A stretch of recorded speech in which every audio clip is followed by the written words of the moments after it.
announcements. Honourable Prime Minister. It is with deep regret that we learned of the demise of Mr. Ramdas Singh Jadoo, more popularly known as Ramnath Jadoo, former Member of Parliament, on Monday, 28th of April, at the age of 87. Born on the 31st of December 1937 in Dagotier, Mr. Ramnath Jadoo completed his primary schooling at Saint-Enfant-Jésus, RCA. He then attended Newton College and Universal College for his secondary education, and later earned a Bachelor of Science in Economics from the University of London. Mr. Jadoo started his professional career in 1957 as a primary school teacher. In 1962, he joined Mauritius Times as a journalist, and in the 70s, he served as a rector of the Eden College. On the political front, Mr. Jadoo contested the 1976 general election for the Legislative Assembly under the banner of the Mouvement Militant Mauricien in constituency number 10, Montagne Blanche, Grand River South-East. He was then returned as first member. In April 1977, he was elected municipal councillor and subsequently became mayor of the town of Beaubassin-Rosil, a position he held until the 22nd of December 1978. He stood for the 1982 general election for the Legislative Assembly in the same constituency, that is number 10, under the banner of the Alliance MMM-PSM, and was returned as second member. After the election, Mr. Jadoo was appointed Minister of Education, a portfolio which he held until March 1983. He was then appointed Ambassador of Mauritius to France from 83 to 87. In August 87, he stood for the general elections in constituency number 13, Rivière des Anguilles-Souillac, under the banner of Alliance MSM Mauritius Labour Party, and he was returned as second member. In September 1987, he became Minister of Works, a portfolio which he held until the dissolution of Parliament in August 1991. He contested the 1991 election in the same constituency, number 10, under the banner of the Alliance MSM-MMM, and he was returned as first member. He was reappointed Minister of Works, a portfolio which he held until 1992. I must add, Madam Speaker, I was the leader of the opposition from 91 to 95, and I remember him as being very courteous towards the opposition and always answering questions that we asked, and did not dilly-dally with long answers as we had become used to afterwards. Madam Speaker, Mr. Jadoo was thereafter assigned the portfolio of Minister of Manpower Resources and Vocational Training and Technical Training, and served in that position until November 1994. He then served as Minister of External Affairs until November 1995. Madam Speaker, Mr. Jadoo's political acumen was acknowledged by the Organization of African Unity, now the African Union, when he was tasked to be in the very select group of mediators to unravel the political turmoil in Burundi in 1995. He also played an instrumental role in the adhesion of Mauritius to the Southern African Development Community, that is SADC. Madam Speaker, Mr. Jadoo was one of the founders of the Mauritius Economic Society, which was set up in 1962, with a vision of preparing the youth to face post-independence challenges. He remained until recently an active member of that society. He was also the author of the book, Gaining a Competitive Edge. He was very active in the Global Rainbow Foundation, an association which supports the disabled through education and training. Madam Speaker, may I now kindly request you to direct the acting clerk to convey the deep condolences of the Assembly to Mrs. Jadoo and the bereaved family. Thank you. Thank you. Yes. Honourable Madam Deputy. Speaker, with your permission, I Yes. join with what the Honourable Prime Minister has said. Thank you. Thank you. Honourable Leader of the Opposition. Thank you, Madam Speaker. Madam Speaker, on behalf of the opposition, I fully associate myself to the tribute paid by the Honourable Prime Minister to late Ramnath Singh Jadoo. Madam Speaker, may I kindly request you to direct the acting clerk of the National Assembly to convey our deep condolences to the bereaved family. Thank you. Thank you, Leader of the Opposition. Honourable members, I associate myself with this tribute paid to the memory of late Ramdat Singh Jadoo, former Member of Parliament, by the Honourable Prime Minister, the Honourable Deputy Prime Minister, and the Leader of the Opposition. I have known, of course, late Ramdat Singh Jadoo personally in the various capacities mentioned by the Prime Minister, and I therefore direct the acting clerk to convey my personal deep condolences as well as those of the Assembly to the bereaved family. Thank you.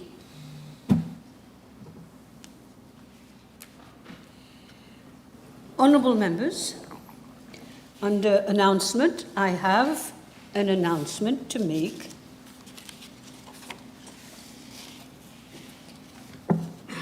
In regard to the Parliamentary Committee set up for the monitoring of the Financial Crimes Commission. Pursuant to Section 29(2) of the Financial Crimes Commission Act, the Honourable Prime Minister designated the following honourable members to serve on the Parliamentary Committee.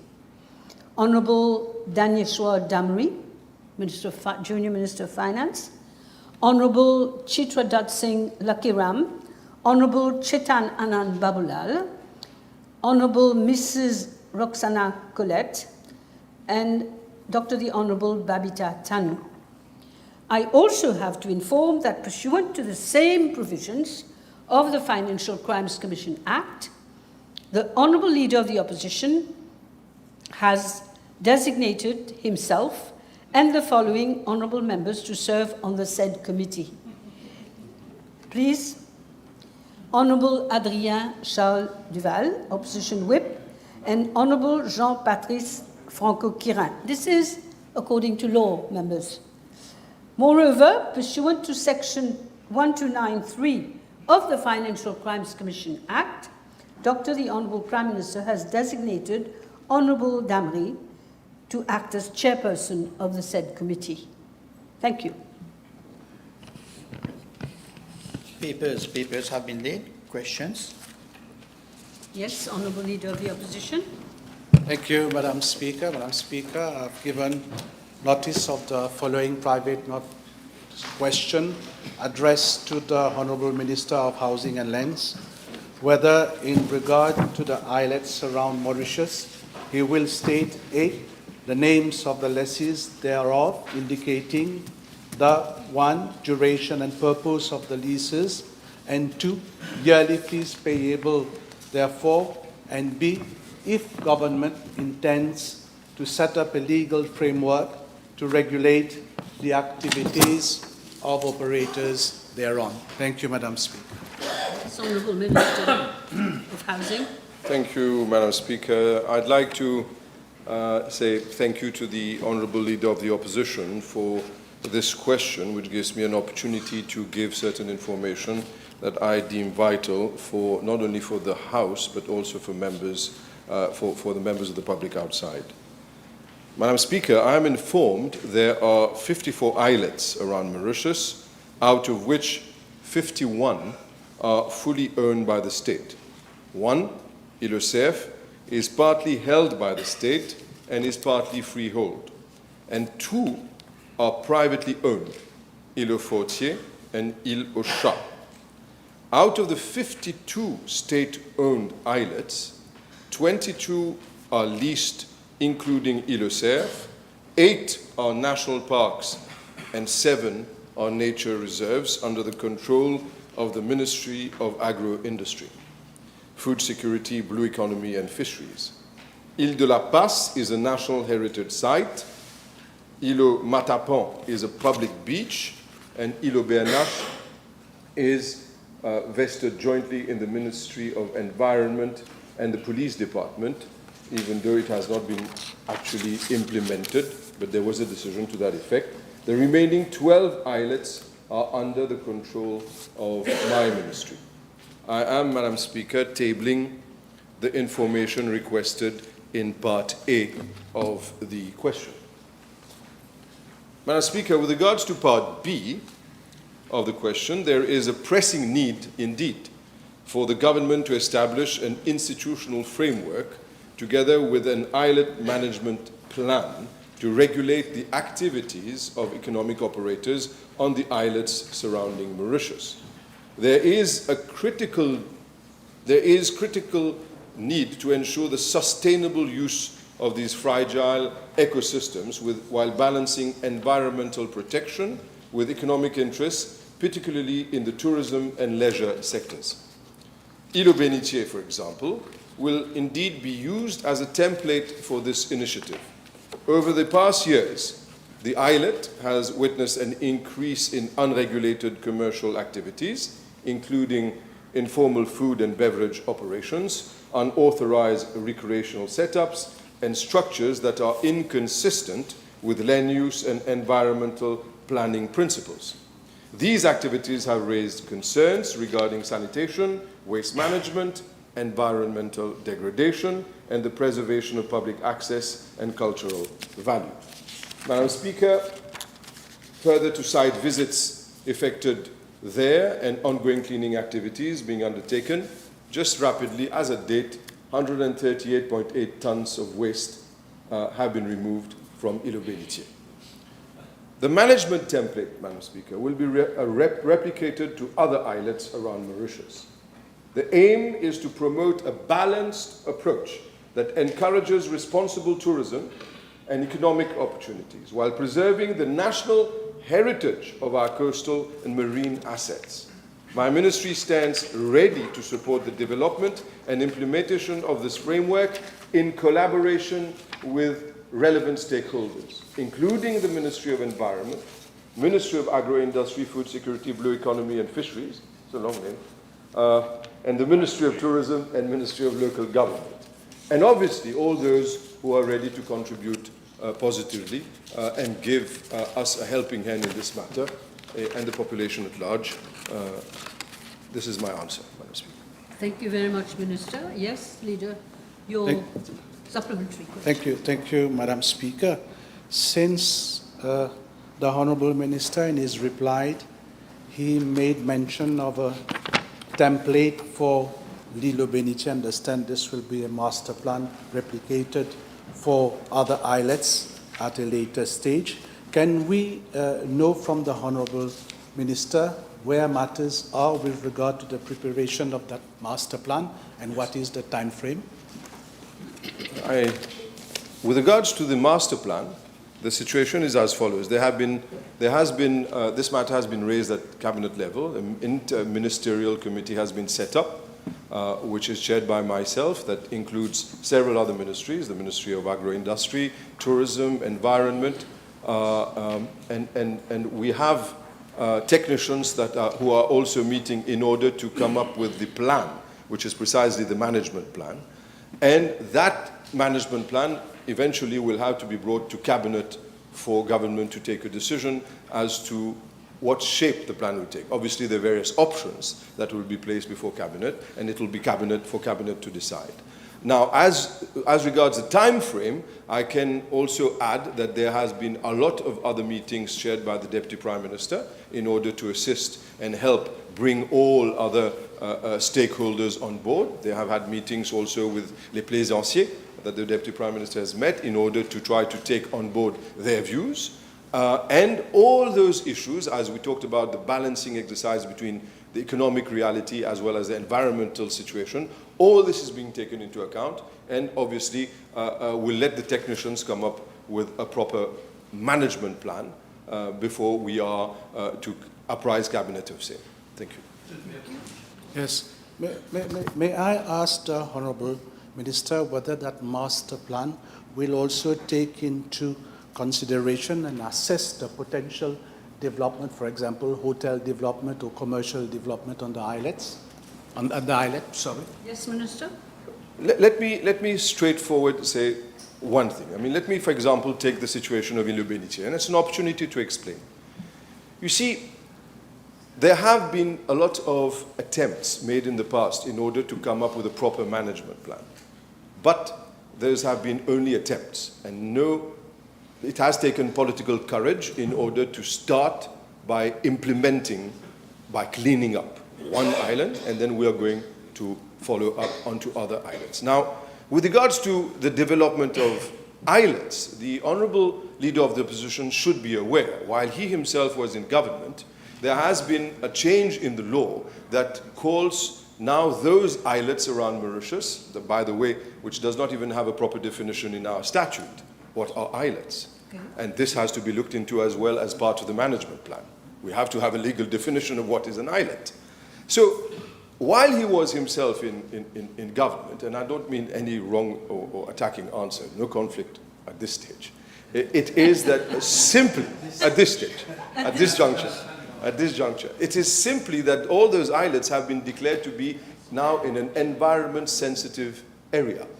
And as an environment-sensitive area, the whole idea is that hotels or resorts cannot and should not be built on islets, because our aim, and the aim of all responsible government, is precisely to protect all those islets. Obviously, there are certain islets that are already leased for 60 years, as he well knows. So on those islets, there are tourism activities because the purpose for which they were leased, it's provided for there. So the less development in line with the Environment Protection Act is what we are going to favor. So as far as Bénitier is concerned, let me put it very clear. We cannot entertain the construction of resorts or hotels on Île Bénitier. It has to be returned to nature. That seems quite complete. Do you want Yes, of course. one more? Yeah, can we know the status of l'Île Bénitier? Whether there is a list with regard to Île Bénitier? I understand that some time ago, that is around year 2009, there were 2 letters of intent that were issued to a company by the name of Suleiman Nabibakas Company Limited, one for the development of a hotel on the islet, and second, for a plot of land of an extent of 2 arpents and 90 perches on pas géométrique Grande Case Noyale to serve as a land base for the hotel project. Have those letters been cancelled by the ministry? Let me inform the Minister. I'm a bit surprised because The Leader of the Opposition. the Honourable Leader of the Opposition, because he was then Minister in government that issued a letter of, there was a letter of intent that was issued to Nabi Bakas. No, I have the exact dates. You see, as far as the dates are concerned, I have here, there we go. And there were dates here in 2017. A meeting was chaired by the Honourable ex-Vice Prime Minister on the 11th of October 2017, Minister of Tourism, was requested to chair technical committee on Île Bénitier to come up with proposals regarding the potential use of the island. On the 29th of November 2017, the Ministry of Tourism submitted a report, and first option was to lease the whole islet to the Société, Nabi Bakas, and the second option was to demarcate the island in 3 parts, namely recreation, hotel development, and conservation. So what happened is that in light of this letter of intent that existed, there have been several letters, and it was for agriculture, it's coconuts.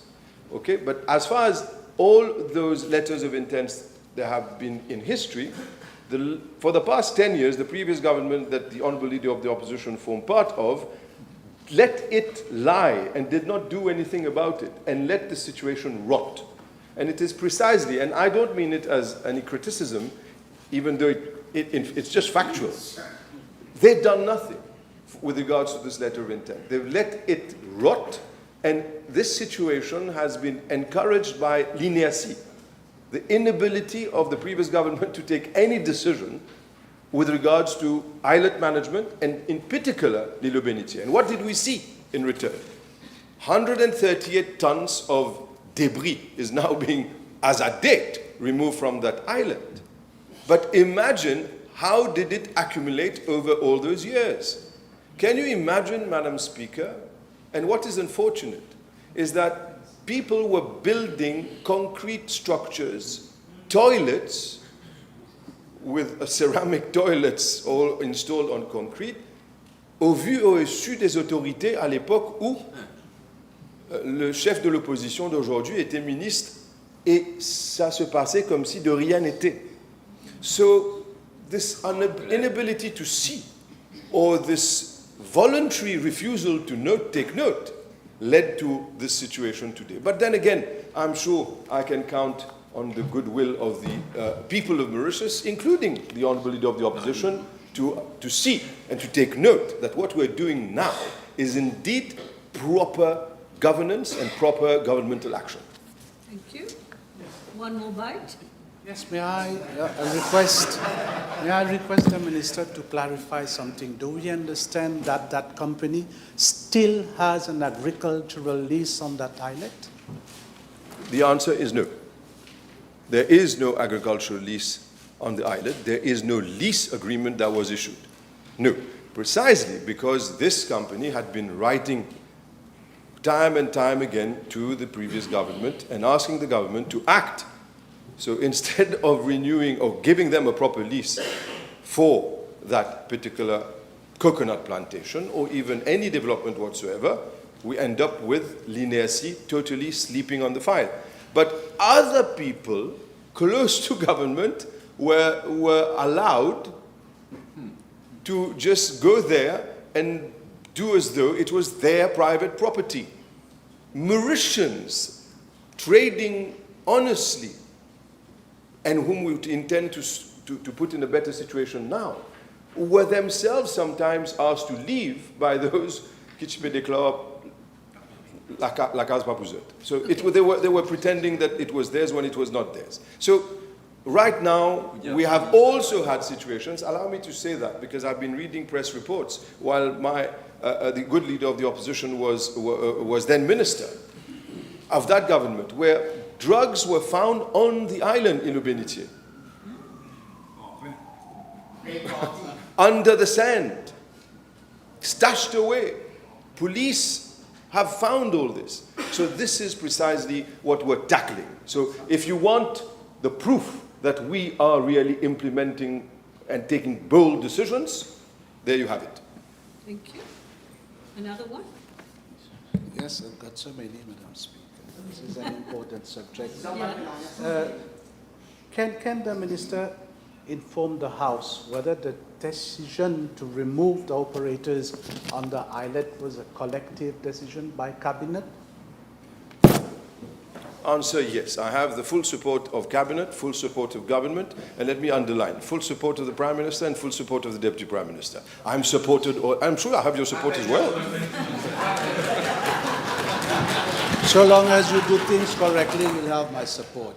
Madam Speaker, Cabinet has decided to authorize some 50 operators to carry out their commercial activities on the islet once cleaning is completed. Can the Honourable Minister inform the House whether his ministry has carried out a survey to assess the number of persons on the islet, knowing that all operators do not have structures on the islet? There are also some other operators. Let me say for one thing, at this particular juncture, no decision has been taken by Cabinet. However, no Cabinet decision has been taken as regards structures. However, about management plan has to issue. come first. One now, moment. let me explain. There is a survey that has been carried out, joint interministerially. We are carrying out surveys. Then there have been meetings between the operators on the island with the Deputy Prime Minister, and they have given us lists of those who were operating there. So obviously, this is an ongoing process where we have to find out who was operating, what were they operating in, what were they exactly doing. As I've said earlier on, we are cleaning up the place, and it is coming to be returned to nature, beautiful as we speak, because compared to what it was when they were in power. So now, when those operators are going to be allowed there, we're going to give them proper structures. They're going to, what we intend to aim for is them recognized as proper traders, lawfully trading in a place. And what we also, allow me to say that, want to do is that a majority of the island, at least 2/3, this is the plan, and obviously Cabinet has to approve, but the plan and the object here is to return the majority of the island to nature, protected as an environment protected area. And my good friend, the Minister of Agro-Industry, he has experts within his ministry to deal with this. So the Ministry of Environment also is giving a helping hand as a transition period when the management plan is getting ready. So we have taken everyone on board.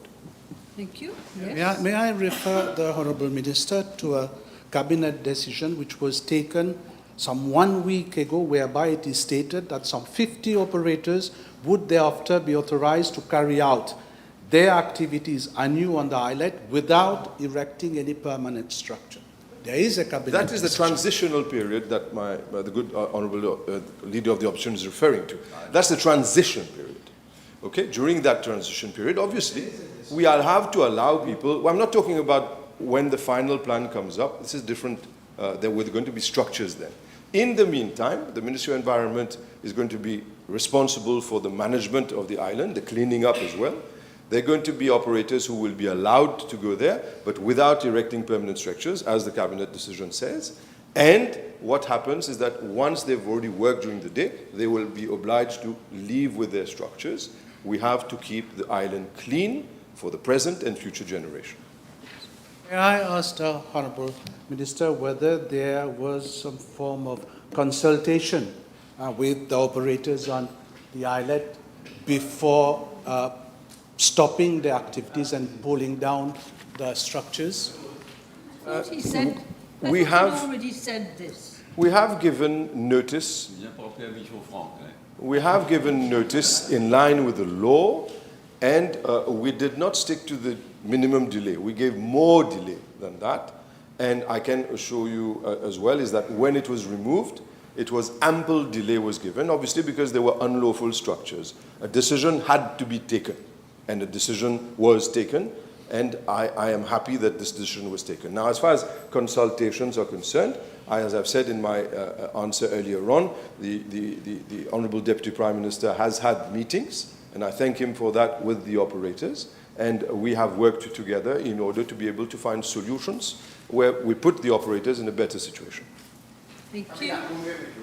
With regard to ongoing cleaning works on the islet, Madam Speaker, can the Honourable Minister inform the House whether operators requested to participate in the cleaning up of the islet, and this was turned down by the Minister? Yes, it is something that I thought it would not be appropriate for operators to clean up, because I was advised, and I'll explain my advice, when it was cleaned up, 138 tons, okay? Imagine a scenario where operators go to help in order to clean up, and I thank them for their goodwill. Imagine a situation where this is an operation led by the Ministry of Housing and Land, since we're custodian of that islet. Imagine someone gets hurt. Who would be responsible? So obviously there are legal impediments. Now morally, it's a beautiful story. Everyone wants to help. But we have to ensure that we respect the law, and that if ever there is anyone who gets injured, that there needs to be responsibility. Here, now we have a proper company that has gone through the process. He has been chosen to clean up. Now, if there is any issue, there is an insurance. So we are covered. This is a simple law which is called the Occupation Safety and Health Issue. So that's all. Yes. Yes, Madam Speaker, the press made reference to a meeting between the operators on the islet and the Deputy Prime Minister. Can I know from the Minister, Honourable Minister, whether he was present in that meeting? No, I was not present at that meeting. However, before going to the meeting, I was informed by the Deputy Prime Minister that there would be such a meeting. As I've said, the Honourable Deputy Prime Minister has been helping out in a big way with regards to bringing out all ministries and operators together in order to facilitate the process. So that the Deputy Prime Minister, number 2 of government, was there, I'm even happy. I understand that during that meeting, the issue of loss of revenue by the operators was raised. Can the Honourable Prime Minister inform the House whether government is giving due I think you mean the Minister. Yes, I mean, You yes. still mean the Minister. I'm asking the Honourable Minister whether government will give due consideration to that request. You see, I understand the question of the Honourable Leader of the Opposition. And I'm not going to demarcate from what I'm always used to saying, which is very straight answers. Unfortunately, when I hear an answer like that, I call that demagogy. You see, he basically is trying to say that when they were in government, when they were kicking people out, literally kicking people out from plots of land, the then Minister of Housing and Land was giving them compensation. I know people who are waiting for compensation for the past 10 years who were not even entertained.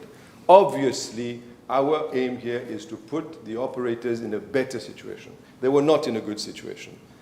Members of the public were not in a good situation when going onto the island. There were no proper facilities.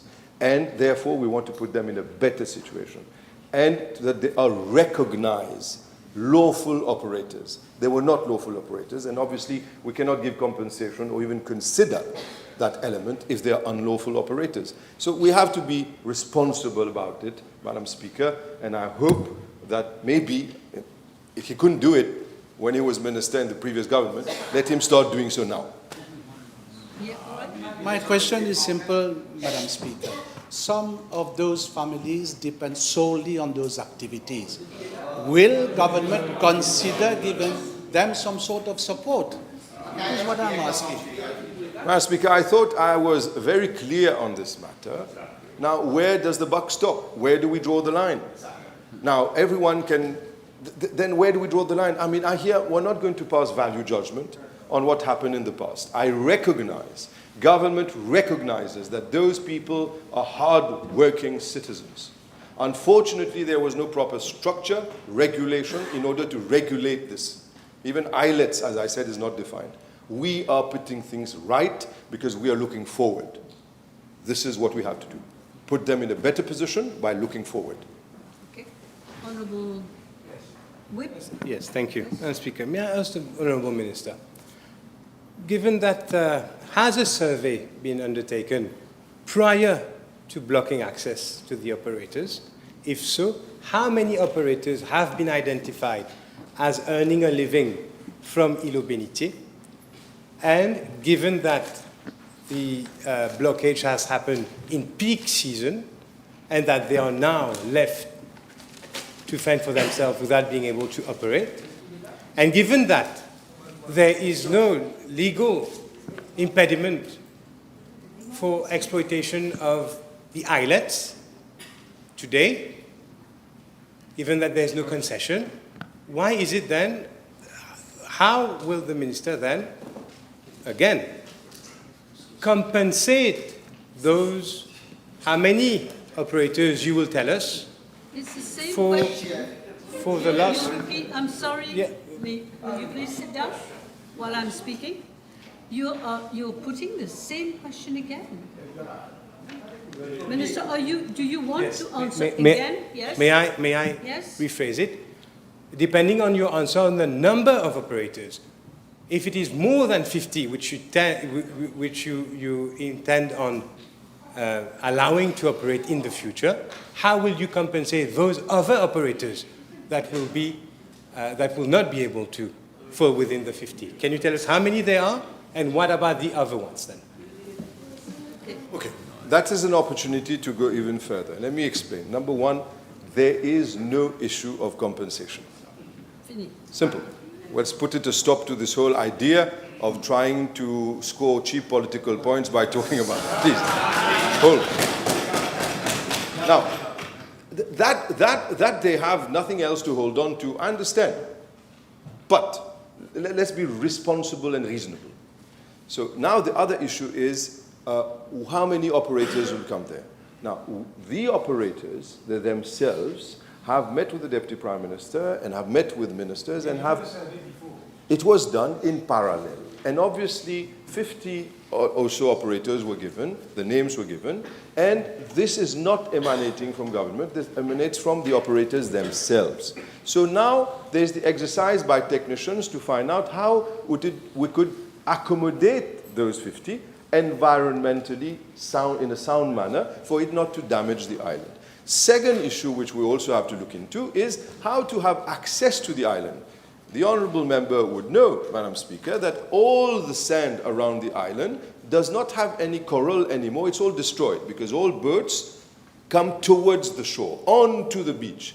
All those issues have to be taken into consideration in order to have a proper protection of these zones around the islets. So as far as the number of operators are concerned, or even the number of visitors that will be allowed to visit on a daily basis, we shall take good note of how other islets are managed in other jurisdictions, for example, Philippines or Thailand, how they put up proper structures to manage islets, not in a way to go for cheap political points, but for generations to come.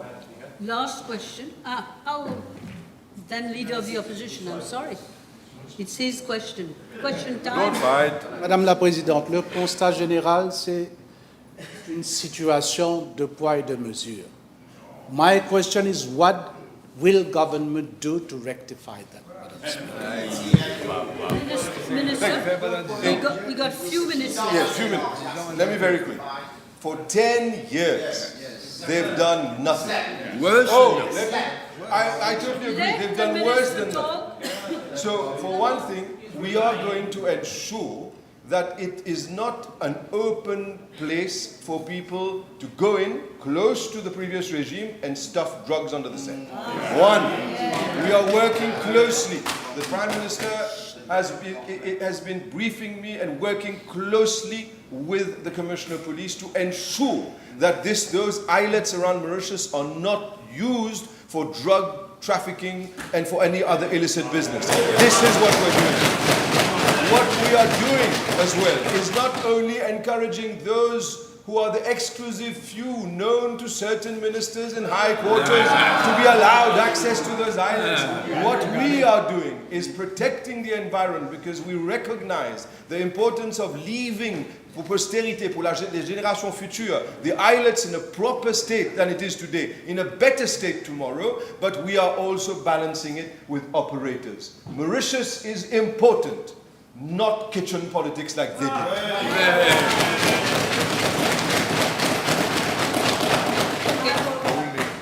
Members, we are done with this question. Time is almost up. There's no time for question and answer. So I think we shall move on. Yes. Now I call on the, one moment, the Honourable Second Member for Quartier Militaire and Moka. Thank you, Madam Speaker. Question B395, please. Madam Speaker, I thank the Honourable Member for this question. In fact, a series of tax exemptions has been granted to the promoters under the Smart City Scheme since its introduction on the 18th of June 2015. The main ones include exemption from VAT on buildings and infrastructure, 8-year income tax holiday on income derived from real estate activities within the Smart City, exemption from customs duty on import of machinery and materials for construction of buildings, exemption from registration duty and land transfer tax on the transfer of land into a smart city company, exemption from Morcellement fee, and exemption from land conversion tax for developments other than residential on land in the smart city. The House will recall, Madam Speaker, in my reply to PQB 130 on the 18th of March of this year, I informed the House that the total amount of exemptions granted since the introduction of the Smart City Scheme is around 6.61 billion rupees. Madam Speaker, in the context of the forthcoming budget exercise and taking into account the state of the economy, the Ministry of Finance is carrying out an analysis of various schemes to determine their effectiveness and the impact on public finances. The waiving off of any tax exemptions granted to companies under this scheme would also be closely examined. Thank you. Yes. Next question, Honourable First Member for Savannah and Black River. Thank you, Madam Speaker. B396. Madam Speaker, I'm informed that the Cotton Bay Hotel, which was constructed in 1991, had been operating with a capacity of 60 rooms. I'm also informed by the officer in charge of Airport Holdings Limited that on the 15th of March 2023, the board of Point Coton Resort Hotel approved the renovation of the existing 60 rooms and the construction of 32 additional rooms, as well as upgrades to the public areas, back-of-house facilities, technical building, and associated external works and draining infrastructure.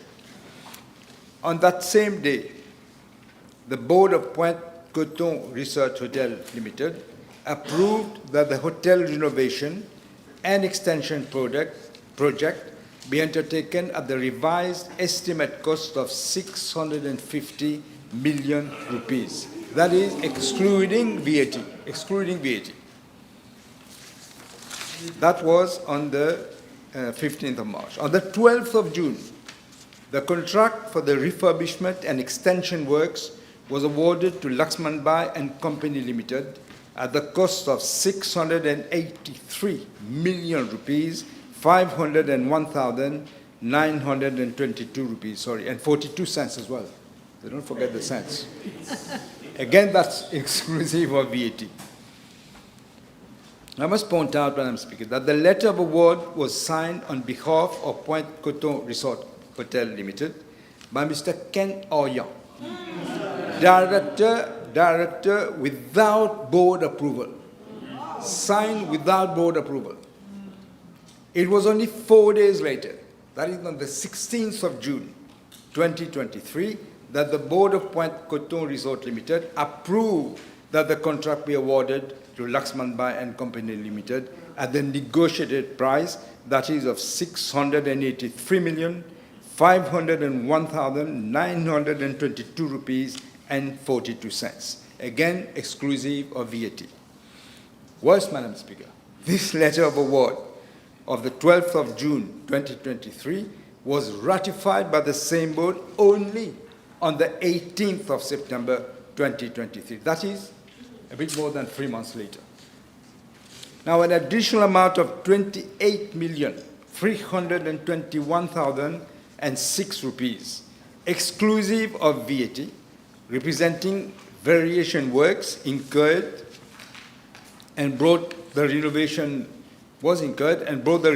project to now to 711,822,928 rupees, and again with 42 cents. So far, an amount of 650,715,715 rupees, exclusive of VAT, has already been paid to the contractor.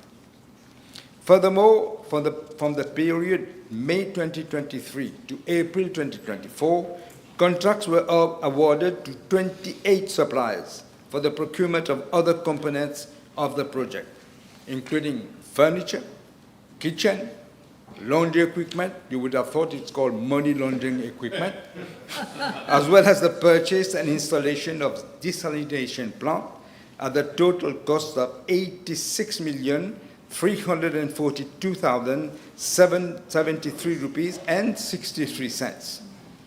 As at date, an amount of 78,128,965 cents has been disbursed to these contractors. I'm tabling the information with respect to these 28 suppliers.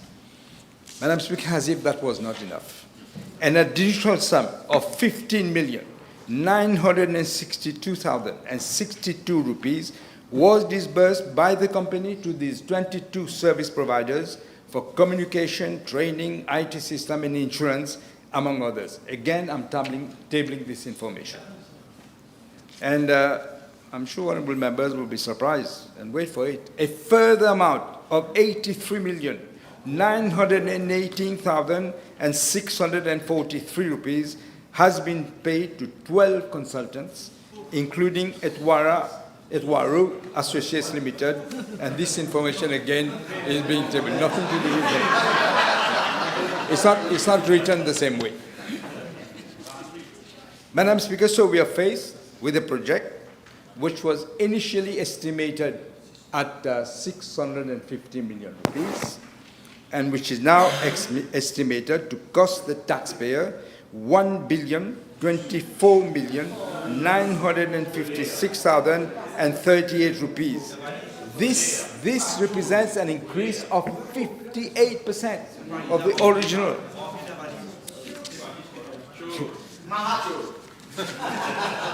This is a classic example of how projects were implemented under the previous regime. To date, an amount of 788,347,569 rupees, excluding VAT, has been paid to the contractor, the different service providers, and the consultants. Madam Speaker, in view of these disturbing, really disturbing facts that have emerged from the way this project has been handled since its inception, a 58% increase, including the dubious procurement process, approval before the board approves. This matter is being referred to the Financial Crimes Commission for investigation. Okay, Mr. Beveridge. Yes, Honourable Third Member for Grand Bay, Boudredon. Madame la Présidente, merci. Ma question 397, s'il vous plaît. Je vous en prie. Madam Speaker, the 2025 spring meetings of the IMF and the World Bank Group took place from the 21st to 26th of April in Washington. The Governor of the Bank of Mauritius, in his capacity as alternate governor, representing Mauritius on the Board of Governors of the IMF, participated in the spring meetings. I wish to inform the Honourable Member that government already had extensive and fruitful discussions with the IMF and the World Bank, with the IMF especially under this Article 4 consultation mission, the one Mauritius, just a few days before the holding of the 2025 spring meetings. After having taken cognizance of the economic and fiscal quagmire in which the previous government has left our country, the IMF stressed the urgency for fiscal consolidation and strengthening of the monetary policy framework in order to secure financial stability. The IMF further emphasized on the need for structural reforms to boost our external competitiveness, promote private sector-led growth, and enhance labor supply and skills. Further to discussions, the IMF has welcomed our commitment and efforts to implementing structural reforms as well as a credible medium-term fiscal consolidation plan. Madam Speaker, the World Bank has also looked at the precarious situation the previous regime has left us and have recommended ways to implement this fiscal consolidation and economic revival. I can assure the House and the Honourable Member that the valuable suggestions of both the IMF and the World Bank are being considered in the context of the budget preparation and our overall determination to reconstruct our economy and our society. Thank you. Yes. Thank you. The third member for Pamplemousses and Triolet. Madam Speaker, B398. Madam Speaker, according to information obtained, I must say obtained so far, 20 contracts have been awarded by ministries and public bodies during the period from 2015 to 2024 to Verde Frontier Solutions Limited for a contractual value of 50.6 million rupees. Furthermore, Mobank Holdings Limited has awarded a contract of 17.9 million to a consortium comprising of Priscus Finance, Gibraltar Advisory, and Verde Frontier Solutions as transaction advisor for the disposal of its subsidiaries. With regards to Part A and B of the question, I'm tabling the corresponding contractual value of each contract and the procurement method used thereafter. Madam Speaker, in view of the fact that additional information is being compiled, I intend to make a further statement on the entire Verde saga. This is now the subject of an ongoing inquiry, and I would therefore refrain from saying anything more, not to prejudice that inquiry. Thank you. Yes, Mr. Rutney. Okay. Yeah. Honourable First Member for Port Louis North and Montaigne. Yes. Thank you, Madam Speaker. B399. Madam Speaker, I'm informed by the Commissioner of Police that from November 2024 to the 2nd of May 2025, around 20 complaints have been received from the inhabitants of Cité-la-Cure with regards to illegal activities at night, which include loud music, illegal parking at the traffic center, amongst others. The local police attended to these complaints and effected site visits to the location mentioned in the complaints. The police has noted that the main complaints pertain to the playing of loud music, which cause inconveniences to the inhabitants. And the police have taken the following measures to curb this proliferation of illegal activities. I discussed with the Commissioner of Police. He decides on the operation of forces, but the SMF is being brought in to assist the police for the maintenance of law and order. Furthermore, joint crackdown operations are being carried out by day and night in the region by Personal Divisional Support Unit, Emergency Response Services, Police de l'Environnement, ADSU, and CID for the prevention of detection of offences. Optimum use of the 7 safe city cameras found in that region for monitoring the movement of suspicious persons and vehicles in the region are being done. Thirdly, the Crime Prevention Unit, in collaboration with the Brigade pour la Protection de la Famille and NGOs, are raising public awareness on the various scourges impacting on the community. The ongoing neighborhood watch has been enhanced to ensure better collaboration between the inhabitants and the police. Now, notwithstanding the complaints mentioned earlier with respect to the region of Cité-la-Cure, I'm informed, again I had discussions with the Commissioner, I'm informed that with a view to preventing, because what happens is we hear all the time the police have gone there, patrols and all this, but the problem is continuing.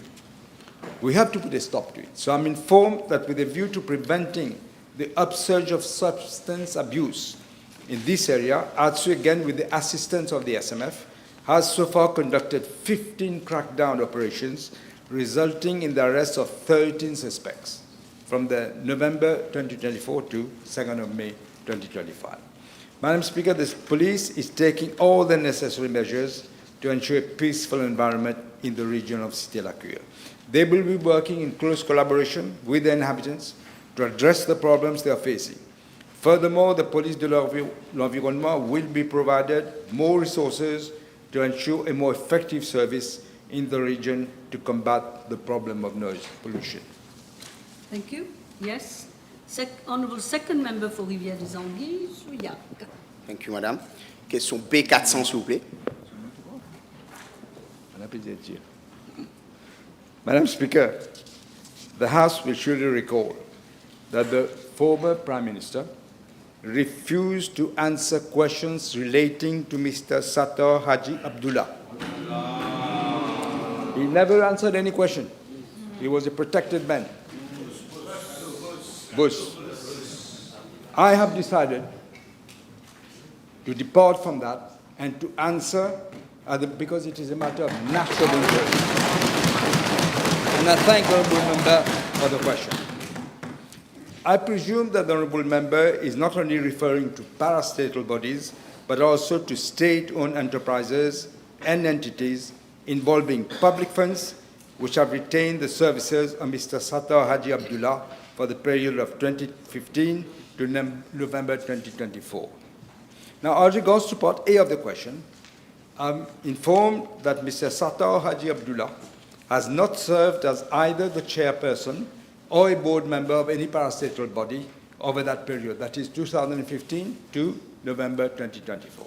However, he was appointed as chairperson of SBM Holdings from 11th of March 2020, and he only gave notice of his resignation after the famous this regime of voyous lost the election in November 2024.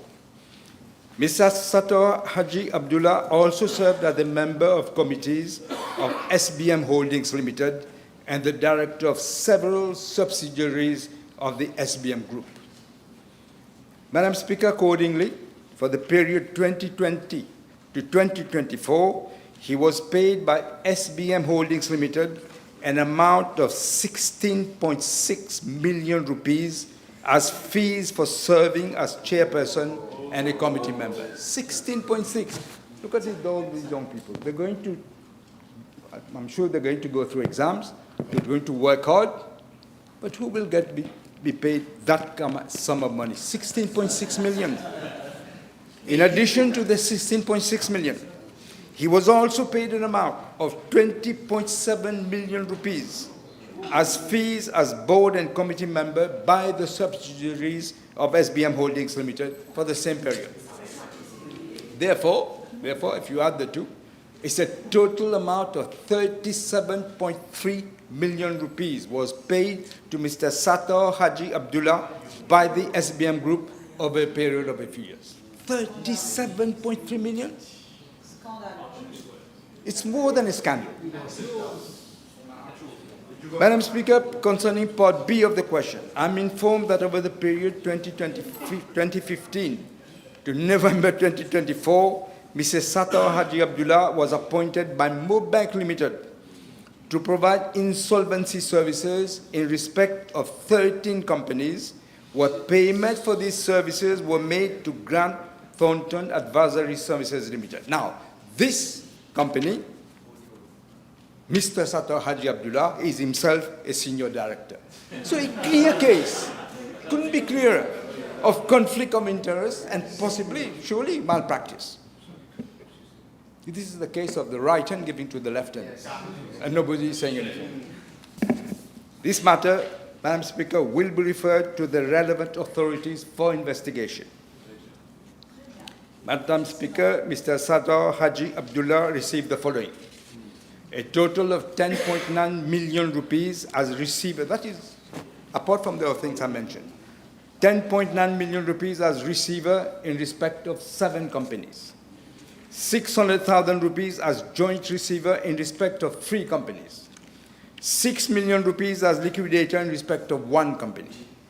2.3 million rupees as joint liquidator in respect of 1 company, and 1.9 million rupees as administrator in respect of 1 company. The House may wish to note that Mr. Sattar Haji Abdullah has also acted as joint administrator for Air Mauritius Limited over the period of from April 2020 to September 2021, for which an amount of 141 million rupees has been paid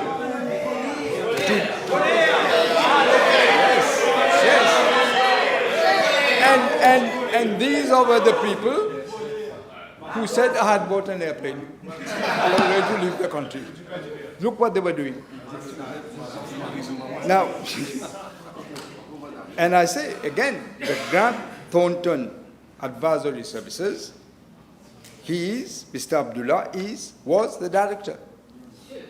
Furthermore, over the period of April 2020 to October 2021, he acted as administrator for Airmate Limited, which is a subsidiary of Airport Holdings Limited, for which an amount of 5 million rupees were paid to the same Grant Thornton Advisory Limited. Madam Speaker, the House may also wish to note that in April 2017, following up with the setting up by the then government of a commission of inquiry on the disposal of shares of BAI company in Mauritius and the related entities in Britam Holdings Limited, Kenya, Mr. Sattar Haji Abdullah was appointed as assessor in the commission, and he was paid 2.2 million rupees for his services. Again, this is all adding up. Furthermore,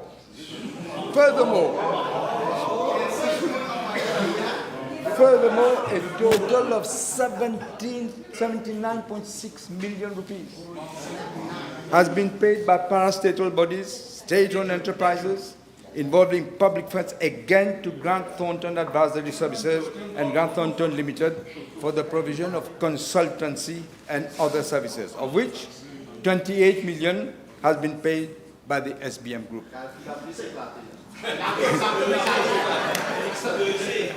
Who was this minister who said his computer had in the class? It's the same. when we compute all these figures, that is between 2015 to 2024, an astronomical figure of 287.2 million rupees was paid to Mr. Sattar Haji Abdullah and entities where he has a direct interest. This is, Madam Speaker, everybody is... Loud.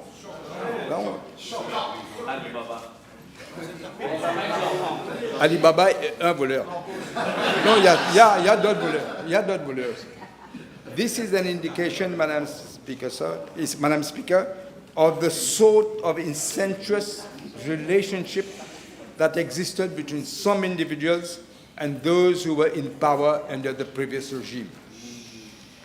I must state that the information which I am providing in the House today are not exhaustive yet.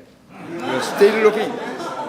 A thorough exercise is being undertaken on the ramification of his personal actions as well as that of his firms, including the real possibility of conflict of interest, malpractices. I will say no more. Thank you. Yes. Madam Speaker, thank you. After hearing the Honourable Prime Minister, I can say that there is no better word than asset stripper to describe what has been done. Can the Honourable Minister inform the House whether the Honourable Prime Minister inform the House whether there will be a forensic analysis about all these dealings and whether there will be enquête, commission d'enquête là-dessus? Merci. There will be no get out of free card from jail. There will not be. We will be doing all this. We have a responsibility as a government. We said we would and we will. We intend to hunt this. I don't want to use other words, but we have to do this. We have an obligation towards the country, towards this new generation, that such people do not strip Mauritius of all the money that people have been. Next supplementary. Can we go further and try to make an inquiry about the asset of that person, how much he has acquired over the last 10 years? Personal asset. All this will be done by the investigation. Yes, c'est normal.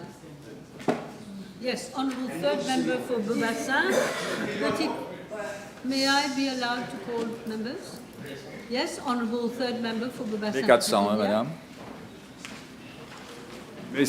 Madam Speaker, the House may recall that it was under my Prime Ministership that in August of 2000, the Independent Broadcasting Authority Act was enacted to make provision for the liberalization of the audiovisual sector. Hence, private radios became a reality. The Independent Broadcasting Authority Act therefore already caters for the liberalization of the audio-visual sector in Mauritius. In fact, the first schedule of the IB Act relating to licenses provides inter alia for private commercial free-to-air medium-wave radio broadcasting license, private commercial free-to-air FM radio broadcasting license, as well as private commercial television broadcasting license, which are all regulated under the, I think, Section 19 of the IB Act. Therefore, Madam Speaker, the question of amending the IBA Act in order to cater for liberalization of the audiovisual sector does not arise, it's already there. Madam Speaker, I wish to apprise the House that during the period 14th of November 2013 to the 25th of January 2014, the IBA received 4 applications from local and international companies for a private television license. In this connection, the then IBA board had decided the applications for private television license to broadcast films, sports, and entertainment programs would be invited through an expression of interest from all interested parties. However, and not surprisingly, no such expression of interest has been issued by the IBA during the last 10 years. None.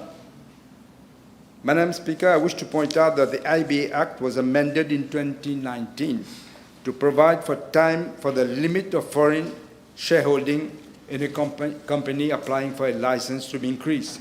It was 20% to be increased to 49.9%.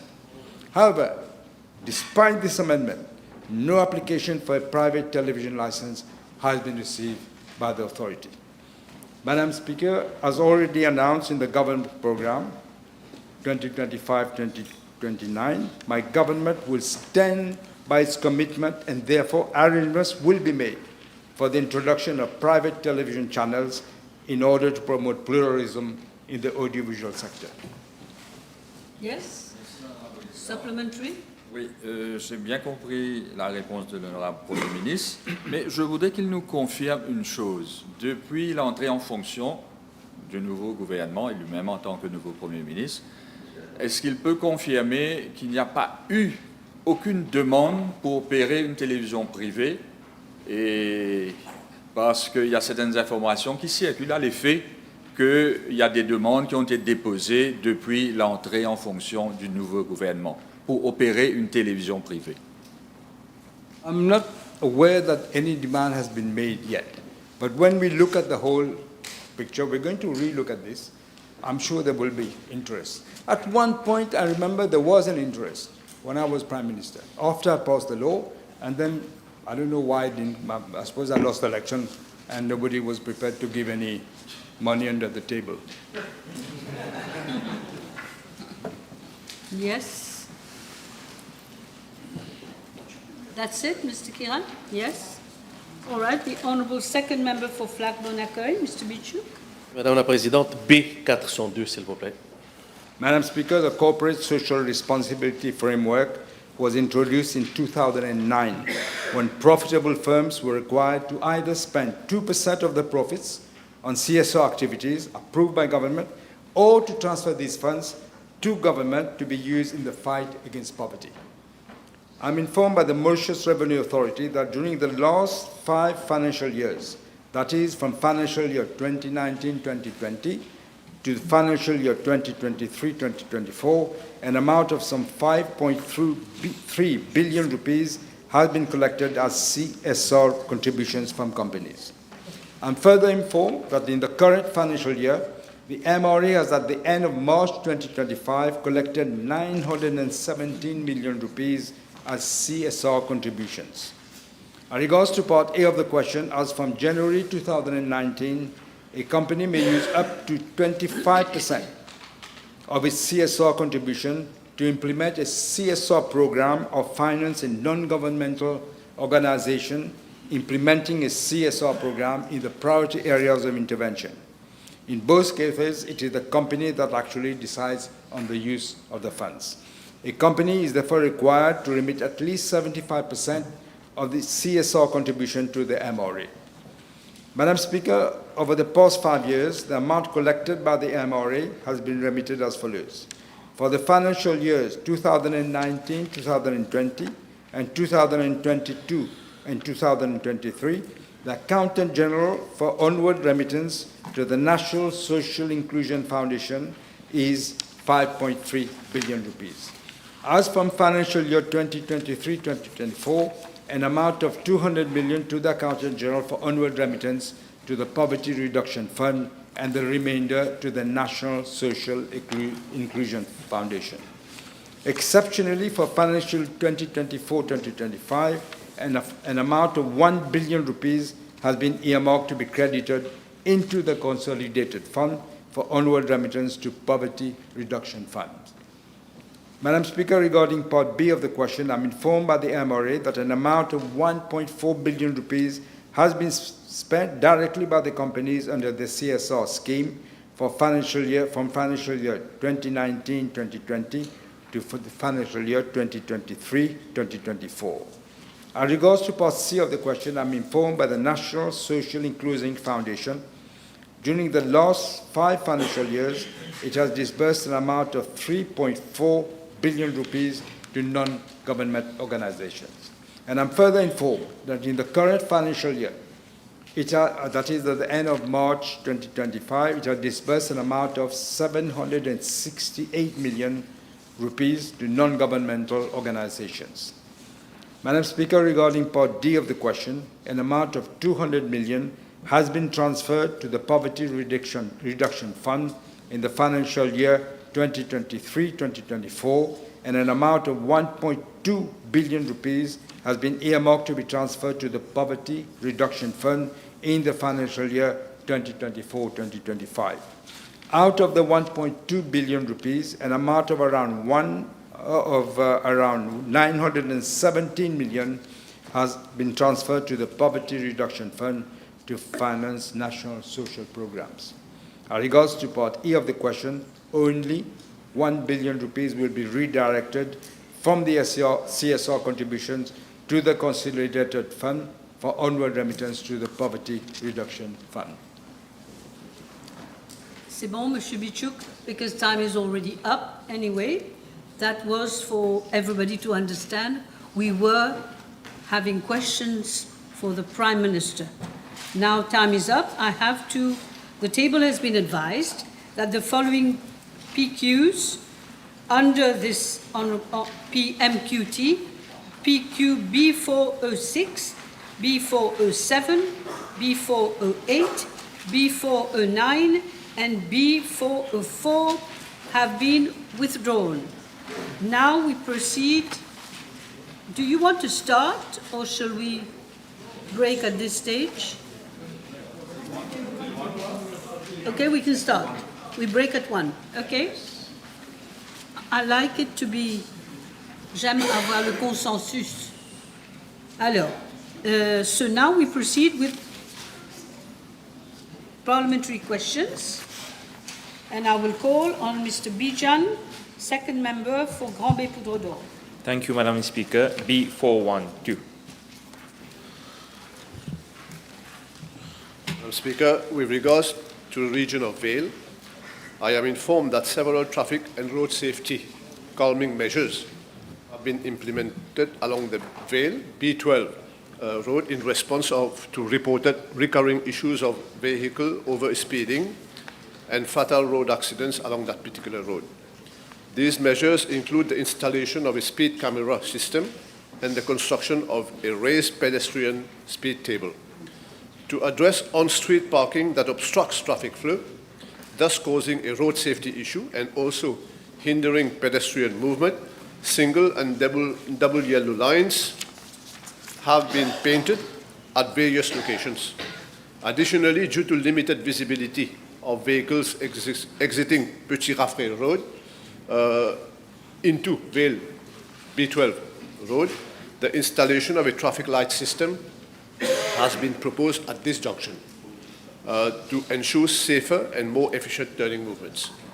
Furthermore, with a view to enhancing road safety along Sochi's B170 Road, particularly for school children attending Vale Government School and the surrounding community, proposed measures include the installation of 40 km/h speed zones, together with the construction of raised speed tables.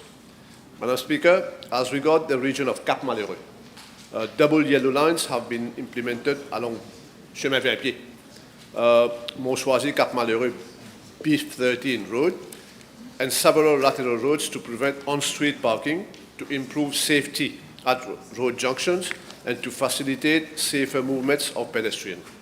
Furthermore, based on road crash and fatal accident data obtained from the Internet Microcomputer Accident Analysis Package, also known as IMAP software, the installation of raised speed tables have been proposed near key locations, including Kaikari Pavillon, Arya Samaj Mandir, and near Sir Siu Sagar Ramgulam Government School at Cap Malheureux. These measures, Madam Speaker, aim to reduce vehicular speeding and to ensure overall safety in these regions. Surveys will be conducted at specific locations to assess for additional traffic calming measures, such as pedestrian crossings, speed breakers, and designated speed zones to address requests and complaints received from the authorities and the inhabitants. Madam Speaker, concerning the village of Grand Gobe, we have identified a black spot along Grand Gobe Coastal Road, B14, and same will be treated by means of the construction of a roundabout. I have to mention to the Honourable Member that this particular black spot formed part of the 8 black spots in the list of 46 which I intend to visit next week during the Road Safety Week. So I look forward to meeting you there. More so, surveys will be conducted at specific locations to assess the need for painting of single and double yellow lines and traffic calming measures such as pedestrian crossings, speed breakers, and designated speed zones to address requests and complaints received from authorities and their inhabitants. Madam Speaker, I'm also informed that the TRMSU will carry out a comprehensive road safety inspection along all classified roads at Cap Malheureux and Grand with a view to assessing the existing road infrastructure, identifying safety deficiencies, and recommending appropriate engineering measures for implementation.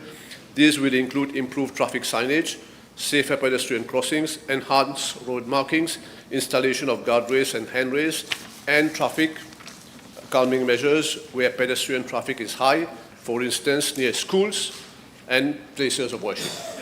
As regards existing road markings and signage which have become faint or invisible or damaged, I have had discussions with my colleague, the Minister of Local Government, Mr. Uchit, and a request has been made for his ministry to work together with the TRMSU due to lack of painters there at the moment. The time for the unit to recruit painters, as same was not done over the last 10 years. Madam Speaker, the ultimate goal of these road safety inspection and subsequent interventions will be to improve the star ratings of the classified roads, thereby reducing the risk and severity of road crashes. The TRMSU will include all these measures in its work program, which will be implemented in its framework agreement contract 2025-2027. Thank you. Yes, supplementary. Yes. Thank you, Madam Speaker. Will the Honourable Minister confirm whether police will be deployed in this area to deter speeding, especially near schools and residential zones? The police is under the Prime Minister's office, exactly. But what I can do is ask the Traffic Management and Road Safety Unit to write a letter requesting for same. Yes. Okay. The Honourable First Member for Piton-Rivière-du-Rempart. Merci Madame la Présidente. Question B 413. Madam Speaker, according to the data obtained from the IMAP, which I described earlier, software, covering this period of 1st January 2015 to 31st April 2015, a total of 68 road traffic accidents were recorded along Mont-Piton, Rivière-du-Rempart, A6 Road, between Piton, Gokula, L'Amitié, and Desjardins, comprising 15 fatal ones, 25 serious, and 28 less serious ones. Madam Speaker, with regard to Part A of the question, I am informed that refractive road studs, known as cat's eyes, were installed by the TRMSU, yes, to enhance nighttime visibility and to improve overall driving conditions for road users. Guardrails were also installed along several road stretches, especially at roadside open drains, embankments, and even uneven road surfaces, to minimize the risk of errant vehicles going off the road, thereby leading to road accidents and injuries. Furthermore, painting of multiple slow road markings were implemented by the TRMSU from Gokula to L'Amitié to deter high-speed vehicular speeding. In the region of L'Amitié, double yellow lines have been implemented at various locations along Mont-Piton, Rivière-du-Rempart, A6 Road, and several lateral roads to prevent on-street parking that obstruct traffic flow, to improve road safety at junctions, and to facilitate safe movement of pedestrians and on footpath. There exists a road hump with pedestrian crossing facility along A6 Road near L'Amitié Government School to enhance the safety of school children and local inhabitants. Madam Speaker, the House may wish to note that in accordance with the Road Traffic Regulation 2011, the prescribed limit along classified A road is 80 kilometers per hour. However, for that concerned stretch between Piton and Desjardins, there is an existing speed zone with a reduced posted speed limit of 60 kilometers per hour. To ensure that road users comply with the posted speed limit of 60 kilometers per hour along Mont-Piton, Rivière-du-Rempart, A6 Road, the Mauritius Police Force must conduct regular speed enforcement exercises in response to recurring issues of vehicle overspeeding and fatal road accidents.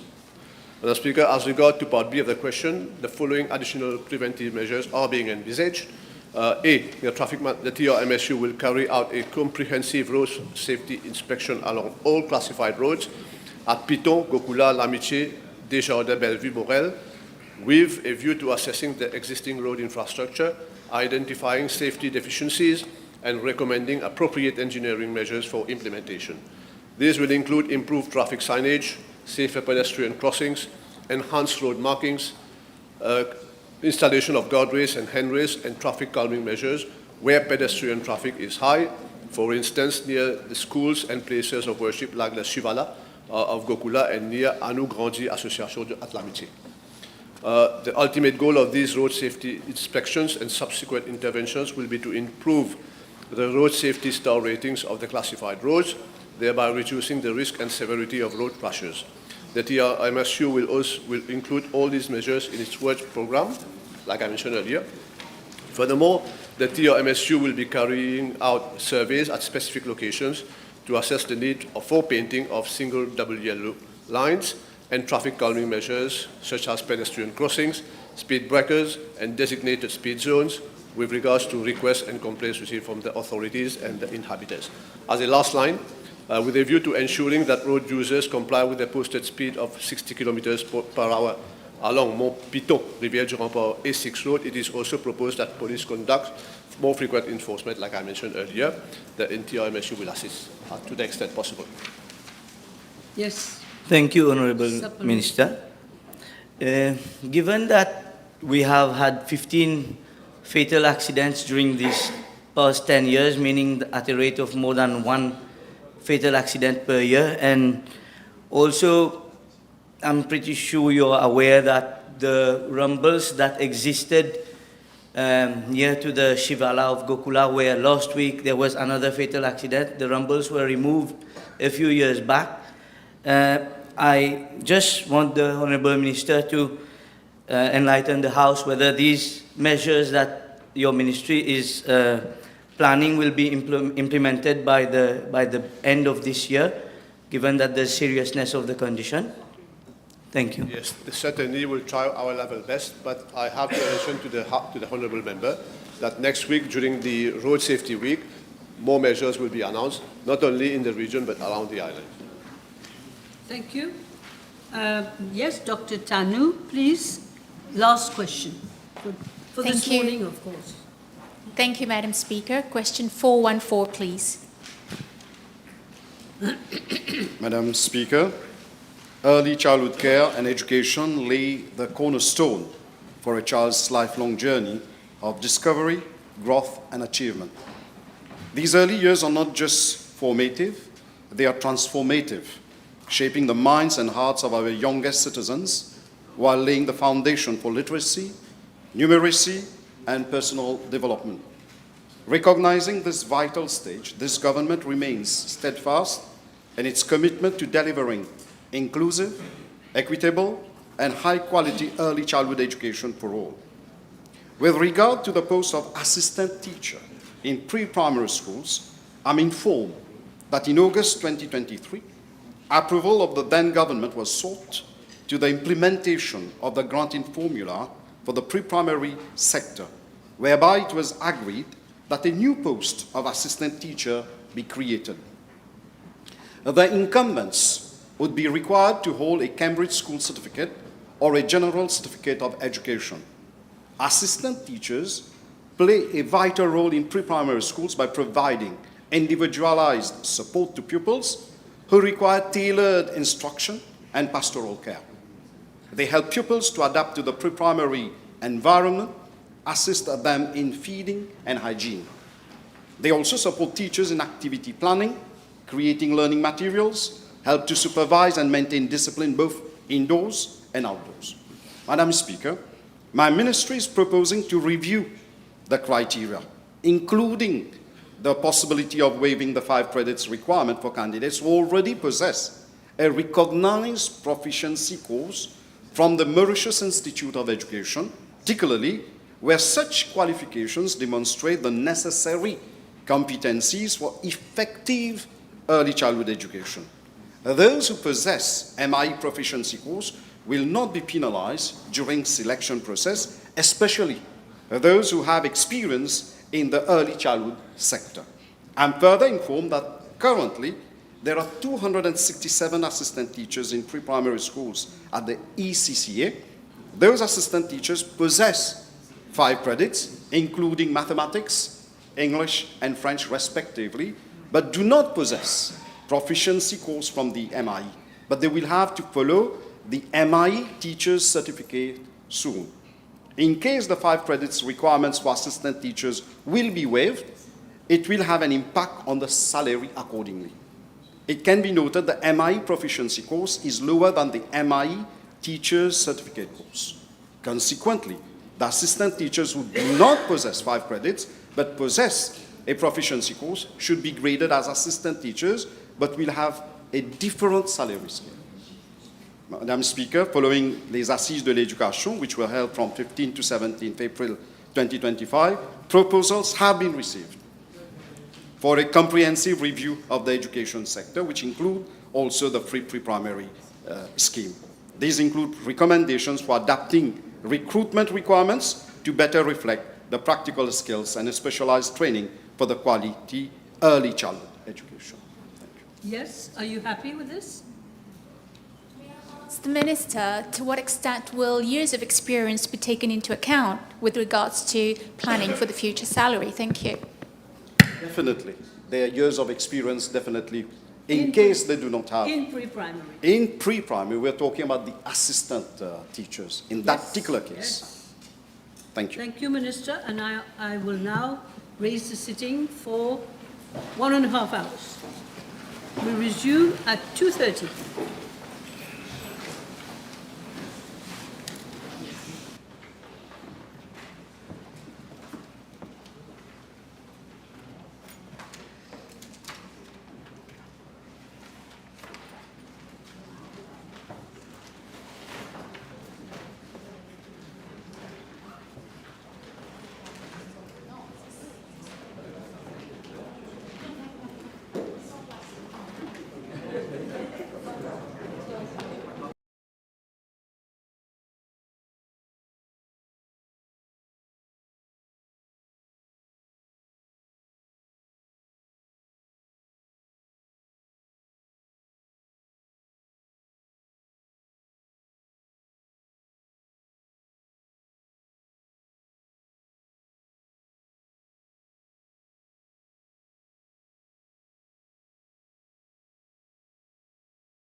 Honourable First Member for voting. Please go ahead.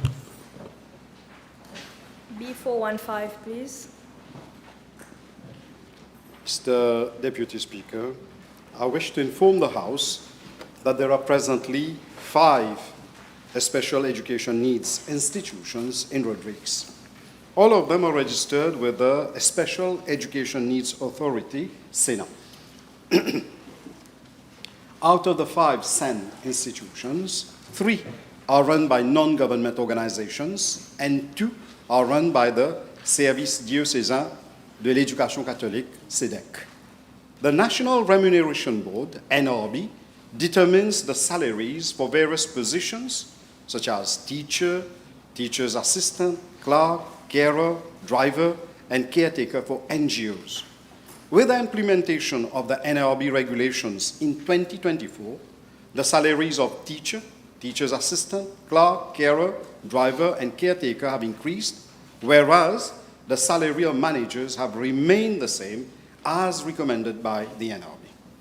Mr. Deputy Speaker, I'm informed that, compared to grades published in the NRB report, there is no defined scheme of duty for posts of managers in SEN institutions in Mauritius, as well as in Rodrigues.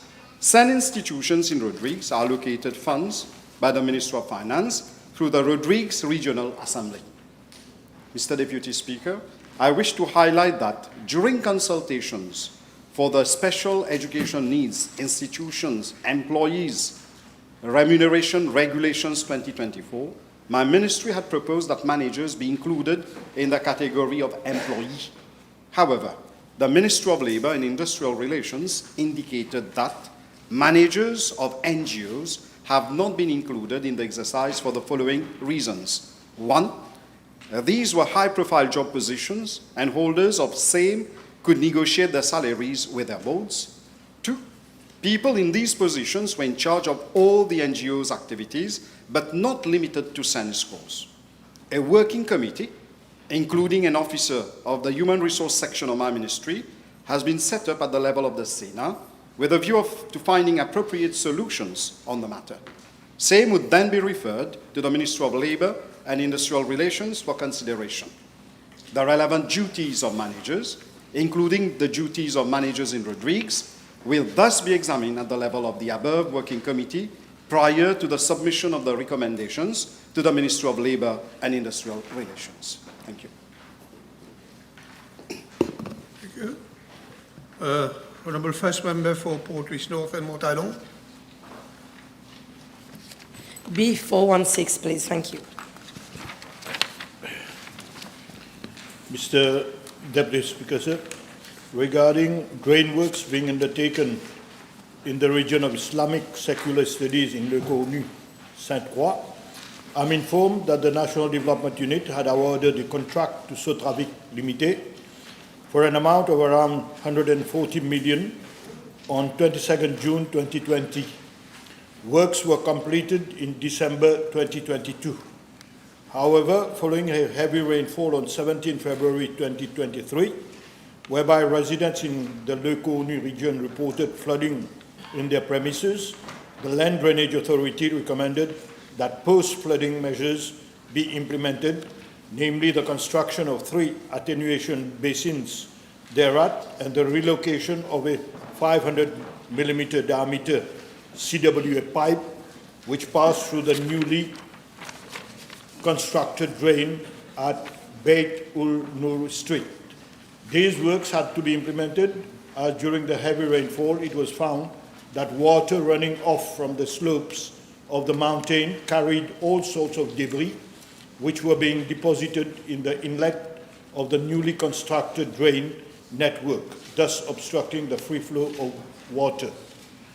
Mr. Deputy Speaker, I'm informed that the NDU will be the implementing agency for this project. To that effect, it has already initiated land acquisition procedures for an extent of 11,680 mètres carrés. Letters of offer were issued to two landowners on 14 October 2024, where both had requested for a compensation review. One offer has not been accepted, for which the NDU has already instructed the Ministry of Housing and Land to proceed with compulsory land acquisition, while the other has submitted a report which is under review at the level of the Valuation Department.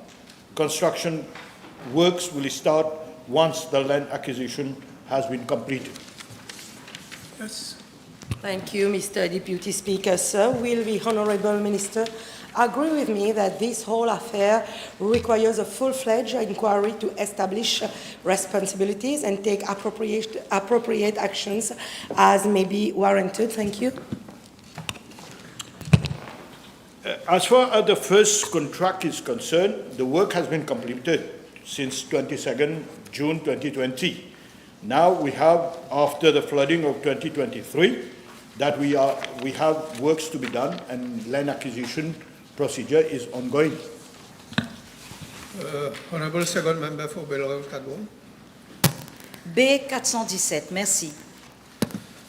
Mr. Deputy Speaker, sir, from the outset, I wish to inform the House that all files relating to the Metro Express project were being administered at the level of the Prime Minister's office until the day I took office under this government, when all files came over to Ministry of Land Transport.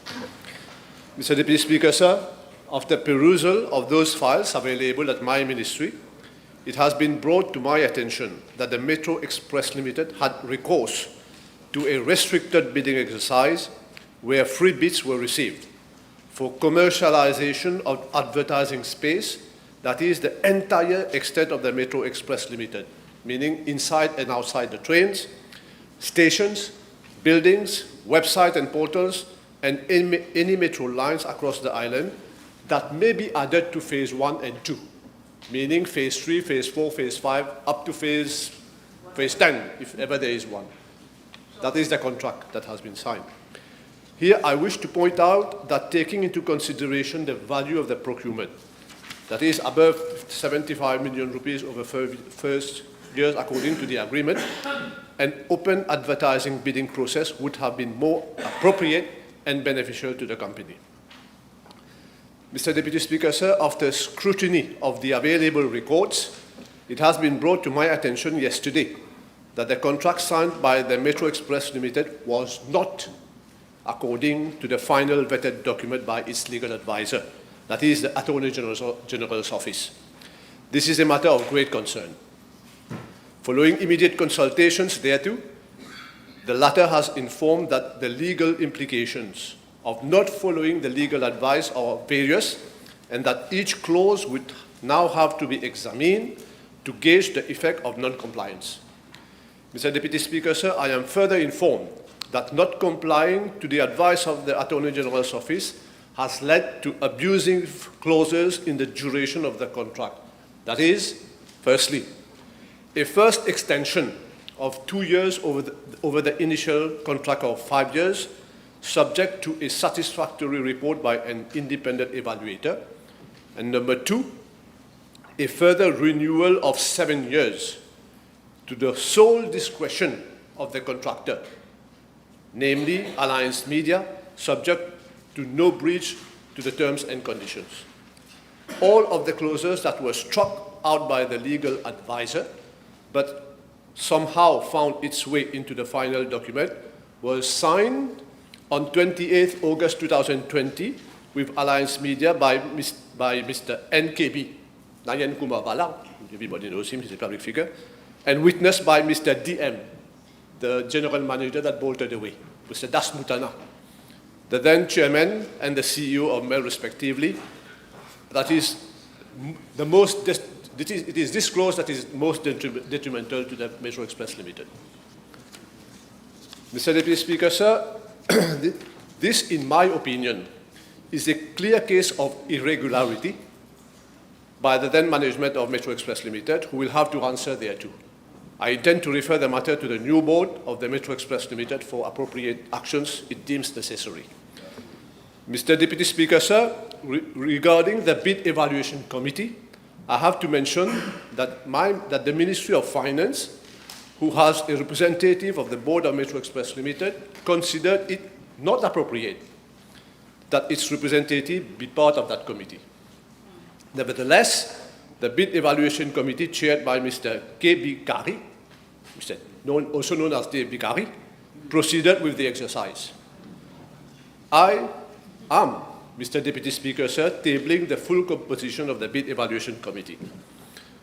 Mr. Deputy Speaker, sir, insofar as revenue from the contract is concerned, Alliance Media shall pay to Metro Express Limited a monthly rental which is greater of the fixed minimum amount of or a percentage of the net advertising revenue.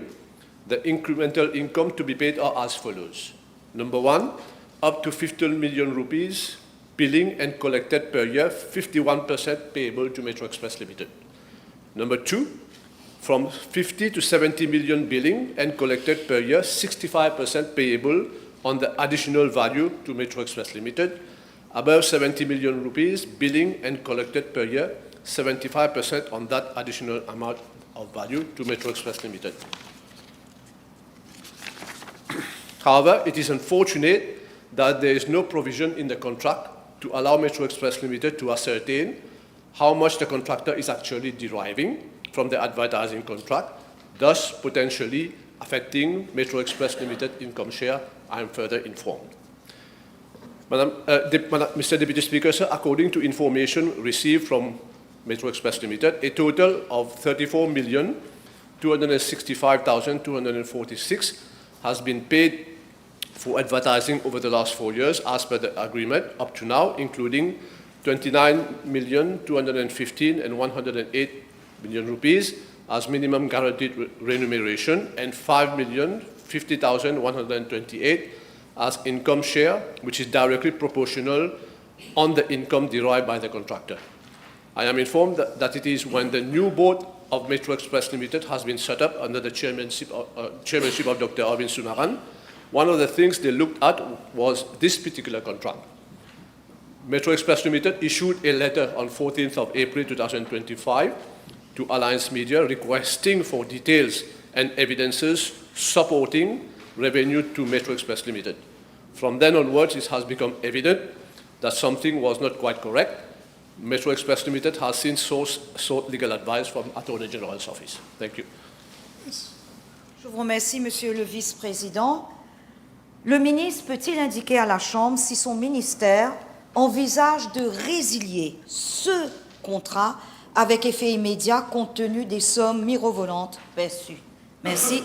Yes, as a matter of fact, like I mentioned, legal advice was sought yesterday, and we've been told, Metro Express Limited has been told that should Alliance Media not disclosing schedule of net advertising revenue calculations on a quarterly basis, which I believe, which should be verifiable because it can declare any sum and then just pay a percentage of it, has to be verifiable, then it is in breach of the contract.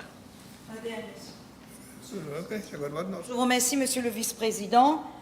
Puis-je demander à l'honorable ministre si son ministère envisage de saisir la FCC afin qu'une enquête approfondie soit menée pour déterminer s'il y a eu favoritisme pour l'obtention de ce contrat? Merci.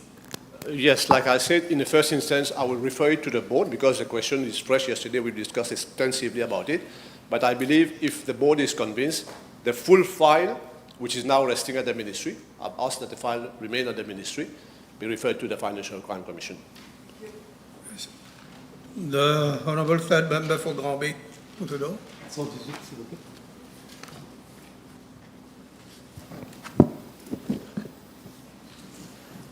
Mr. Deputy Speaker, sir, I'm informed that on 17 December 2020, a Memorandum of Understanding, MOU, was signed between the then Ministry of Youth Empowerment, Sports and Recreation and Evaco Limited for the construction of a football ground, pétanque court, outdoor gym, kids corner, and related infrastructure on a plot of approximately 13,000 square meters at Chemin 20 Pieds, Cap Malheureux. The project is expected to be completed by October 2025.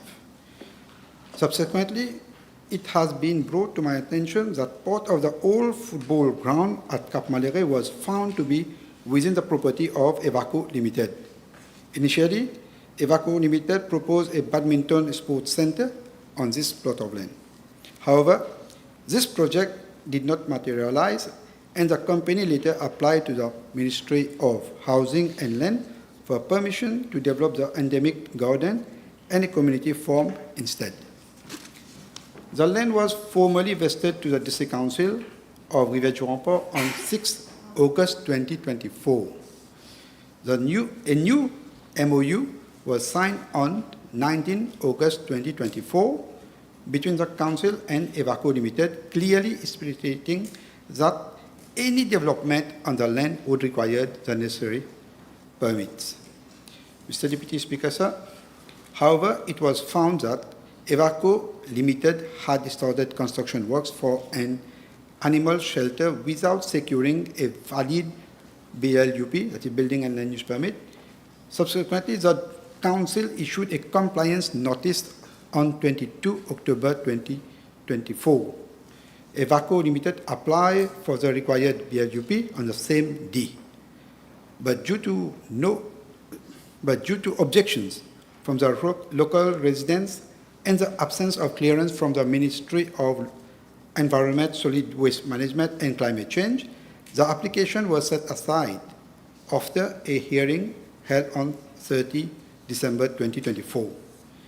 Evaco Limited obtained the clearance from the Ministry of Environment, Solid Waste Management and Climate Change on 15 January 2025 for the upscaling of the farm as well as any additional animal rearing on site, provided that all necessary clearance and permits are obtained from the Division of Veterinary Services of the Ministry of Agro, Food Security, Blue Economy and Fisheries, and the District Council.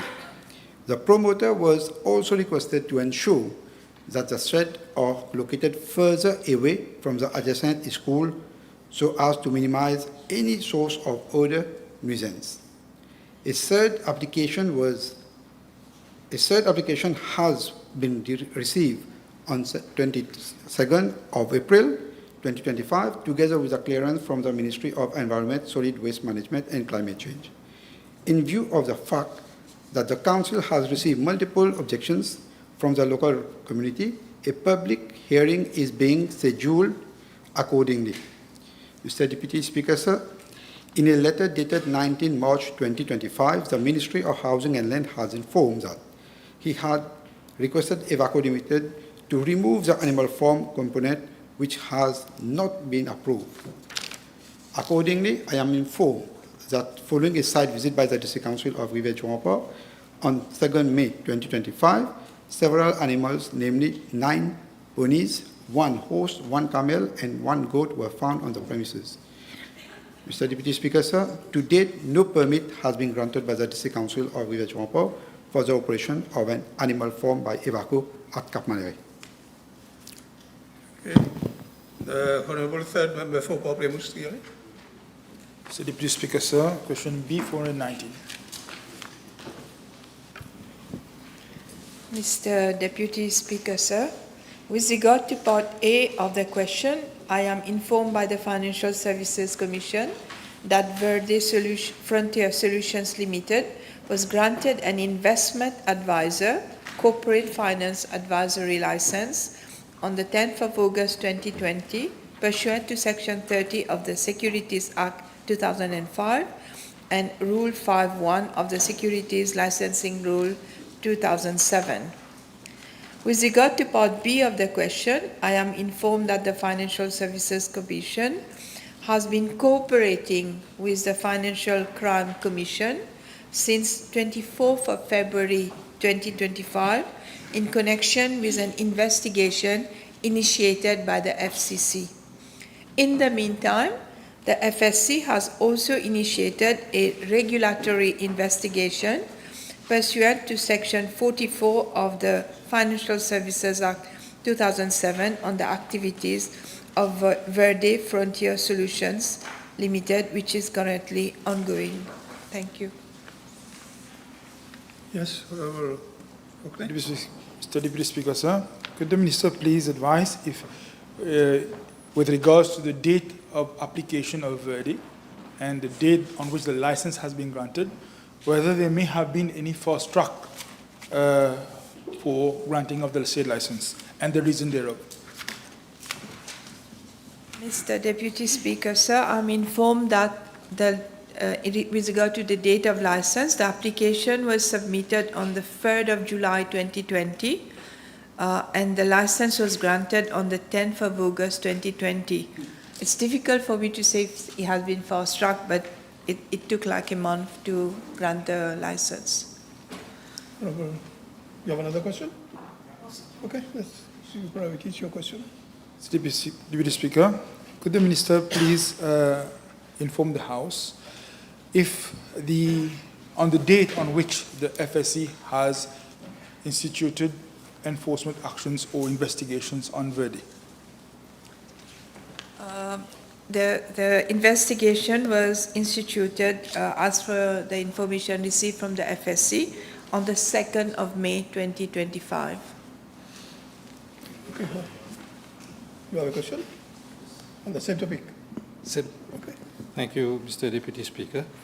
Honourable Minister, can I know whether as the Honourable Member just said, the application was sent and for views and recommendation on Sunday, the 9th of August, and also if the Minister can tell the House whether the same officer, Mr. Kamal Baran, who gave the license and now at the head of Enforcement Directorate, is investigating and say.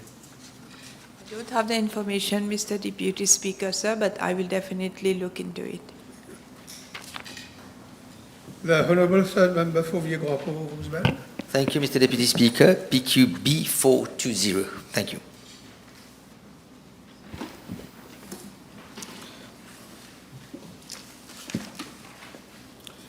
Mr. Deputy Speaker, sir, with reference to Part A of the question, I wish to inform the Honourable Member that recruitment to the post of Assistant Chief Executive, ACE, in local authorities falls under the purview of the Local Government Service Commission, that is the LGSC. All vacancies in this grade are first reported to the Unified Local Government Service Board, which operates under the aegis of my ministry, and thereafter makes recommendation for filling the post to the LGSC. At the District Council of Grand-Port, there are 3 funded posts of ACE. 2 are already filled on a permanent basis since 1st July 2019, and the second since 4th July 2022. The third post became vacant after Mrs. Uzia Bibi Farouzia was promoted as temporary Deputy Chief Executive on 5th May 2023. Since then, Mrs. Minuksha Buden Rochkut, an Office Management Assistant from Municipal Council of Kirpip, has been assigned to act in the post from 15 April 2025 for a period of 3 months or until it is permanently filled. However, I am informed that this vacancy cannot be reported to the LGSC due to a pending appeal for judicial review by the LGSC and Mrs. Uzia and Mrs. Dial at the Supreme Court against the determination of the Public Bodies Appeal Tribunal, who had previously quashed the decision of the LGSC to appoint Mrs. Uzia and Mrs. Dial to the post of Deputy Chief Executive. The case is coming before the Supreme Court on 28 May 2025. Across all the local authorities, there are 31 funded posts of Assistant Chief Executive, of which 24 are currently filled. 6 vacancies have already been reported to the LGSC, and the remaining ones will be reported in due course, depending on the outcome of the appeal. Mr. Deputy Speaker, sir, with regard to Part B of the question, there is one funded post of Safety and Health Officer, Senior Safety and Health Officer at the District Council of Grand Port. This post has remained vacant since the retirement of the previous holder on 12 June 2023. The vacancy was reported to the LGSC on 23rd June 2023 and advertised by public notice on 15 September 2023, and the evaluation of the application was completed on 27 December 2023. However, the recruitment process was delayed because of serious governance problems within the LGSC under the previous government. In particular, the former chairperson of the commission took all decision-making powers into his own hands and excluded all the other members of the commission. This action was a clear violation of constitutional principles and contrary to the established philosophy of the LGSC. As a result of these improper practices, the institution work was undermined and the critical post remained unfilled for nearly 2 years. Worse still, the failure to complete the selection exercise before the dissolution of the National Assembly in October 2024, as confirmed by correspondence dated 17 December 2024, further obstructed the recruitment process. These events reflect a lack of good faith and administrative will on the part of the previous government. To comply with Section 30 of the Occupational Safety and Health Act, that is OSHA 2005, which requires a full-time safety and health officer for organizations with 500 to 2,000 workers, temporary arrangements were made. An officer, Mr. Babaji, holding a BSc, Honours in Occupational Safety and Health Management, has been assigned the duties of Safety and Health Officer at the District Council of Grand Port since last week, until the vacancy is filled. The Ministry issues a letter of assignment on 2 May 2025. The Ministry of Labour and Industrial Relations was consulted, and similar temporary arrangements have been made in other local authorities facing the same issue. Efforts are ongoing to register these officers under the Section 29, Part 1 of the OSHA 2005, so they may legally act in this capacity. I wish to assure the House that the post will be re-advertised soon and the recruitment process will be conducted urgently and transparently to ensure the post is filled at the earliest opportunity. My ministry is committed to restoring good governance and ensuring the health and safety of employees in local authorities in full compliance with the law. Yes, you have a supplementary. Understand from the Honourable Minister's reply, in respect of Part A of the question, that one Ms. Rochecout has been appointed on a temporary basis for a period of 3 months, as from the 15th of May 2025. Would the Honourable Minister be in a position to confirm that upon the expiry of those 3 months, that is on the 15th of August 2025, this very same Ms. Rochecout would be renewed at the same post, at the same place, in order to ensure the continuity of the services provided by the District Council? It will be renewed until the post is being filled by the LGSC. Okay. The next question, Honourable Ramas. Yes, thank you, Mr. Deputy Speaker. PQ B421, please. Mr. Deputy Speaker, sir, with regards to Part A of the question, I am informed by the Financial Services Commission that the Commission has conducted during the period 2021 to date a total of 1,753 on-site inspections relating to anti-money laundering and combating the financing of terrorism, prudential and conduct matters, out of which 39 are related to on-site prudential inspections. Moreover, 1,354 off-site or desk prudential inspections, comprising mainly review of audited financial statements, capital adequacy and actuarial valuation reports, were carried out. With regard to Part B of the question, I am informed by the FSC that 36 on-site conduct inspections have been carried out, triggered by complaints and whistleblowing. The remaining 1,678 on-site inspections conducted by the FSC were principally focused on AML CFT. My colleagues may wish to recall that in February 2020, Mauritius was placed on the FATF grey list as a result of strategic deficiencies with regard to its AML CFT framework, and the FATF identified Mauritius should continue to work on its action plan to address its strategic deficiencies, including the effective implementation of a risk-based supervision plan for the FSC. Subsequently, the Financial Services Commission updated its AML CFT risk-based supervision framework, which is being used to assess risk and compliance and rate licensees accordingly. Based on their respective risk rating, licensees are identified for AML CFT focused inspections to be conducted for each yearly cycle, that is from March to February. Mr. Deputy Speaker, sir, for the year 2025-26, the FSC has planned 323 on-site inspections to keep the AML CFT risk understanding of its financial institutions up to date. Thank you. Yes.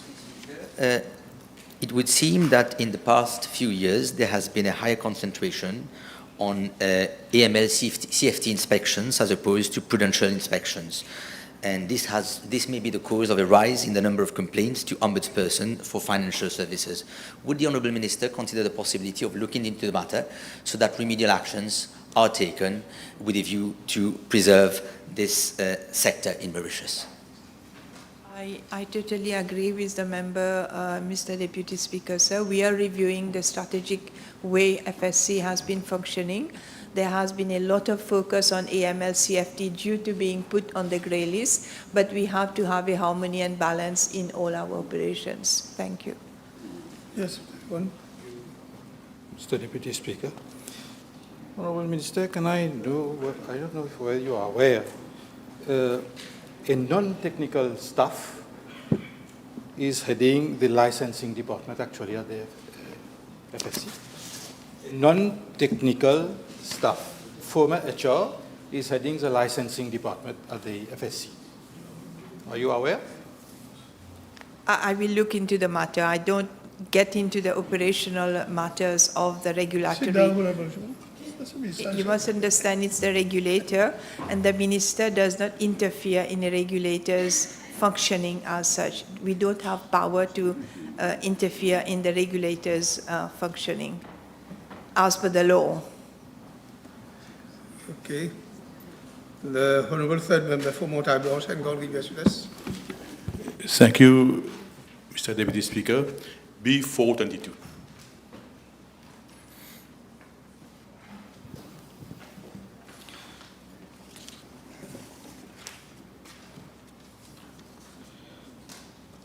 Mr. Deputy Speaker, sir, further to my previous reply to Parliamentary Question B65 on Tuesday, 17 December 2024, I wish to provide the House with a brief and updated process regarding the relocation of remaining traders from the privately run Belair Old Market Fair to the newly constructed Market Fair facility.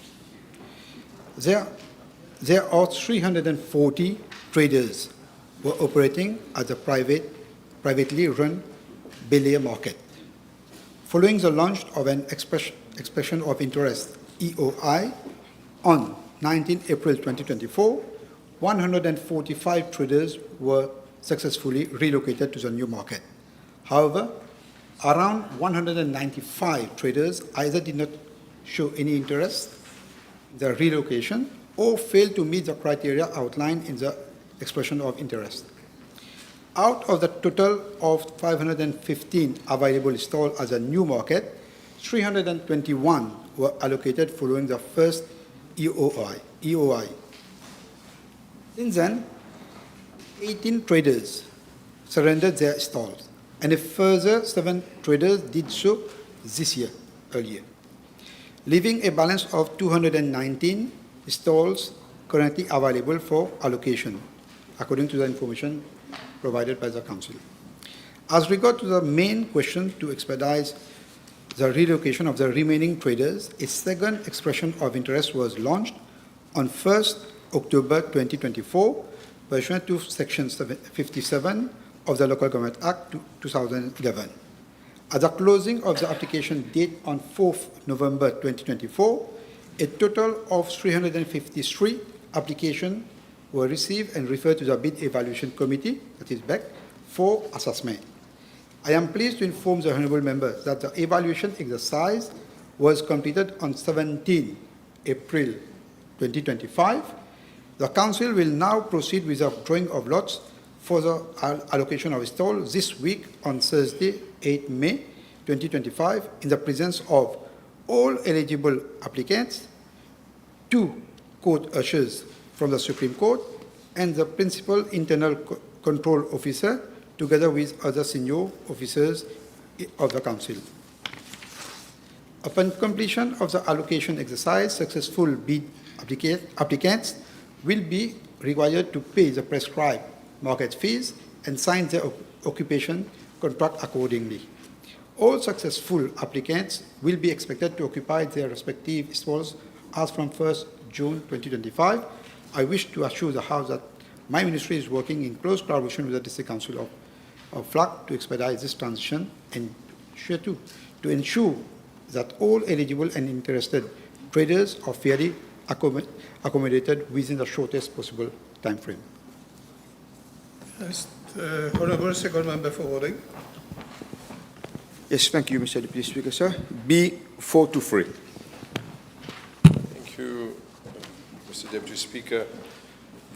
Section 3.1 of the Children's Court Act provides for the establishment of the Children's Court. And furthermore, Section 3.4 of the said Act makes provision for the Children's Court to sit in such place and at such time as the Chief Justice may direct.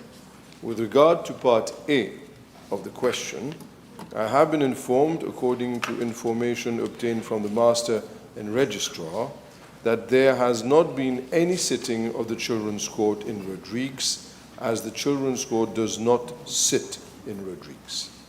Mr. Deputy Speaker, with regard to Part B of the question, having regard to the specialized nature and jurisdiction of the Children's Court, consideration may be given for the establishment thereof in Rodrigues. Accordingly, Government will act in consultation with the Honourable Chief Justice for any decision to be taken thereof. Notwithstanding the establishment of the Children's Court in Rodrigues, I wish to inform the House that any matter involving a child is dealt with by the Court of Rodrigues, as the magistrate for Rodrigues shall, within Rodrigues, have the same powers and jurisdiction as are conferred on every district magistrate in Mauritius. And the District and Intermediate Court Civil Jurisdiction Act and the District and Intermediate Courts Criminal Jurisdiction Act, the Criminal Procedure Act and the Courts Act shall extend to Rodrigues with Section 2 et 3 of the Courts of Rodrigues Jurisdiction Act.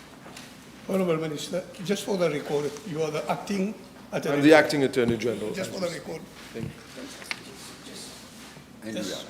If you will allow me, Mr. Deputy Speaker, sir, is the Honourable Acting Attorney General aware that in the absence of children's court or even a probation home or hostels in Rodrigues, girls, minors with behavioral concerns, they have to be sent to Mauritius, thus certainly aggravating their situation?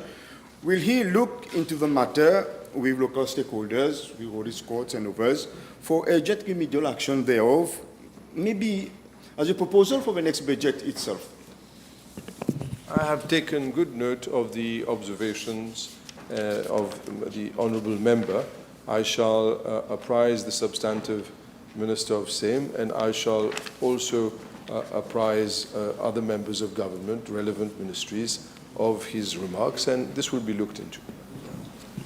Secondly, if you allow me, being given that also there is no bail and remand court during weekend in Rodrigues, will the Honourable Attorney-General also look into the matter for remedial action thereof? As Mr. Deputy Speaker, you will realize, and the Honourable Member as well, that this does not form part of the question as far as bail and remand court is concerned. However, in a spirit of trying to be helpful, obviously, we will look into all those issues since it is a relevant issue, I do agree. Not to the question, but it is an important issue. Thank you. Thank you, Honourable Minister. The Honourable First Member for Savane, Black River. Mr. Speaker, B424. Mr. Deputy Speaker, sir, I am informed that over the last 10 years, Mauritius Post Limited has recruited 462 officers in total, out of which 106 officers have already resigned. With your permission, Mr. Deputy Speaker, sir, I will now list the number of recruitment made for each year from 2015 to 2024. 2015, 56, 2016, 17. You can file it if you want. I will file that, but I would still like to attract the attention of the House with regards to the last 3-4 years, with your permission. Okay. So 2021, 14, 22, 35, 2021, 14, 22, 35, 23, 6. And for the House, 2024, 181 officers have been recruited by the Mauritius Post Limited. And it is good to note that the minister, the then Minister for IT, emanated from constituency number 9. And out of these 181 people, 99 were recruited from constituency number 9. And we talked about meritocracy in that government. Not just that, l'Inmada est ce propre leader, l'Indonésie 58, comment ça peut se faire without meritocracy? And l'Inmada est ce ban les autres collègues aussi. How can it be possible that 99 people out of constituency number 9 only met the requirements for that position? Are we fooling ourselves or are we fooling the public? So they ended up fooling the public for so long. Mr. Deputy Speaker, sir, we are currently not sure whether the procedures and the principle of meritocracy was respected or not as part of that recruitment process, since the queries addressed, and I say it loud, the queries addressed to the HR manager of Mauritius Post were not answered to satisfactorily.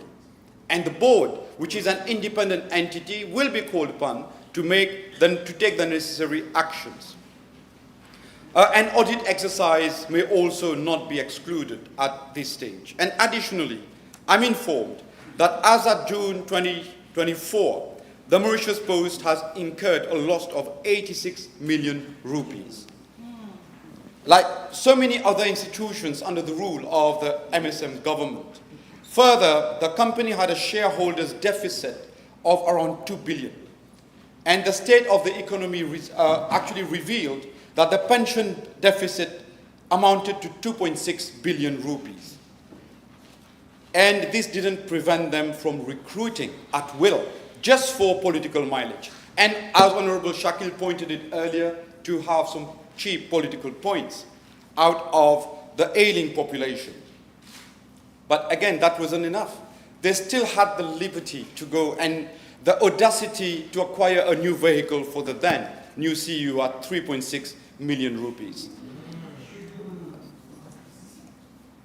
There is this company called ProGuard Limited, which has a contract of 1.2 million rupees every month for delivering remittance, parcel, and emails, whether or not services are delivered. It's a fixed contract. Honourable Minister, can you please stick to the question? I am sticking to the question. We are talking about officers who were recruited for Yes, the past 10 years. I am sticking to the question, Yes, and I believe that I have by now answered the question, unless there is supplementary. Thank you. Mr. Deputy Speaker, will the Minister be in a position to enlighten this House on the number of vacancies we had pre-recruitment and whether there has been new positions created to recruit those people and if they met all the training required? Okay, let's start with the training element. It seems contracts for training were allocated on the basis of MOUs between the Mauritius Post Limited and the NPCC. Though they are both government entities, training contracts were actually allocated at the back of MOUs, which we believe is against the concept of good governance. Now, having said that, with regards to the supplementary question, I do not have the information with me at the moment, but I will certainly table the same. Thank you. Thank you. The Honourable Second Member for Rouvière-les-Orgues, celui-là. Thank you, Mr. Deputy Speaker. Question B425, s'il vous plaît. Mr. Deputy Speaker, I am informed by the Ministry of Local Government that in constituencies number 13, there are 9 cremation grounds which are all traditional pyres located at Grand-Bois, Bois-Chéry, Rivière-du-Post, Camp Rabot and Camp Siadji, Taillac, Camp Diable, L'Escalier and Benares. 3 incinerators situated at Grand-Bois, Souillac, Chamonix, which are used mostly by the Hindu faiths and occasionally by Christian faiths. 3 cemeteries which are located at L'Escalier, Camp Diable and Grand-Bois. I'm also informed that the cemetery at L'Escalier is almost saturated, and I thank the Honourable Member for this question. And there is no additional land for further extension. The District Council of Savane is indeed looking for a suitable portion of land to extend the cemetery.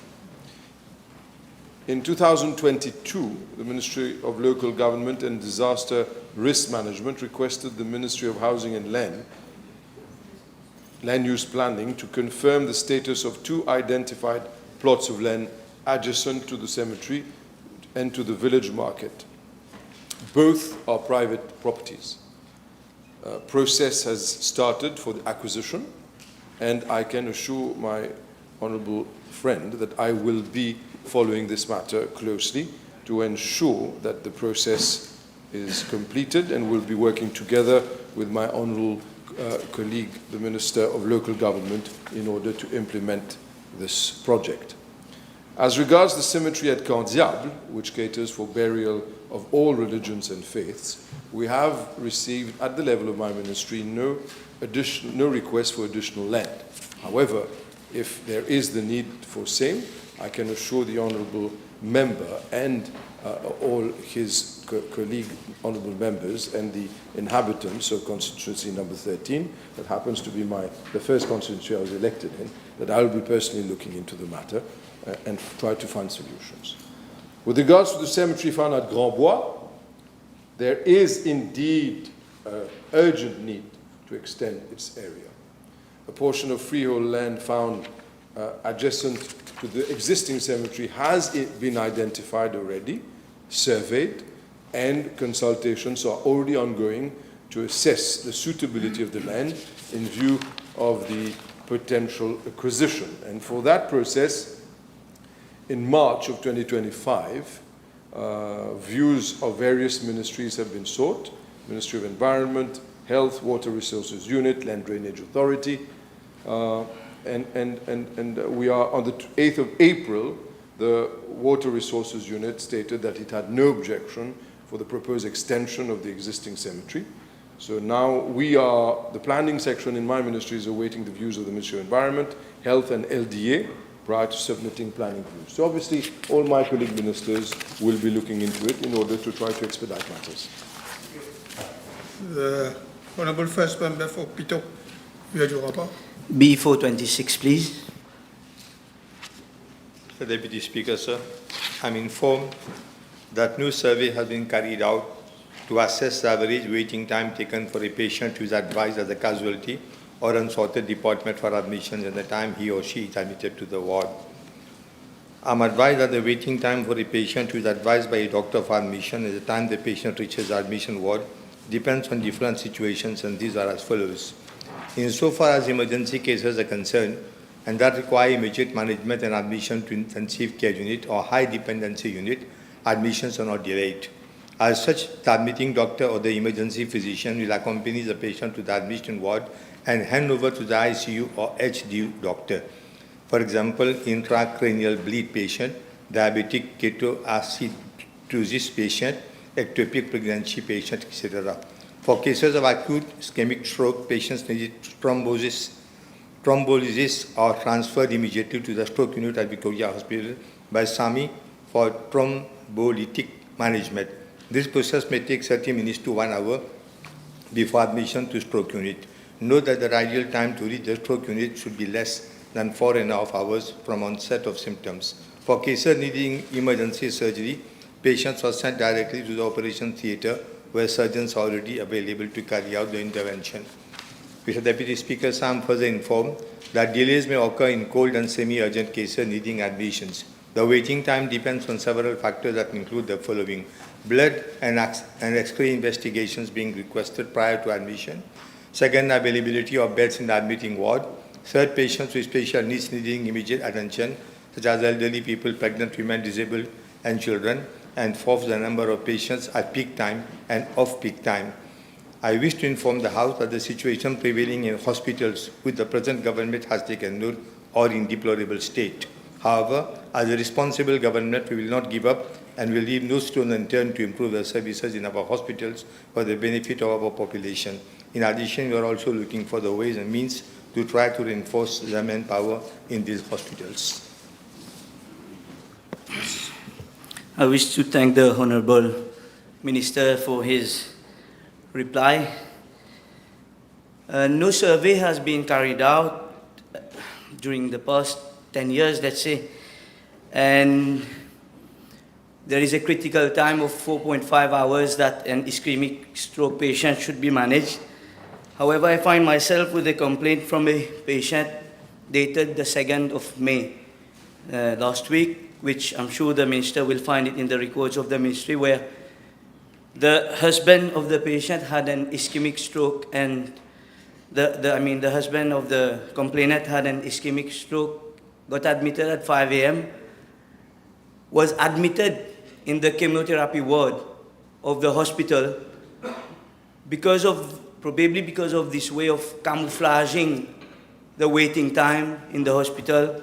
Blood tests take 1 hour to wait for, and in case of emergency cases, it's more. The patient had to wait 9 hours so that the patient got transferred from the chemotherapy unit to the ward, and that is why there was this pilot project of a transitional ward in G2 Hospital. I wish to ask the Honourable Minister whether we could urgently try to implement a transitional ward so that patients who are on their feet, who don't need to be on the bed, can be in transition to a ward where they can wait for their prescriptions or other relevant papers. Meanwhile, other patients who have to be admitted urgently have the place, instead of being transferred to chemotherapy wards in emergency cases. You want to answer? Deputy Speaker, sir, I don't deny the fact there are hundreds of cases of negligence in our hospitals, and every day I have the habit of receiving dozens of people, and I look into cases personally every day in the morning, and the Honourable member knows very well. Secondly, as far as the question of having a special ward to keep patients waiting there, that is, I may say that is a decision which has to be taken, a policy decision has to be taken at the level of the ministry. It shouldn't be for one particular hospital, but it has to be all the hospitals. But I can assure the House that maximum care is being taken these days, and I have no doubt that in the weeks or days or months to come, all the petty problems which have been occurring here and there in hospitals will be solved. You have one question on this? Vice-président. We are talking about Yes. Monsieur le ministre, est-ce que vous êtes au courant qu'il y a un manque accru des personnels à l'hôpital SSRN, et qu'est-ce que vous comptez faire pour pallier à ce manquement? Unfortunately, for the last 10 years, no nursing officers were recruited, and there is a lack of 1,500 nursing officers and 300 doctors in our hospitals.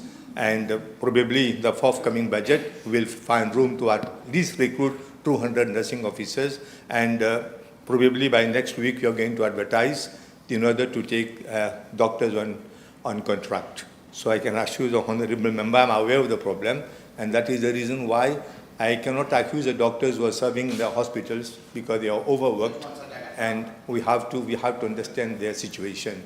But by means of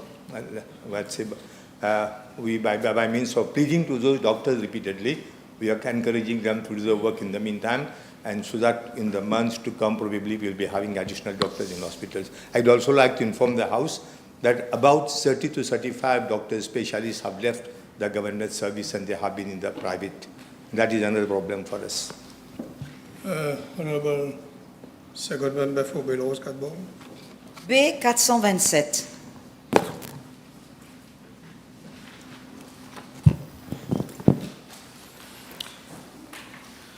Mr. Deputy Speaker, sir, the Belrose Fair, previously known as Doyen Fair, was originally held in the open air along the former railway track at Avenue Doyen, Belrose. Following the implementation of the Metro Express project, the fair was relocated on 15 September 2019 to a new site at Victoria Avenue, Catterbourne. The current site is state land leased to MJTI Properties Company Limited. Cabinet approved a lease agreement between MJTI Properties Company Limited and the Municipal Council of Catterbourne for an area of 5,200 square meters square at an annual rental of 1.1 million rupees. The fair has been operating at this location since its relocation. I wish to assure the honourable members that my ministry is actively following up on this project as a matter of priority. We are treating it on a fast-track basis and giving it due consideration to ensure that all administrative and procedural steps are completed promptly so as to facilitate the development of a permanent market infrastructure for the benefit of traders and community. It is regrettable that, despite the site being operational since 2019, no significant progress was made by the previous administration to secure the required land vesting or to move forward with construction. Procedures are now being accelerated to transfer the land from the State Investment Corporation to the Ministry of Housing and Lands, which will then vest the land with my ministry. Currently, 5,400 meters square of the site is being used as a bus holding area on weekdays and Saturdays, and as a market fair on Sundays. According to correspondence dated 20 March 2025, the State Investment Corporation has returned the leasehold rights to the Ministry of Housing and Land. Compensation has also been agreed for construction structures on the site covering an area of around 6,000 meters square. The Victoria Fair currently consists of 277 stalls across various sections, including vegetable, food, haberdashery, flowers, egg, fish, and spice. Of these, 232 stalls are occupied while 45 remain vacant. The fair operates on Sundays only from 6 o'clock to noon. Police assistance is provided during operation to regulate traffic and hawking activities. Basic facilities including toilets for male, female, and disabled persons are available. Parking is also provided at the nearby Marie Marot Activity Center. It is unfortunate that the previous government, also 2 million rupees had been earmarked for consultancy services as far back as 2021. Two separate procurement exercises were launched, one in 2021 and another one in 2022, both of which failed due to poor planning and lack of responsiveness. No meaningful action was taken after that. Despite the allocation of 70 million rupees in the public sector investment program over several years, construction never started. The current administration in office since November 2024 has taken decisive steps to release the project. A design and build approach was approved by the Council's Executive Committee, and the Public Infrastructure Department has finalized the project specification. However, works can only begin once the land is officially vested My ministry is working diligently with all concerned institutions to expedite this final step and initiate construction without delay. The absence of meaningful progress in this essential infrastructure over the last 5 years highlights the delays and inaction of the previous regime. The new government is committed to change this situation and to deliver a permanent, well-equipped and dignified marketplace for our traders and the community over there. Yes, supplementary. Je vous remercie, Monsieur le Vice-président. Can the Honourable Minister inform the House why, despite the allocation of 70 millions de roupies in the last budget, construction has still not started? As I just said, Mr. Deputy Speaker, sir, although the 70 million rupees has been earmarked in the budget 2024-2025 for the construction of the permanent market, the project is still awaiting completion of the land vesting procedures. Procedures are only now being accelerated to transfer the land from the State Investment Corporation to the Ministry of Housing, which will be then vest the land with the Ministry of Local Government within 2 months. Okay, Thank you, Mr. Deputy Speaker. Given that only 232 out of 277 stalls are currently occupied, would the Minister inform the House what measures are being taken to support the vendors and ensure full occupancy of the remaining spaces? Yes, Deputy Speaker, sir. In fact, an expression of interest was launched on 17 March 2025 to allocate the remaining 45 stalls, with a closing date which was set on 18 April 2025, and the evaluation process is currently undergoing. Thank you. Thank you. The Honourable Fourth Member for Porty North, Mount Island. Thank you, Mr. Deputy Speaker. B428. Minister. Mr. Deputy Speaker, sir, I am informed that on 5th May 2023, the State Trading Corporation STC launched an open international bidding exercise for the supply of white oil for the period of 1st August 2023 to 31st of July 2024. At opening of bids on 26 May 2023, 7 bids were received, wherein the lowest offer was from OQ Trading Limited. On 7th of June 2023, the Board of STC approved that the contract for the supply of white oil for the period of 1st August 2023 to 31st of July 2024 be awarded to OQ Trading Limited, the lowest substantially responsive bidder.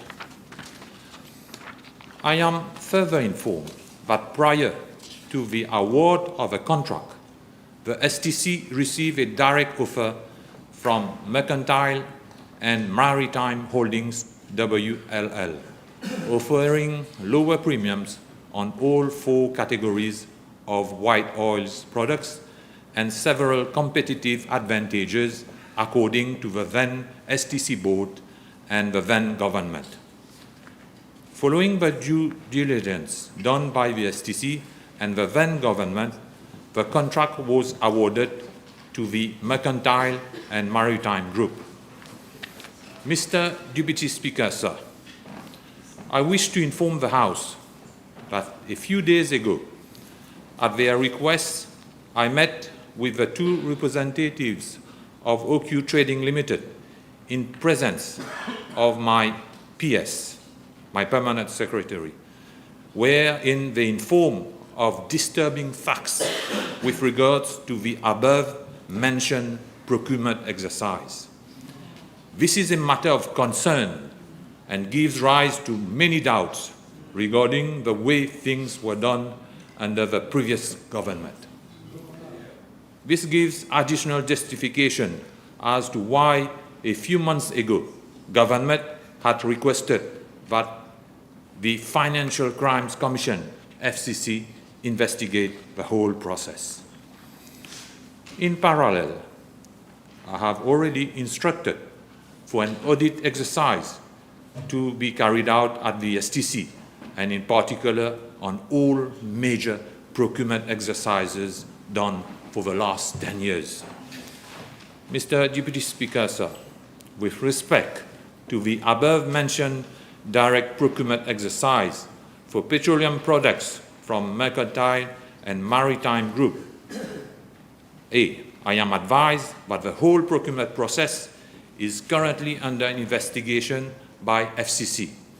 In this regard, I stand advised that it would not be appropriate to disclose the requested details at this stage so as not to prejudice the integrity of the ongoing investigative process. B, in addition, given the ongoing FCC investigation, any tabling of contractual documents is deferred pending the outcome of a said inquiry. I wish to assure the House that my ministry and the State Trading Corporation are fully cooperating with the relevant authorities and stand committed to upholding transparency, accountability, and the rule of law. Thank you. The Minister stated that there is an inquiry of the FCC, and we don't want to prejudice the inquiry. If you can put your question, but then the Minister will decide whether he wants to answer or not. Yes, the Honourable Minister will remember when he was sitting in opposition that this was the subject of the private notice question at the time for making public the contract. And the financial cost to this day has never been made public. Forget the contract, the financial cost. So can the Minister at least, like the question asked, give to the people of Mauritius an indication as to the financial cost of this contract? How much was the contract value for? Whether it was for the acquisition of petroleum product together with the transport and other costs, and what was the amount for that?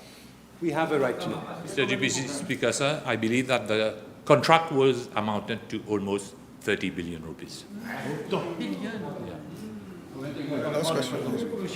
Mr. Deputy Speaker, I've heard the Honourable Minister referring to disturbing facts while he had a meeting with the representatives of OQ Trading. For the benefit of this House and the whole nation, can he tell us what he meant by disturbing facts? Thank you. Monsieur le Vice-président, quand j'ai rencontré les deux représentants de OQ Trading Limited, j'étais choqué. Ce que les deux représentants m'ont confirmé, ils m'ont dit qu'il y a eu quelqu'un qui a pris contact avec eux depuis Dubaï. Ils ont demandé de l'argent en échange. Et je suis content d'avoir eu cette question pour que je puisse répondre. Et puisque OQ Trading n'a pas accédé à la demande de cette personne, malheureusement, il n'a pas eu le contrat. The Deputy Speaker, sir, I wish to ask the Minister whether it is an established or admissible practice to set aside a tender exercise and go for direct bidding, however low the offer may be in the history or in the usual practice at the STC. Mr. Deputy Speaker, this is not a good practice. As we know how the previous government was working, everything was possible with them. Just one last question. One last question. Mr. Deputy Speaker. Mr. Deputy Speaker, may I ask the Honourable Minister, in the name of change, does the Minister now undertake? Do you now undertake? Does the Minister now undertake? Because he has said, because of an inquiry, he cannot make it public, even though a few months ago he had himself requested that. The question is, in the name of change, does he undertake to answer parliamentary questions for future contracts for the acquisition of petroleum product and to give all details and not to rely to hide behind confidentiality clauses. Do you give that undertaking? I cannot give undertaking or whatever. I will answer whenever it is possible to answer. Okay. The Honourable Third Member for Montagne Blanche and Condé-Sud-Est. Thank you, Mr. Deputy Speaker. B429. Thank you, Mr. Deputy Speaker, sir. I am informed that recurrent traffic congestion occurs along Belmar, Trou-de-Douce Road, B59. At Trou-de-Douce for the following reasons. Number one, commercial buildings have been constructed along B59 road, but it is to be noted that parking facilities have not been provided. On-street parking have been observed despite the presence of yellow lines. This is a recurrent feature in highly built-up areas with lack of adequate parking facilities, not enough enforcement by local authorities and the Mauritius Police Force results in even meager parking facilities being taken up by illegal structures, thereby leading to recurrent on-street parking. I am further informed, Mr. Deputy Speaker, sir, that with a view to relieving the traffic congestion at Trou-de-Douce, the Traffic Management and Road Safety Unit of my ministry has, as a short-term measure, provided single and double yellow lines at the village of Trou-de-Douce near RCA School and MCB to prohibit inconsiderate on-street parking. Mr. Deputy Speaker, sir, for the long term, the following measures are being proposed. Number one, to the District Council of FLAC to ensure that all requirements of planning policy guideline with regards to parking provision are met prior to issue of building and land use permit. Number two, the police should ensure strict enforcement. And number three, the District Council of FLAC should ensure that parking facilities are provided for development projects. Thank you. Yes, the Honourable Second Member for Belrose-Cadbon. B430. Mr. Deputy Speaker, sir, I wish to inform the House that the financial statements for financial year 2015, that is January 2015 to December 2015, were tabled at the National Assembly on 24th November 2024. Regarding the financial statements for financial year 2016-2017, the statements have been audited and finalized recently by the National Audit Office. Same has been transmitted to the Clerk of the National Assembly last week for tabling. Mr. Deputy Speaker, sir, as I stated in my reply to PQ B66 earlier this year, instructions were given to the National Transport Corporation to expedite finalization of pending accounts, and the new board of the NTC was entrusted with the responsibility to ensure that all accounts be finalized and audited as a matter of priority. Mr. Deputy Speaker, sir, I am informed that necessary actions were taken by the board of the NTC, and subsequently the final statements for the remaining years, that is 2018 to 2024, have already been prepared and submitted to the National Audit Office for auditing.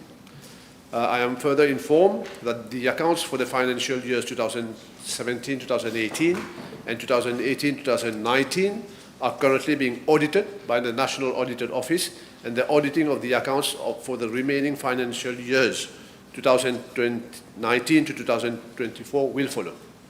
The audited financial statements will thereafter be tabled to this August Assembly after completion of the exercise.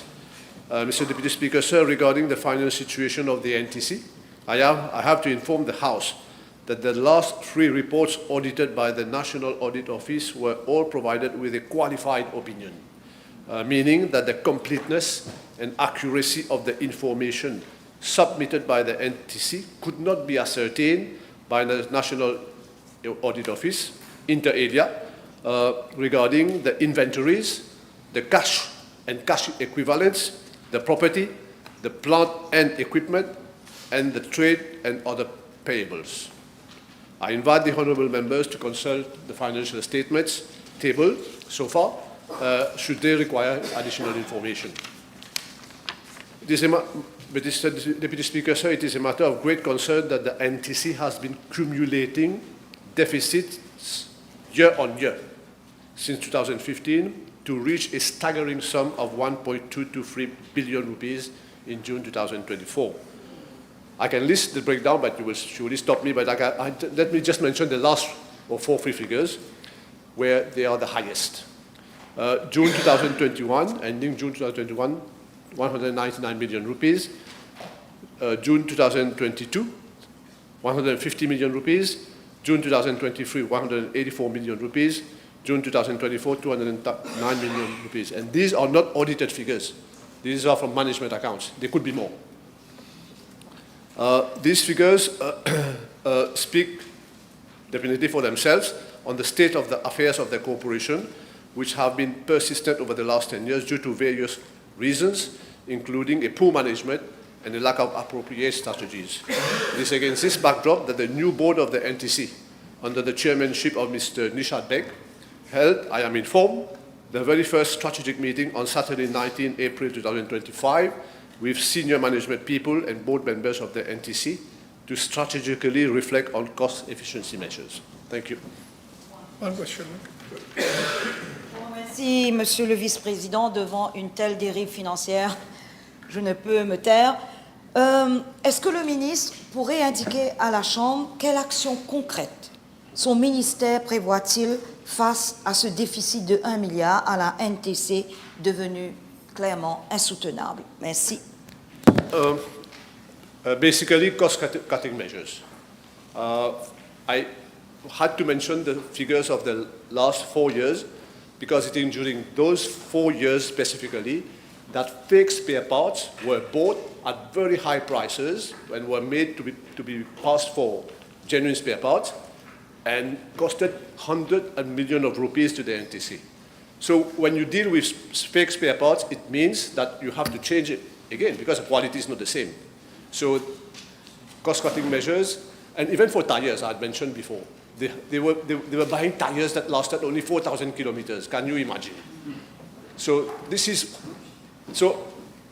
FCC is currently inquiring on this. I hope light will be shed sometime soon so that those responsible for this very sorrow state of affairs be made answer to the people of this country. Yes, thank you. The Honourable First Member for Savannah Black River. Thank you, Mr. Deputy Speaker. B431. Mr. Deputy Speaker, sir, this information is being compiled by the NLTA, and I shall arrange for same to be placed in the library of the National Assembly once the same is made available to my ministry. Thank you. The Honourable Second Member for Brigade Zauliswa. Thank you. Question B432, please. Mr. Deputy Speaker, sir, at the level of my ministry, the prices of essential commodities on the market are continuously being monitored and analyzed since importers and local producers are practicing significantly higher prices than usual. As regards the imposition of a maximum retail price on frequently consumed commodities, for Mauritius and Rodrigues, a survey is ongoing on different types of canned foods and other daily products. Based on the report that is expected shortly, I shall make a recommendation on the proposed extension of maximum retail price and other consumed commodities for consideration at the level of Cabinet prior to promulgating the regulation under the Consumer Protection, Price and Supplies Control Act 1998. A communiqué will thereafter be issued to the members of the public. Mr. Deputy Speaker, sir, according to Section 11 of the Legal Metrology Act on Labeling and Standardization of Prepacked Commodities, no person is allowed to prepack any commodity unless the package of the commodity should bear a conspicuous label carrying declaration to prescribe inter alia.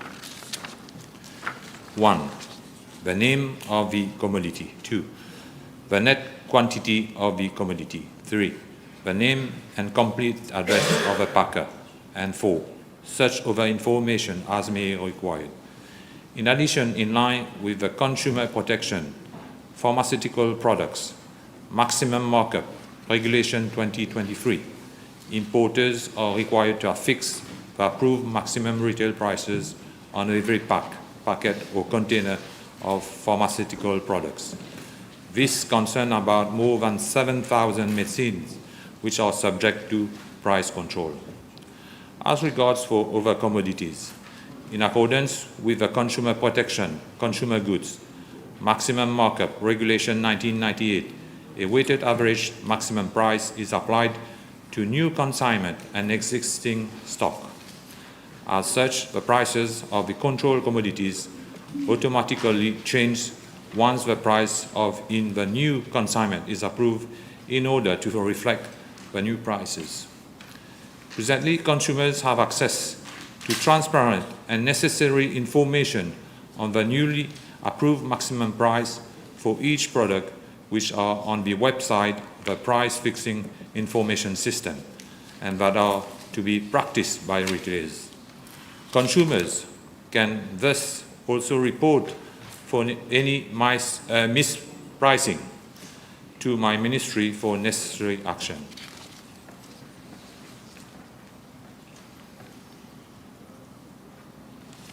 Yes.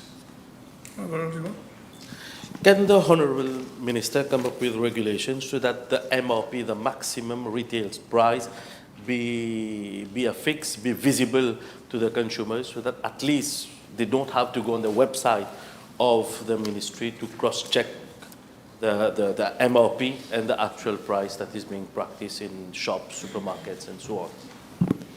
And it is being practiced in India. We will try to consider. Thank you. The Honourable Second Member for Mayberg-Plamayon. B433.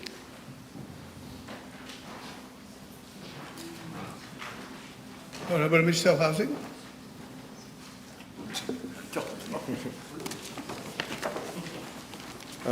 Mr. Deputy Speaker, sir, I am informed by the New Social Living Development Limited that out of 8,000 housing units, 688 houses, including on-site and off-site infrastructure works, have been completed over 4 sites, namely at Valletta, Olivia, Grand Bel-Air, and Mar d'Albert. As such, the percentage completion of the 8,000 housing units project stands as at date at 8.6%. According to the NSLD, 6,642 additional housing units are expected to be completed over 31 sites by July 2026, which would bring the completion rate to 92% by the end of the next financial year. So obviously, Mr. Deputy Speaker, sir, the facts, the figures are there for all to see. It is this government that has to oversee the whole project of the 8,000 houses or so. The remaining 670 housing units are expected to be completed before the end of 2027. Mr. Deputy Speaker, sir, the completion of the 8,000 housing units project has been hampered due to delay in the implementation of off-site infrastructure work, clearly poor management, such as water and electricity supply, construction of drains, again, crazy poor management, unimaginable, and construction of appropriate sewage disposal systems. The sewage disposal part is even worse in terms of mismanagement. The NSLD is holding regular follow-up meetings with the authorities concerned and has taken over the implementation of immediate off-site drain works so that the housing units may be delivered to the eligible beneficiaries without any further delay. Members, Minister, as we all know that all these social house has been constructed without all amenities, can the Honourable Minister table the list of contractors that has been appointed for the construction of these social housing units? I have no objection to the needful. I do not have the required information at hand, but I will undertake to table it as soon as possible. As soon as possible. Honourable members, the table has been advised that the following PQs have been withdrawn: B435, B442, B445, B457, B452, and B455. Next question, Honourable Third Member for Rabé-Ploudon. Thank you very much, Honourable Member. Mr. Deputy Speaker, currently there are only 2 bilateral fisheries partnership agreements in force, and these are related to tuna fisheries, namely a sustainable fisheries partnership agreement with the European Union, and the agreement was signed between the European Union and Mauritius on the 21st of December 2013 and entered into force on the 28th January 2014 for a period of 6 years. It is tacitly renewable for an additional period of 3 years. Now, the countries concerned in this agreement are European member states. Mr. Deputy Speaker, as regards Part A2 of the question, in respect of the condition attached thereto, I've been informed that the agreement provides for conditions to ensure sustainable exploitation of tuna resources in the waters of Mauritius. There are namely obligation of EU vessels to comply with the laws of Mauritius and to be included in the Indian Ocean Tuna Commission record of authorized vessels and not on the illegal, unreported and unregulated lists of IUTC or any other regional fisheries management organization. B, reporting of catch through submission of paper and electronic logbooks. C, notifying the Ministry on landing and transshipment activities of the vessels. D, notification on entry and exit of EU vessels from Mauritius waters. E, inspection and control of EU vessels by Mauritian inspectors. And F, regular reporting of fishing position through satellite-based vessel monitoring system. J, embarkation of observers to collect data on the fishing activities of EU vessels. And H, embarkation of local qualified seamen on board EU vessels. Now, the second agreement is a fishing agreement with the Federation of Japan Fisheries Cooperative Association. And this agreement was signed in 2007 and provides for the licensing of 50 Japanese longliners annually for longline tuna fishing in Mauritian waters. The agreement was first reviewed in 2009 and is automatically renewed for a further period of 2 years. However, the last licenses issued in respect of Japanese vessels were in 2019, and no new licenses have been issued. Now, the catch data from the Japanese vessel is also nil since the signature in 2007. In this respect, I intend to impress upon our ambassador, the Ambassador Extraordinary and Plenipotentiary of Japan, to reboost the agreement so that more Japanese vessels can fish in our waters. The conditions under the agreement are the same in relation to the agreement which we have with the European Union. Now, Mr. Deputy Speaker, as regards Part B of the question, I wish to inform the House that tuna are migratory fish and exhibit significant migratory patterns driven by factors like feeding, spawning, and seasonal currents, and travel extensively among EEZ found in the Indian Ocean. The Indian Ocean Tuna Commission is the regional fisheries management organization responsible for sustainable management of the tuna and tuna-like species in the Indian Ocean. It is also responsible for the stock assessment of the tuna species, which are carried out on a regular basis. Mauritius is party to the Indian Ocean Tuna Commission and adheres to all the conservation and management measures put forth by the Indian Ocean Tuna Commission. Other than tuna, Mauritius also had the bank fisheries in which demersal species are caught by semi-industrial fishing vessels that bring chilled and frozen fish to the Mauritian population.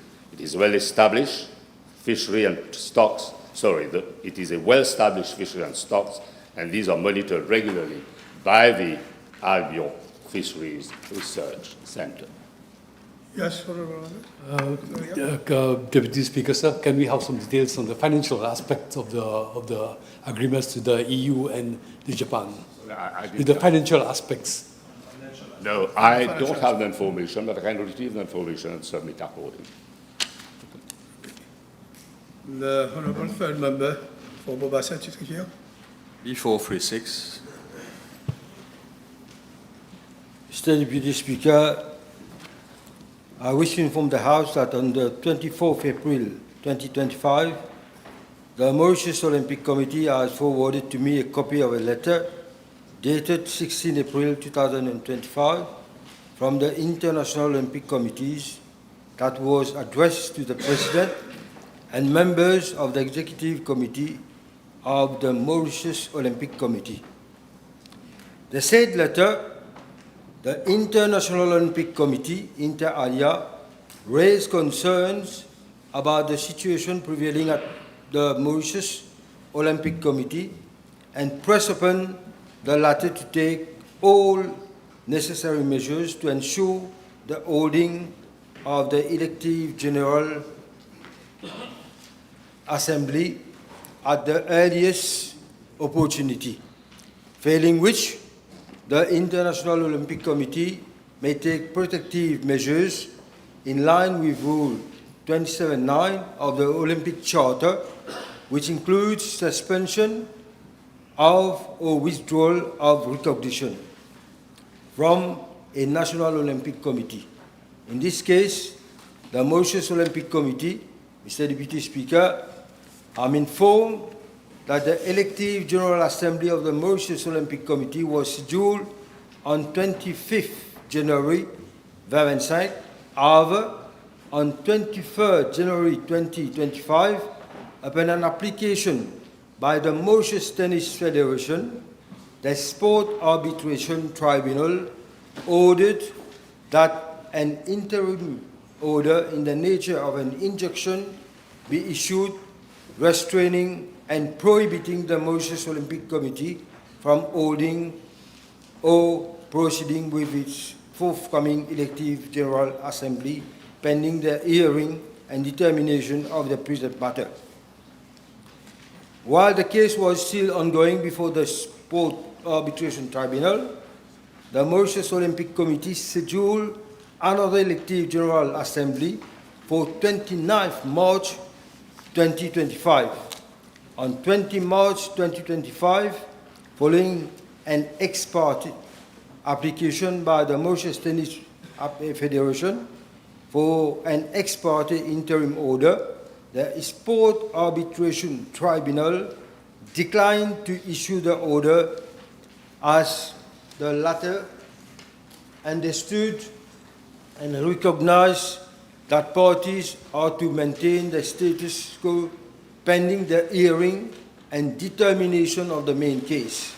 Thus, the application was set aside. I'm informed that in face of this new development, the Mauritius Tennis Federation applied for an injunction before the Supreme Court, and the same was granted. An application by the Mauritius Olympic Committee to discharge the injunction was set aside. I'm further informed that the Mauritius Olympic Committee has appealed against this decision, and the case is ongoing before the Supreme Court. Mr. Deputy Speaker, notwithstanding the aforesaid mention, I had already returned to the International Olympic Committee as far back as 21st March 2025 to draw their attention to governance issues that were prevailing at the Olympic Committee. Mr. Deputy Speaker, further to the International Olympic Committee's letter dated 16 April 2025, I have addressed another letter to the said committee informing them that the present situation is due to internal conflicts among the members of the Mauritius Olympic Committee and not due to some form of government interference. I expressly made reference to the fact that under our legislation, national sport federations are autonomous bodies that are free to operate within our republic so long as they have a legal status and comply with the Olympic Charter. I also stated this government firm in commitment to collaborate with the International Olympic Committee to ensure free and fair election at the level of the Mauritius Olympic Committee.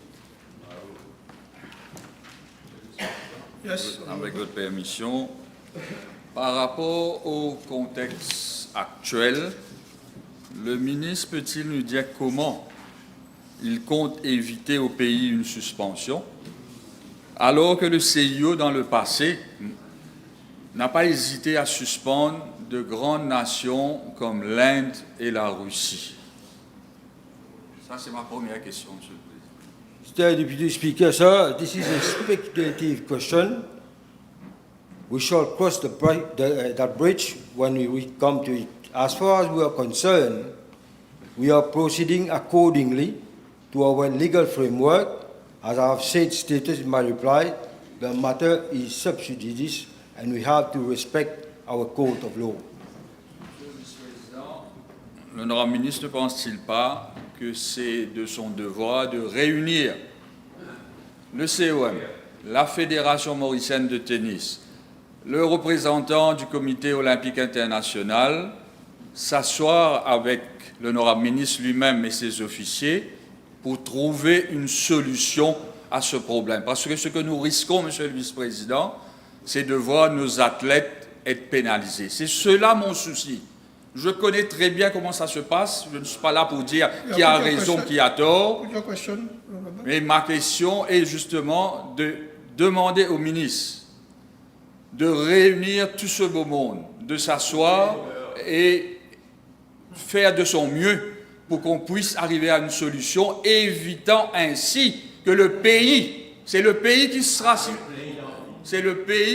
suspendu et les athlètes mauriciens avec. Oui, ben justement. Honourable Deputy Speaker, I'm really surprised because at this stage, like I mentioned, it is not appropriate at all to meet with parties as there is an ongoing court case. There is an ongoing court case. So how can we meet with these people? You yourself in the past, you mentioned that, you criticized that, and today you are telling me to meet with people who is using dirty money. Up to you, but not me. Next question. You will go to your next question. Your next question before 37. Sorry? We are going to your next question. You have a next question? No, I have one last question. Okay, I'll do one last one. Yes. Monsieur le Vice-président, je connais très bien la situation et je sais très bien comment ça se passe. Je ne suis pas en train de défendre ceux qui sont en train de finir le sport à Maurice. Au contraire, ma question est, si certains n'ont pas compris ma position, et ma position, elle n'a jamais changé, même quand j'étais dans l'opposition, avec mon parti, et qu'aujourd'hui je suis un indépendant, ma position reste la même. Il faut mettre de l'ordre dans le sport, je suis d'accord, mais je demande à ce que les athlètes ne soient pas pénalisés. Il faut trouver une solution. Je ne suis pas là pour dire qui a raison, qui a tort. Je laisse le soin à l'honorable ministre. C'est lui le ministre, c'est à lui de prendre les bonnes décisions, je reconnais. Mais je demande... Ma question est, est-ce qu'on... L'île Maurice doit s'attendre à ce que dans les jours à venir, est-ce que le mouvement sportif peut s'attendre dans les jours à venir à ce qu'une solution soit trouvée afin que le sport mauricien ne soit pas pénalisé, suspendu par le CIO. C'est ça mon souci. I'm going to repeat myself, Deputy Speaker. The thing, all the situation is before the Court of Justice. Okay, so we have to wait. Okay, next we question. Have to wait. There is nothing else that we can do. I'm doing my job. Next question, B437. Honourable Third Member for Bobasa. B437, please. Mr. Deputy Speaker, sir, with the increasing prevalence of social media platforms such as Facebook, Instagram, and TikTok being used for commercial transactions, my ministry has noted a significant rise in complaints concerning misleading advertisements, unfair trading practices, and a lack of transparency in dealings with online sellers. In response to these concerns, the Fair Trading Act has been amended to empower my ministry to formulate specific regulations governing electronic commerce, including activities conducted via social media platforms. Accordingly, Mr. Deputy Speaker, sir, my ministry has initiated the drafting of the E-Commerce Regulations 2025, which aim to introduce a robust legal framework for regulating the sale of goods and services over digital platforms. These regulations will cover all forms of online trading in Mauritius, including those conducted through social media. Formal consultations on the draft regulations commence on 12 February 2025 with key public sector stakeholders. These were followed by a second round of consultation on 10th April 2025 with representatives from the business and consumer sectors, including the Mauritius Chamber of Commerce and Industry, MCCI, the General Retailers Association, GRA, and the Association des Consommateurs de l'île de Maurice, ASIM. These stakeholders were invited to review and submit proposals on the preliminary draft. Mr. Deputy Speaker, sir, these regulations will apply to all e-commerce activities within the Republic of Mauritius and are intended to protect consumers while ensuring that all traders, including those operating on social media, adhere to fair and transparent practices.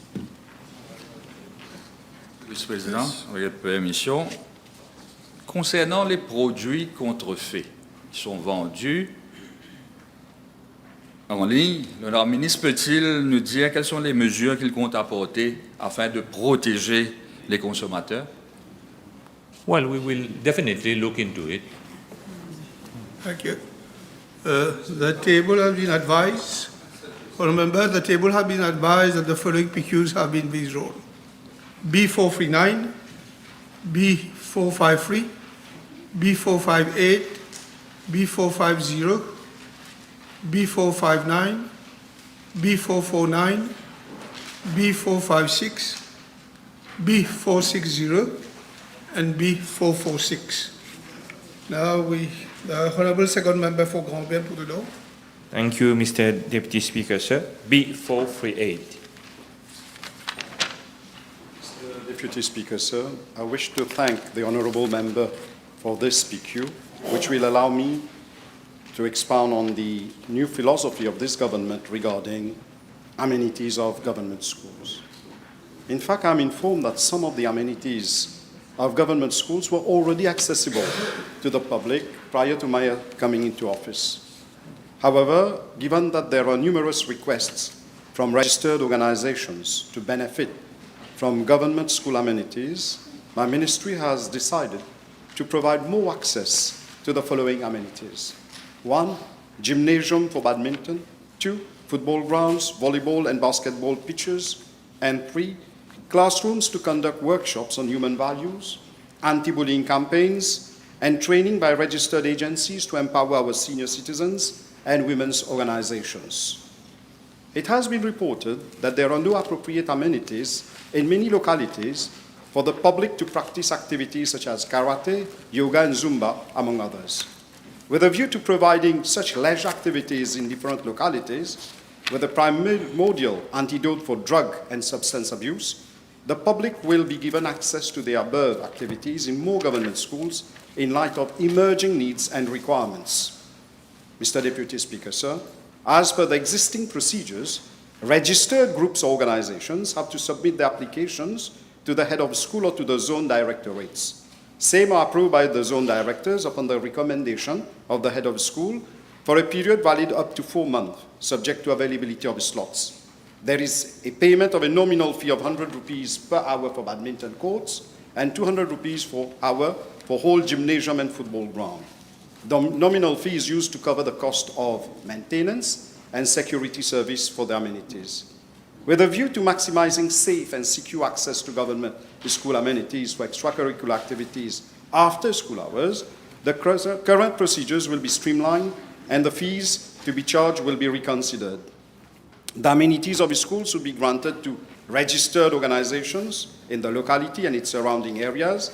A survey across all schools having such amenities will be conducted, and same would be put at the disposal of the public. However, this will entail a responsible use of these amenities. Those who will be using the school premises will have to adhere to strict discipline, rules, and regulations, which will be set by the heads of school and zonal directors. In no way should our staff or students be penalized or disturbed by this measure. I wish also to reassure educators and head of schools that opening the premises of government schools after school hours for extracurricular activities will not entail any additional hours of work for them. Thank you. Thank you. Time is over. The table has been advised that PQB 441 has been withdrawn. Motion. Honourable Prime Minister. I'd like to move that all the business on today's order paper be exempted from the provisions of paragraph 2 of Standing Order 10. The question is that all the business on today's paper order be exempted from the provisions of paragraph 2 of Standing Order 10. Those in favour say aye, those against say no. The ayes have it. First reading. Statement by Ministers none. Public Bills first reading. Mr. Deputy Speaker, I beg to move that the Constitution Amendment Bill number 10 of 2025 be read the first time. Seconded. Mr. Deputy Speaker, sir, I beg to move that the Criminal Code Amendment Bill number 11 of 2025 be read the first time. Correct. Honourable members, the Madam Speaker will take the chair.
You may be seated.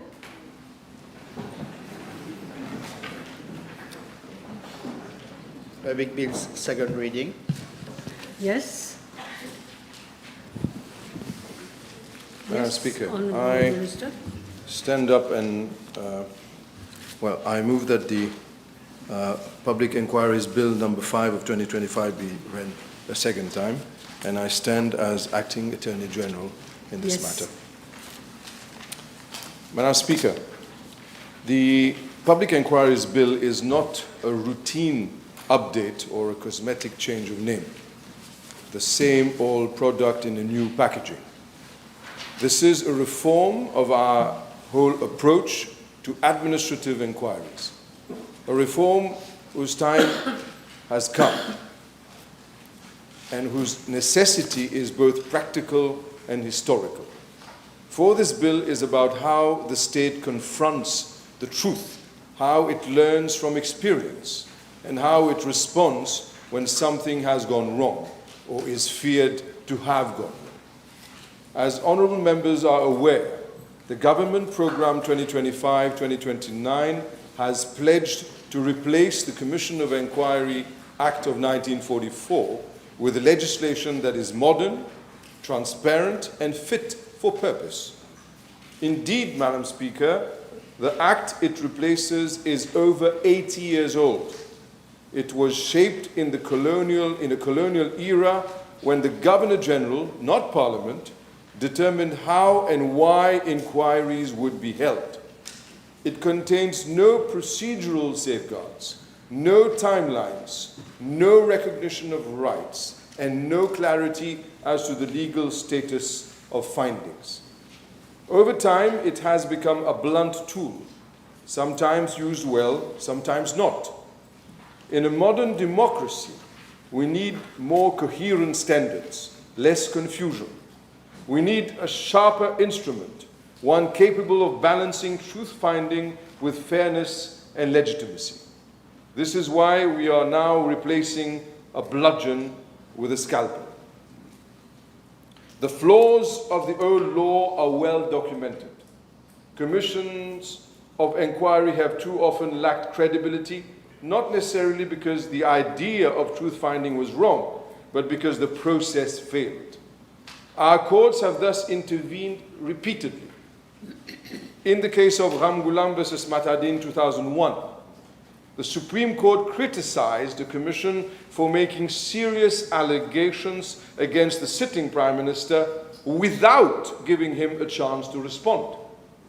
In Valaiden versus Matadin 2002, it found that individuals were denied the right to rebut damaging evidence heard in their absence.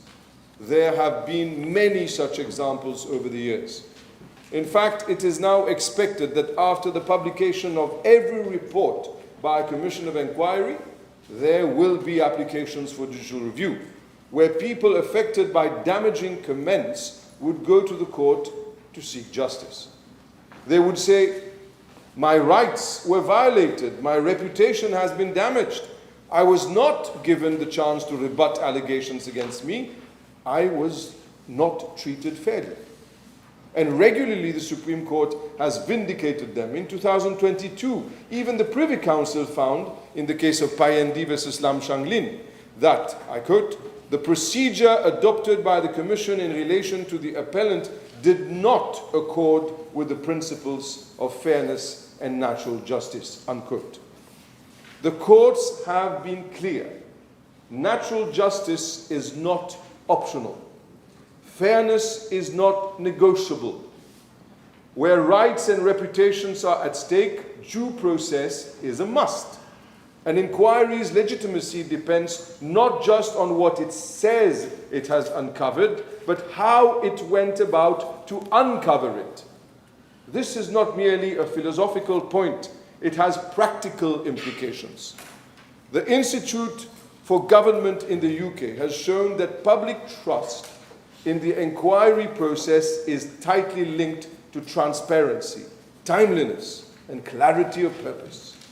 In their study of UK public inquiries, they note that delays, vague mandates, and political interference have all undermined effectiveness.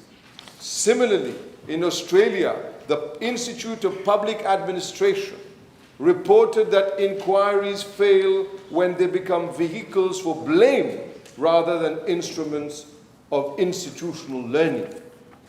New Zealand's Law Commission also warned of the dangers of inquiry structures that lack coherence. In its 2008 review, it noted there was no consistent approach in the establishment, management, or conduct of inquiries at the time. It recommended greater codification, better rights, protections, and clearer rules of procedure, many of which mirror the features of the bill now before this House. Dr. Scott Prasser, a leading academic in the field, has written extensively on the need to avoid inquiry inflation, where an ad hoc inquiries proliferate without consistency, leading to public fatigue and institutional confusion. He stresses that inquiries should be exceptional events, not routine political reflexes. This bill embodies that ethos by placing structure and procedure where there was once opacity and confusion. Madam Speaker, at the core of this bill lie three essential objectives: to enhance transparency, ensure procedural fairness, and strengthen the legal foundations of public inquiries in Mauritius. First, the bill enhances transparency and accountability by mandating that inquiries be held in public unless justified exceptions apply, and by requiring that final reports be published and tabled in the National Assembly. It ensures that the public is kept informed of matters of significant national concern. This will foster trust in the process and confidence in the institutions involved. Second, the bill safeguards procedural fairness. It provides a structured, rights-respecting framework for how inquiries are to be conducted. Individuals whose rights or reputations may be affected are explicitly granted the right to be heard, to present their version of events, and to respond to allegations. Third, the bill consolidates and clarifies the legal framework governing inquiries. It codifies the powers, responsibilities, and limitations of boards of inquiries, of the boards of inquiry. This removes ambiguity, reduces the risk of politicization or procedural error, and provides a clear roadmap for all actors involved, from the appointing authority to those summoned to appear. In so doing, it modernizes our public law architecture in a way that is aligned with modern democracies. Madam Speaker, let me now turn to the main features of the bill which are designed to achieve these objectives. Under Clause 3, the Prime Minister may establish a board of inquiry where he considers that a particular event has caused or may cause public concern, or that there is significant public concern that such an event has occurred. This ensures inquiries are initiated where there is a genuine need for institutional scrutiny, grounded in the public interest.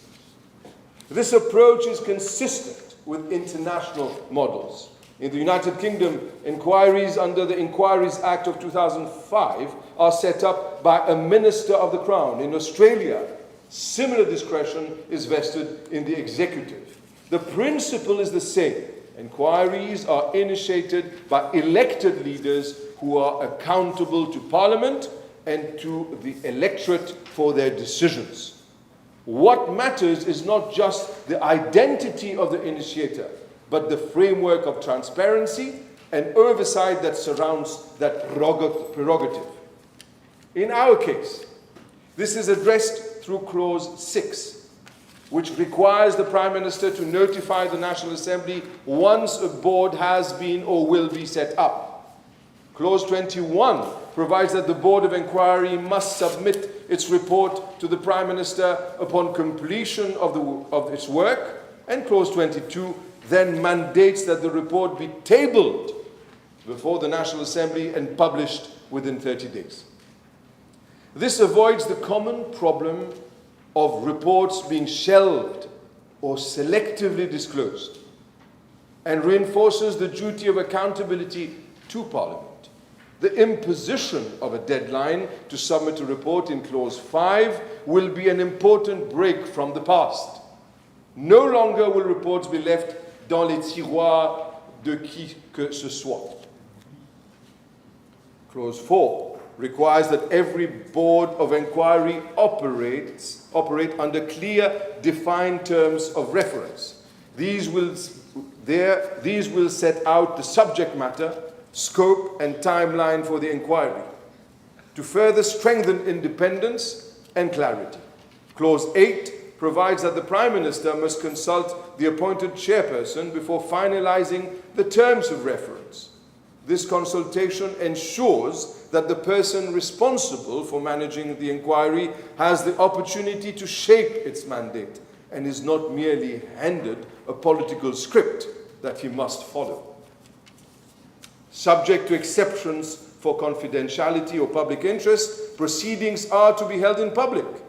Members of the public, including the press, may access the proceedings and view the record of evidence. This not only builds legitimacy, but also guards against selective leaks, secrecy, and political misrepresentation.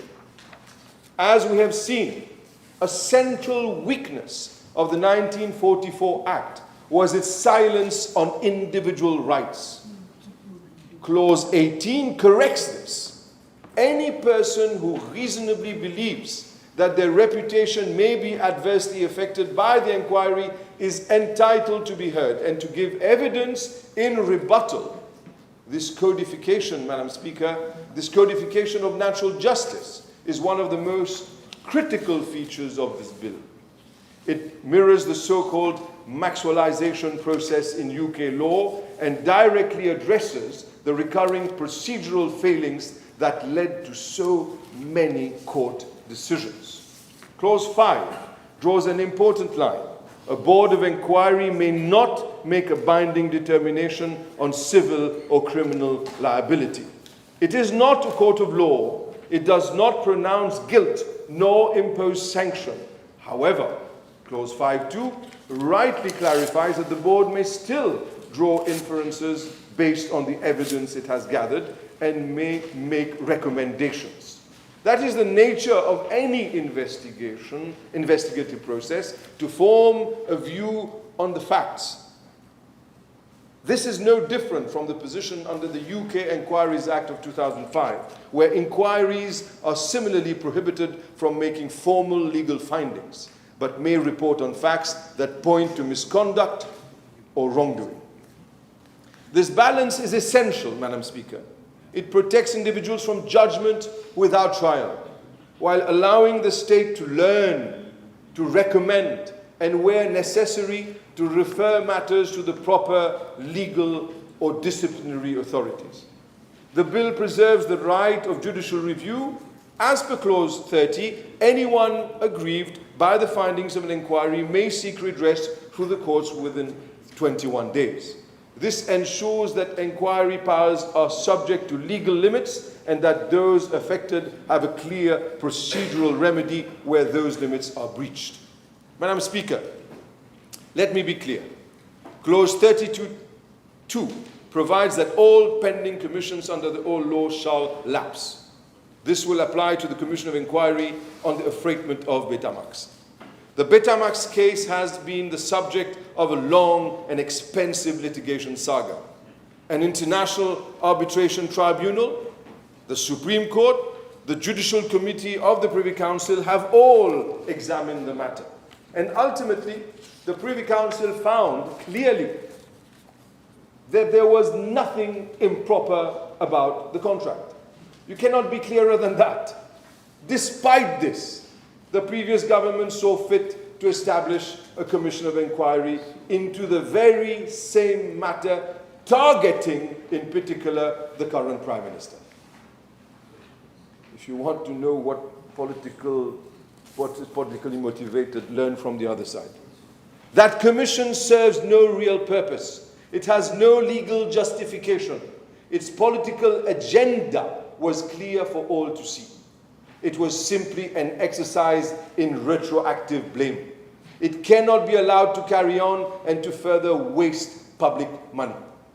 Madam Speaker, this bill is not about shielding anyone from scrutiny.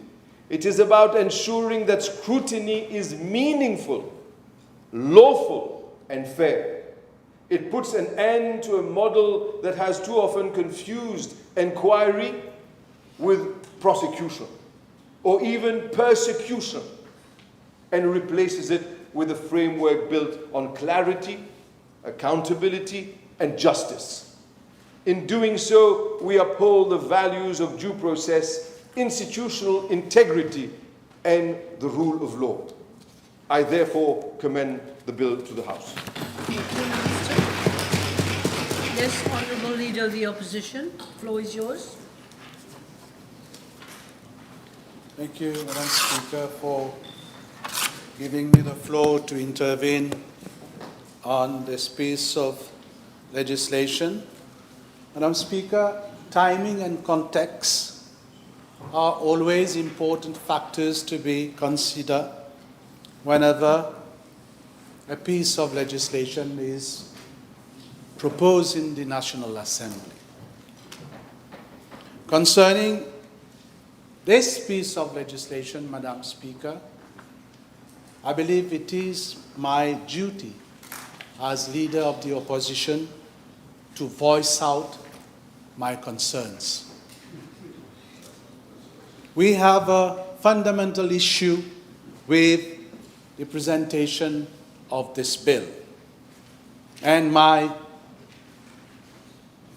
first remark is very pertinent.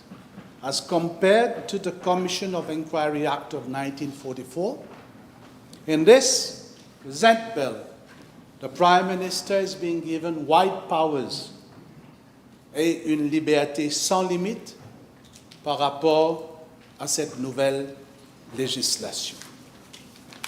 Madam Speaker, powers which this National Assembly had been given to the President of the Republic since we have become a republic today, unfortunately, these powers are being taken away from the President in this public inquiries bill. And I refer to two specific sections. First, Section 2 of the Commission of Inquiry Act on appointment of commissions of inquiry. And I also refer to Section 3 of the Commission of Inquiry Act entitled Powers of the President, and I refer particularly to Section 3.4, which says, and I quote, "Any commission may be altered or revoked by the President with the advice and consent of the Assembly or by the President as the case may be." Madam Speaker, under Clause 6 of this bill, the Prime Minister has a duty to inform the National Assembly only this time when setting up the Commission of Inquiry. This bill does not impose any duty on the Prime Minister to seek the advice and consent of this august Assembly. Madame la Présidente, c'est un recul pour la transparence et le devoir envers cette auguste Assemblée. Et cet après-midi, Madame la Présidente, nous allons voter une loi, et je pense que c'est une première, pour enlever les pouvoirs au Président en ce qui concerne la mise sur pied d'une commission d'enquête. Et nous savons tous, Madame la Présidente, qu'éventuellement, après avoir voté cette législation, c'est le Président qui aura donné son assentiment à cette loi. And I wish to refer the House, Madam Speaker, to Section 65 of our Constitution, where it is stated, and I quote, "The Prime Minister shall keep the President fully informed concerning the general conduct of the government of Mauritius and shall furnish the President with such information as he may request with respect to any particular matter relating to the government of Mauritius." À ce stade, Madame la Présidente, je voudrais savoir si le Président de la République a été consulté et s'il a donné son accord. Car au cas contraire, nous pourrions nous retrouver face à un refus du président de la République de donner son assentiment à ce projet de loi et nous retrouver, comme en février 2002, face à une crise constitutionnelle au plus haut sommet de l'État. My second remark on this bill, Madam Speaker, refers to the mode of setting up the Board of Inquiry. Again, one would expect that the President of the Republic, given his duty in the Constitution as the head of state, that is to uphold and defend the Constitution and to ensure that the Constitution of democracy and rule of law are respected, the President of the Republic would be the proper person to establish such a board of inquiry. But it is not so anymore in the piece of legislation we are debating today. Instead, Madam Speaker, it is only where the Prime Minister is of opinion that in the public interest or public welfare that he would set up the Board of Inquiry. The President of the Republic, as the head of state, does not have his say anymore. He is only called upon under Clause 8.4 of the bill to preside only the swearing ceremony of the members of the Board of Inquiry appointed by the Prime Minister. Madame la Présidente, selon moi, le rôle du Président de la République dans notre démocratie est en train d'être bafoué avec ce projet de loi et je pense, comme je l'ai dit, que c'est la première fois que les pouvoirs du Président sont enlevés. Now, Madam Speaker, notwithstanding the preamble of this bill, one should ask this question: what is the true objective of this bill? And I hope, Madam Speaker, that it is not a political strategy against political opponents to the regime in the name of public concern or public interest.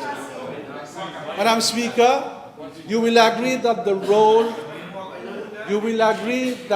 role of the National Assembly is also insignificant now in this piece of legislation. One would expect that there might be a board of inquiry in a democratic society where Parliament is involved. However, from now on, the Prime Minister will decide of the setting up of a board of inquiry as per Clause 3 of the bill. And with your permission, Madam Speaker, I would like to quote this specific Clause 3, that is, setting up of board of inquiry, where, and I quote, where the Prime Minister is of the opinion that A particular event has caused or is capable of causing public concern, or B, there is public concern that a particular event may have occurred, and as far as Clause 3A is concerned, on the wording of a particular event as caused, my question to the Prime Minister is there any prescription as to time? How far back in time can we go with this legislation, Madam Speaker? And here I wish to know, is the Prime Minister, for example, of the opinion that the phone tapping scandal should be subjected to a public inquiry? And secondly, on the wording of is capable of causing, is that a wholly subjective test as to the Prime Minister's belief? Are we made to understand that the setting up of a board of inquiry rests upon the Prime Minister's capacity of preempting the future impact of a particular event? The same queries, Madam Speaker, applies to Clause 3B concerning the wording that a particular event may have occurred. So are we made to understand that it may not have occurred, but the setting up of a board of inquiry will still be justified?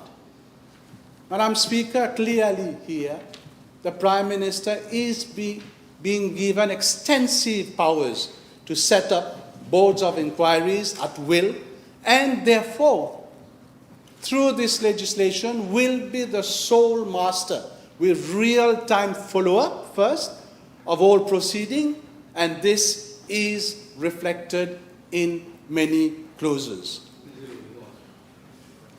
Now, Madam Speaker, allow me to quote clause 7.2, which relates to suspension of an inquiry.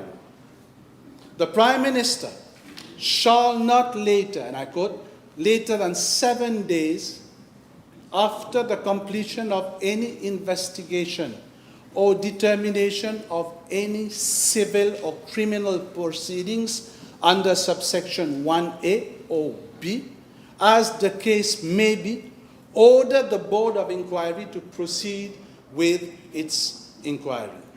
With due respect, Madam Speaker, to our Constitution, we all know that civil or criminal proceedings take years to be fully determined. And so, during such time, the Board of Inquiry would be suspended or in limbo, if I may say. What if those, Madam Speaker, what if those civil or criminal proceedings, when finally determined, are unsuccessful and the targeted person or persons win the day? Should, in that case, the legislator not then impose upon the Prime Minister the fate of that Board of Inquiry? Maybe, Madam Speaker, in similar lines to what clause 4, that is terms of reference of Board of Inquiry, provides. Madam Speaker, also according to clause 7 of the bill, the two reasons provided under that clause for suspension, I believe, are not sufficient. They are restrictive, and the request of the board for suspension should be broadened to include any valid reason put forward by the board to request a suspension. At section 4.2, that is terms of reference of the Board of Inquiry, it is stated the Prime Minister may at any time amend the terms of reference of a Board of Inquiry in the public interest or for the public welfare. Est-ce que, je me pose la question, Madame la Présidente, est-ce que cette section spécifique ne rend-elle pas légale l'interférence politique dans le déroulement des travaux d'une commission d'enquête?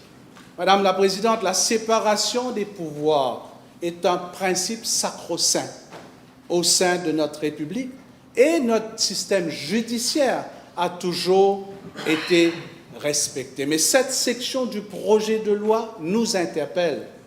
Un Premier ministre va pouvoir interférer dans les travaux présidés par un sitting judge ou un ancien juge.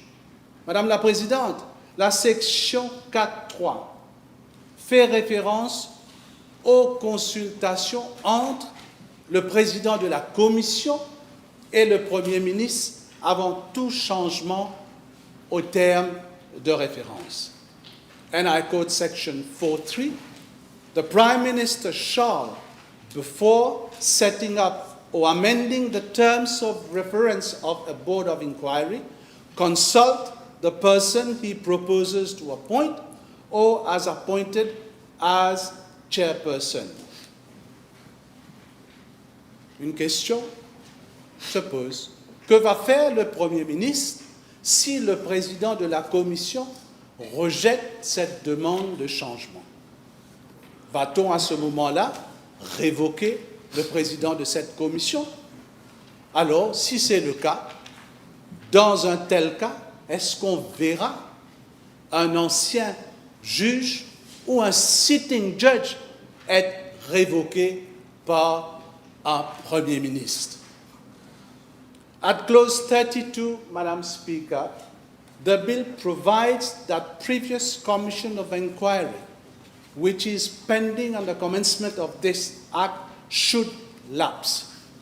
But curiously enough, at clause 3.3, it is envisaged that no board of inquiry shall be discontinued by reason or otherwise affected by the Prime Minister's absence or by him ceasing to hold office, whether as a result of his death or for any reason.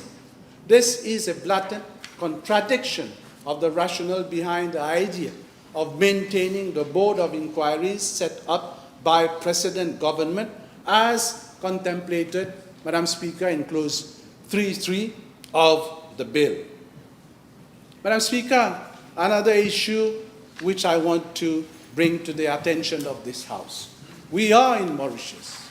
In clause 8.2b, which pertains to the composition of the Board of Inquiry, how close is close in the sentence a close association with an interested party? Maybe we should determine the definition of close firstly. The subpart B of the bill on evidence and procedure is quite elaborate. However, notwithstanding the restrictions in clause 14, under clause 13b, it would now be mandatory for the chairperson to take all reasonable steps as may be necessary to ensure that all members of the public are able to obtain or view a record of evidence given and documents produced or provided during such proceedings. Whilst this is expressly stated, I presume, Madam Speaker, that anyone being called by the Board of Inquiry will have the same entitlement, that is, to obtain or view a record of evidence given and documents produced or provided during such proceedings. Now, if this is the case, Madam Speaker, why not expressly say so in the bill? Madam Speaker, let me refer to clause 28.2 of the bill, and I believe our International Financial Center is potentially at risk with this clause. The Honourable Attorney-General is making a use of the doctrine of implied repeat in clause 28.2 of the bill. Laws, Madam Speaker, such as the Banking Act, and more specifically, banking secrecy provided, for example, in Section 64 of the Banking Act, which are being impliedly repealed. Why not, in full transparency, tell this August Assembly which laws are being expected to be accepted in clause 28b? Why not have a specific clause in this bill on consequential amendments, as has been the cursus in this National Assembly? Madam Speaker, I sound this note of caution because our International Financial Center is potentially at risk. And I ask the question, has the Bank of Mauritius, the Financial Services Commission, and the Mauritius Bankers Association been consulted? Madame la Présidente, je vais conclure. Le gouvernement apporte des gros changements par rapport à une des commissions les plus indépendantes de notre pays. Une complète révision du système et qui touche directement la présidence de la République et donne les pouvoirs au Premier ministre. J'ai fait des recherches Et je n'ai pas vu d'autres lois passer dans cette auguste Assemblée après que Maurice soit devenu une république qui enlève les pouvoirs ou prérogatives donnés au président de notre République. Le peuple mauricien doit prendre bonne note de cet affaiblissement des pouvoirs du président. L'avenir nous dira si la nouvelle commission sera un outil politique ou une institution indépendante. Madame la Présidente, j'en ai terminé. Merci. Je vous remercie. I think we could break for tea, if you agree.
Honourable U team.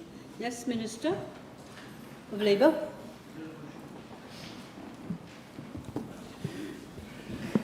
Madam Speaker, allow me first of all to congratulate the Attorney-General for bringing this piece of legislation and to wish him a prompt recovery. And I thank the Honourable Shakil Mohammed for having done his second reading and explaining the object of this bill and how it is going to improve the current legislation. Before I will deal with my speech proper, I would like to start by clearing a misunderstanding. The Honourable Leader of Opposition spent most of his speech criticizing the bill on the basis that apparently we are taking away the power of the President. And I don't blame him for that because he's not a lawyer. Because if he was a lawyer, he would have known that Section 64, subsection 1 of the Constitution clearly provides, and I read, Madam Speaker, in the exercise of his function under this Constitution or any other law, the President shall act in accordance with the advice of Cabinet or of a minister acting under the general authority of Cabinet, except in cases where he is required by this Constitution to act in accordance with the advice of or after consultation with any person or authority other than Cabinet or in his own deliberate judgment. So Section 64(1) of the Constitution lays down the residual rule.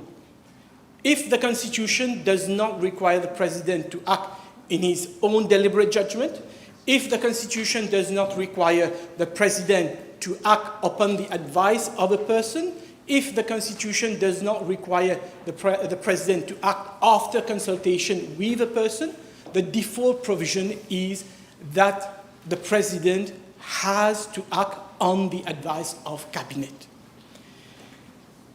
The Honourable Member will recall the former President of the Republic, Mrs. Amina Garib Fakim, who tried to set up a commission of inquiry on her own to investigate the Sobrinos saga. What did his government, of which he was a part, do? They set up their own commission of inquiry, chaired by the former Chief Justice, Honourable Mr. Konai. And what did this commission of inquiry say in relation to the power of the President to institute a commission of inquiry? I quote, it's in paragraph 8.2 of the report of the Commission of Inquiry.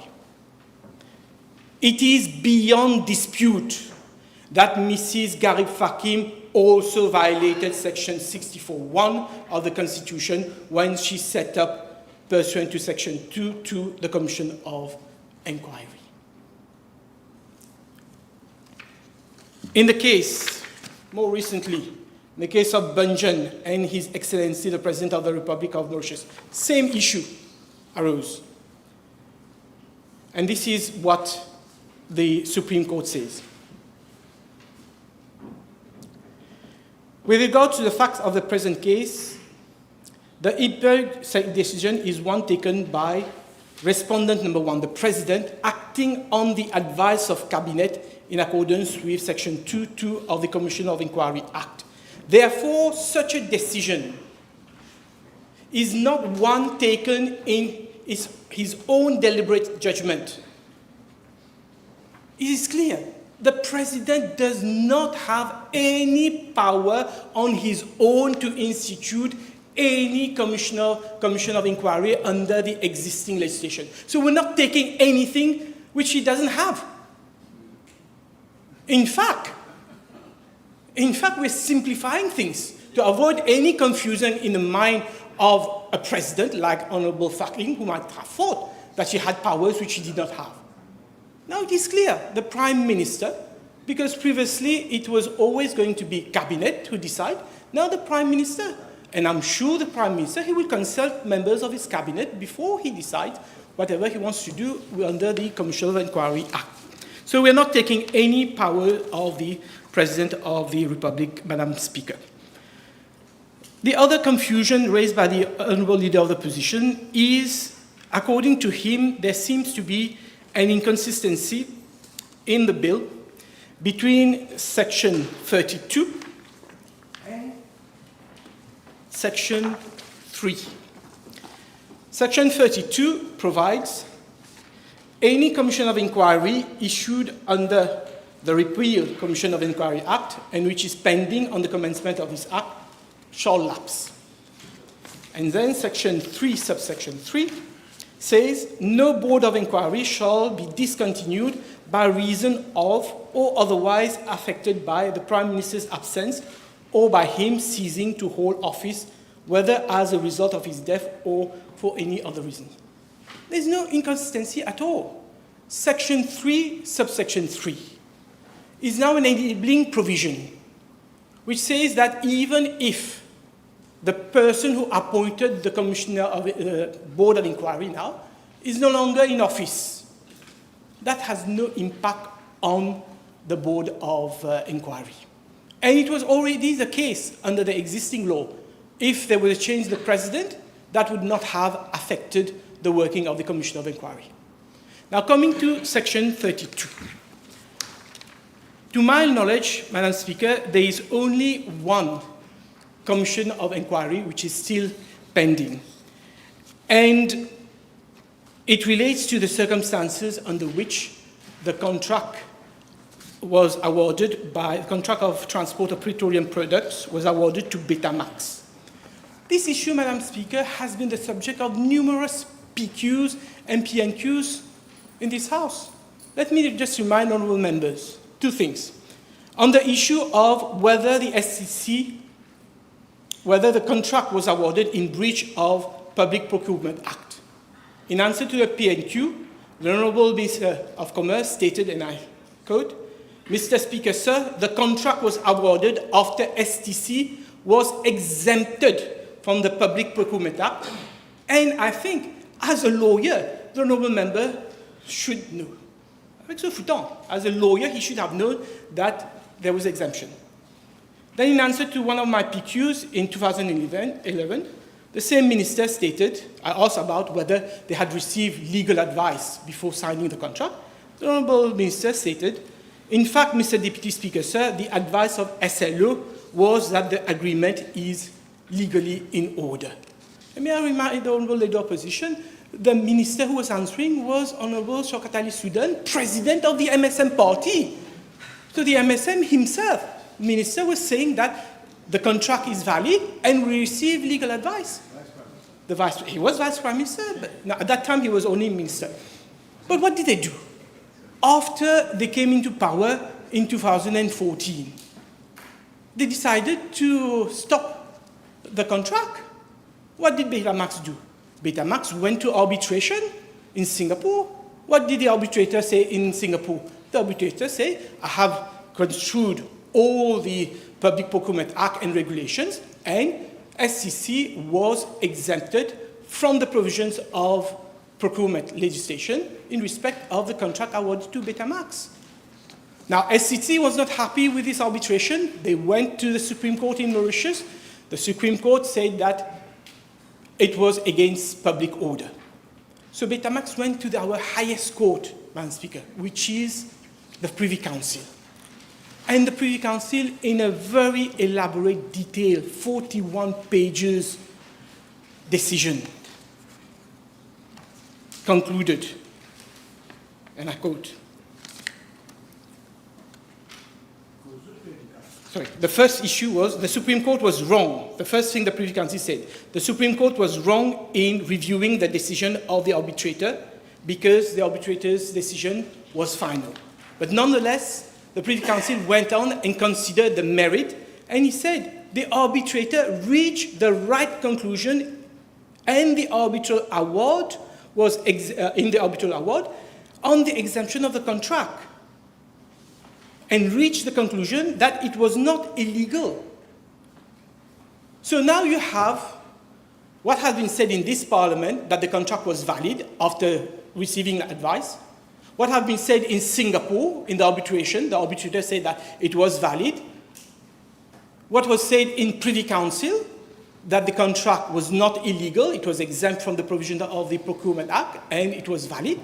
Now, after all these matters have already been settled, the government decided to put in a commission of inquiry. Isn't that a contempt of court? Isn't that showing disrespect for the decision of the highest court of our land? And how can he justify that it is in the public interest? How can he justify that it is in accordance, it is for the benefit of the people? The only thing that it means is harassing. It was the only purpose, and I'm saying it here loud and clear, the only purpose of this commission inquiry was to harass who is now the Prime Minister of this country. So what we should do? Continue to allow wastage of public funds? Continue to allow a judge to come and question people over matters that has already been finally determined? There's nothing which the Commission of Inquiry can do today to reverse what has been said and determined by the Privy Council. Wastage of public funds. But what is important, Madam Speaker, what is important? It is that in answer to a PQ on 13 July 2021, the Honourable Minister of Commerce informed the House that the STC has paid 5.58 billion rupees in damages for legal and arbitration costs. And on top of this 5.5 billion rupees, they had to pay 153 million rupees only in legal fees, plus 75 million rupees for Betamax fees. So we're talking about 6 billion rupees of wasted funds. If we had these 6 billion rupees, no doubt we would be able to reduce the price of petroleum products in this country. What we're doing today, Madam Speaker, is precisely to avoid any government, not this government, any government who comes to power, try to use the Commission of Inquiry to harass political opponents. And today, the definition of the circumstances under which a Commission of Inquiry can be held is extremely wide under the existing Section 2 of the Commission of Inquiry Act. Why it is wide? Because when the law was passed in 1944, I have read the Hansard, at that time there was 5 ordinances which was dealing with the issue of a Commission of Inquiry. We're talking about pre-independence. After the independence, we had the Constitution. So, for example, what a Commission of Inquiry could do in terms of management, of looking into the management of governing bodies, public bodies, looking into the conduct of a public officer, that has been taken over by statutory creatures. For example, the ombudsperson under Section 96 and 97 of the Constitution, the ombudsperson has the power to investigate any action taken by any officer in the authority. Similarly, under Section 110 of the Constitution, the Director of Audit, he audits all the public accounts, and in doing so, he investigates the conduct and management of any department or any public service. The Public Accounts Committee also scrutinizes how public funds are spent. So we don't need a Commission of Inquiry today to investigate the conduct and management of a department or to investigate public officers. We still need, in certain cases, to have a board of inquiry. For example, where something has happened and there is a public concern. I'll give you an example. For example, what happened in Wakasho. Up to now, we still are not sure what happened in Wakasho. What happened during COVID?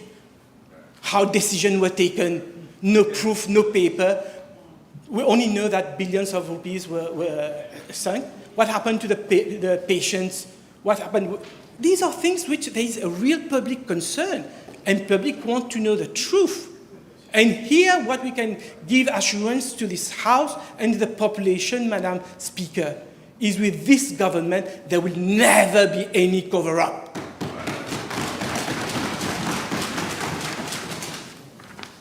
Whenever we need, we will govern in transparency.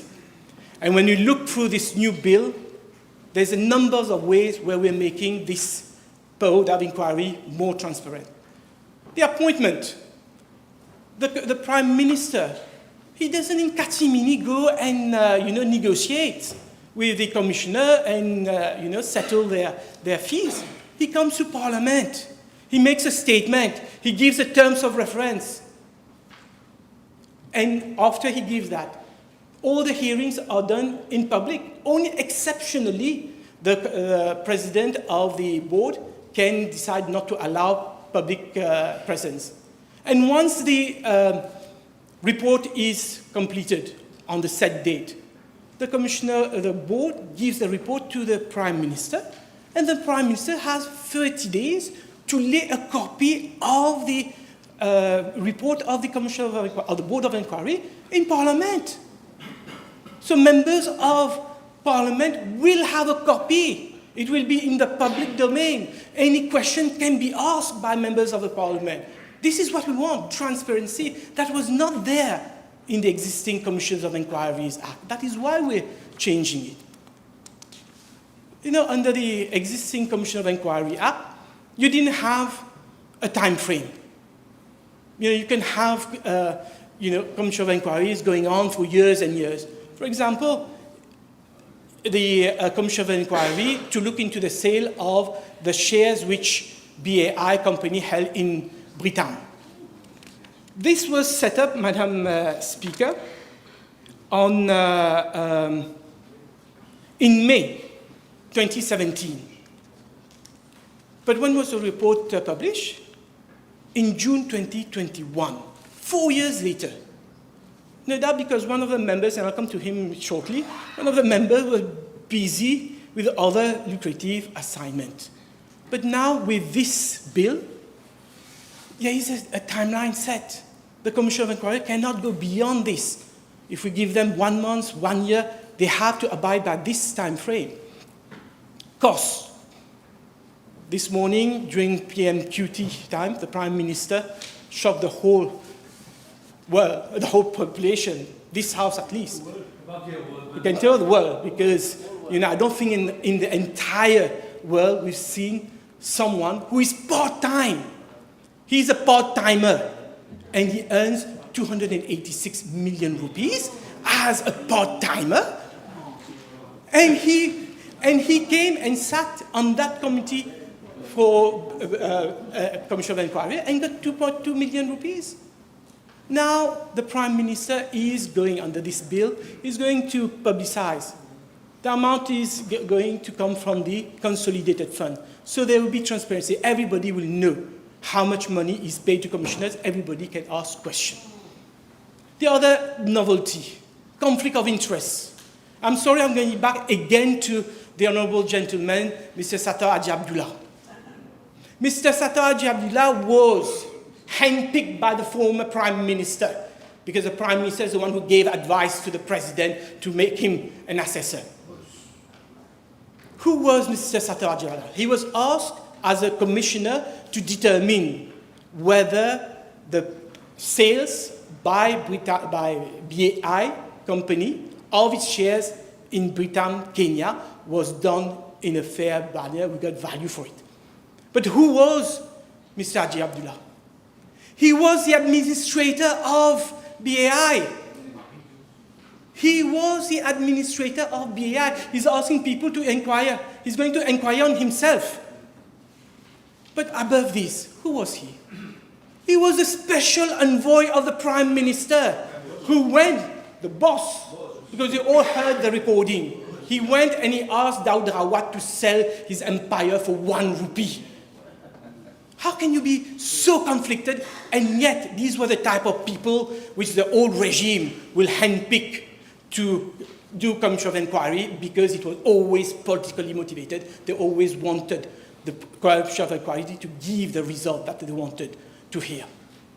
With this bill, no. With this bill now, the commission of inquiry, any members of the board will have to make clear that they don't have any conflict of interest. It's in section 8, subsection 2. No direct interest in the matters under inquiry, and no close association with any interested party. Madam Speaker, before resuming my seat, allow me to say just a few words briefly on what I consider to be the most important provision of this bill. And this is as a result of a long series of judicial pronouncements. It is in section 18 of the bill, persons likely to be prejudicially affected to be heard. Now, what happens in practice under the existing commission of inquiry?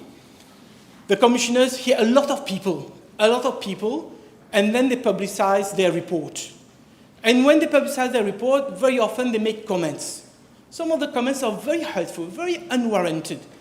And then the people who feel aggrieved, they have to go to the Supreme Court, sometimes to the Privy Council, only to be told that the Commission of Inquiry ought not to have put certain comments about their conduct without having given them the chance to be heard.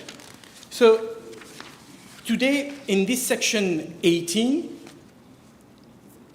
if at any point during inquiry, the Board of Inquiry is of a view that a person's reputation could be prejudicially affected, that individual must be given a reasonable opportunity to be heard.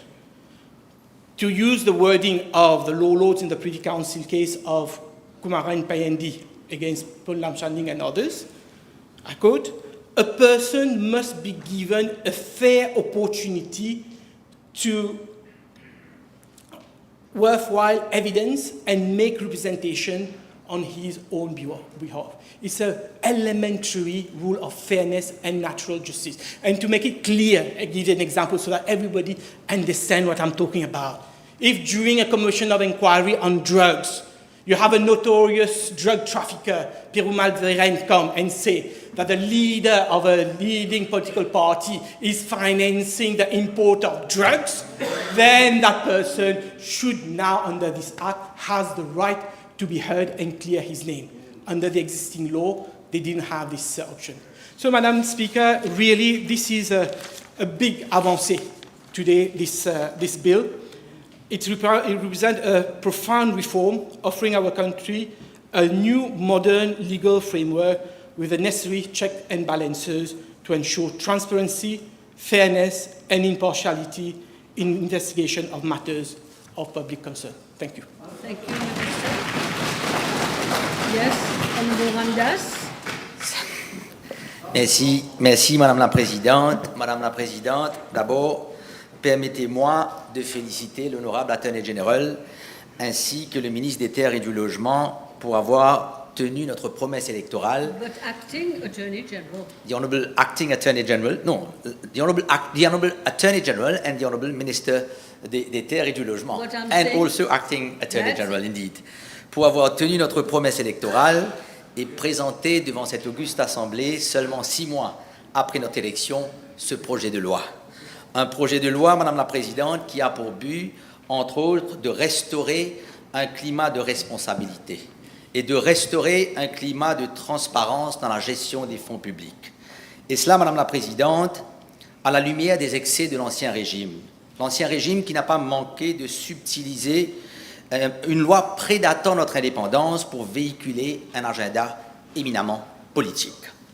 Madam Speaker, it is indeed remarkable, if not concerning, that for more than 80 years now, the Commission of Inquiry Act of 1944 has remained the main legal mechanism for investigating matters of public concern. This act, Madam Speaker, in fact the Commission of Inquiry Act 1944, conceived during the colonial era, reflects a time when Mauritius had yet to emerge as a sovereign democracy. And as our society evolves, Madam Speaker, our norms do evolve as well. Our values evolve as well. Our expectations evolve as well. And the law, Madam Speaker, makes no exception and ought to evolve with it as well. And the legal framework, Madam Speaker, cannot remain static while the society which it is meant to serve keeps on advancing. Donc it is a clear, in fact, the presentation of this public inquiries bill, Madam Speaker, is therefore not only timely, but also a necessity. And in fact, it is a clear reaffirmation of our national commitment to transparency, accountability, and good governance. Madam Speaker, in respect of the prescribed time frame, the time frame prescribed under the bill, we must be candid, Madam Speaker. Mauritius has for far too long witnessed commissions of inquiry that have undermined the perceptions of that has in fact been undermined by perceptions of political motives, excessive delays, and in fact outright suppressions of findings, Madam Speaker. Some inquiries, Madam Speaker, have been extended for years without any conclusive outcome. In fact, others have simply been discontinued without any explanation whatsoever. And in fact, Madam Speaker, je me réjouis particulièrement du fait que sous les clauses 4 et 7 du présent projet de loi, les terms of reference du Board of Inquiry institués par le Premier ministre peuvent maintenant préciser, comme l'a dit l'honorable ministre du Travail avant moi, les terms of reference institués par le Premier ministre peuvent maintenant préciser la date à laquelle le Inquiry Report sera soumis, tout en offrant bien évidemment la possibilité à l'honorable Premier ministre de modifier ces terms of reference, en offrant la possibilité de modifier, comme je le dis, dans l'intérêt public, quand l'intérêt public le requiert, ce qui suppose donc la possibilité d'étendre l'échéance de l'enquête en question pour des motifs justifiables. And the Public Inquiries Bill, Madam Speaker, therefore introduces greater discipline into this process. It delineates responsibility, and it clearly places appropriate limits on the political discretion. And in fact, this novel provision, Madam Speaker, has the merit of striking on the one hand the right balance on the one hand between the executive authority and on the other hand public accountability, and in fact a hallmark to any robust democracy. Madam Speaker, in respect of the holding of proceedings in public, clauses 13 and 14, for example, establish the presumption that inquiry proceedings will be conducted in public. Those who have spoken before me have spoken lengthily about it, and in fact it sets out the presumption that inquiry, as I said, will be conducted in public unless, of course, valid exceptions apply.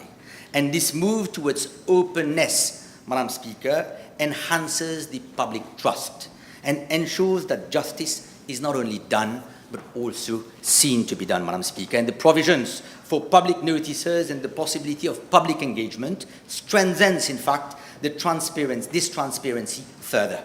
And in fact, moving us decisively away from the secretive manner in which inquiries were conducted in the past. And I'm making reference here to the past 10 years during which this country was led by the MSM.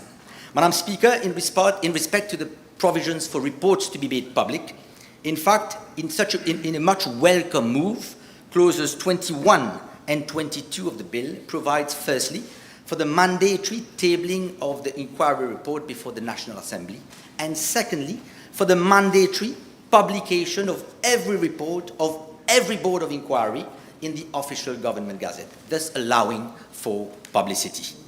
And I must say, Madam Speaker, that under the old Commission of Inquiry Act 1944, there was no obligation whatsoever on the Commission of Inquiry to publish its report. Neither was there any obligation on the President of the Republic to cause any such report to be published. And this, in fact, in my very humble view, Madam Speaker, this went against the very nature. It went against the very nature of such inquiries which are meant to address issues of public concern, of public interest, and of public welfare, and which are conducted using public funds. And, Madam Speaker, in fact, this bill addresses the issue, it addresses this very issue in a very straightforward manner. in a very straightforward manner, leaving no possibility whatsoever for any derogation from the principle that every inquiry report must be released to the public through publication in the Government Gazette, hence leaving absolutely no room whatsoever for any opacity and lack of accountability. And this is precisely what this government wishes to promote, Madam Speaker. Now, in respect of the delay to ask for a review, Madam Speaker, it is noteworthy that Clause 30 of the bill reduces the delay for the institution of judicial review proceedings against any finding of the inquiry from the usual 3 months under common law to now 21 days. And this delay of 21 days, Madam Speaker, starts to run from the date of the publication of the inquiry report in the Government Gazette. And this is yet, Madam Speaker, in my very humble view, yet another move to show the government's intention to reach finality, and to reach finality within the shortest possible delay. Now, in fact, the Honourable Minister of Labour has spoken about this before me in respect of the persons who are likely to be prejudiced when their names are cited before the Commission of Inquiry. This bill, Madam Speaker, upholds the rights of witnesses, and it is a very good thing that it does. In fact, Clause 16 of the bill guarantees the right to legal representation. And we will note that Clause 18 of the bill guarantees the right to respond to evidence presented before the inquiry. And this, in fact, represents, Madam Speaker, a significant step. It represents a significant step forward in ensuring procedural fairness and protecting individuals from reputational harm based on unchecked allegations. In fact, the Honourable Minister of Housing and Lands has set out a series of pronunciations, a series of judgments delivered by the Supreme Court of Mauritius in respect of the necessity of those whose names have been cited to be given the opportunity to defend themselves. Et je dois dire, Madame la Présidente, qu'en tant qu'avocat, j'accueille favorablement cette clause 18 du projet de loi qui requiert du Board of Inquiry, qu'un Board of Inquiry, en fait, permette à tout individu dont la réputation pourrait être impactée par l'exercice d'être auditionné par le Board et de soumettre des éléments de preuve pour se défendre. Et soulignons par ailleurs, Madame la Présidente, que le droit de donner sa version, afin de se protéger, de protéger sa réputation, était toujours le droit commun de tout individu. Mais ce projet de loi, Madame la Présidente, la clause 18 de ce projet de loi entérine ce droit de façon la plus claire, de manière à ne plus laisser d'incertitude quant à son application aux commissions d'enquête. Et cette provision, Madame la Présidente, permet de faire une balance d'une part entre les attentes du public à un processus transparent et d'autre part le droit de chaque individu à la protection de son image, de son intégrité, de sa réputation.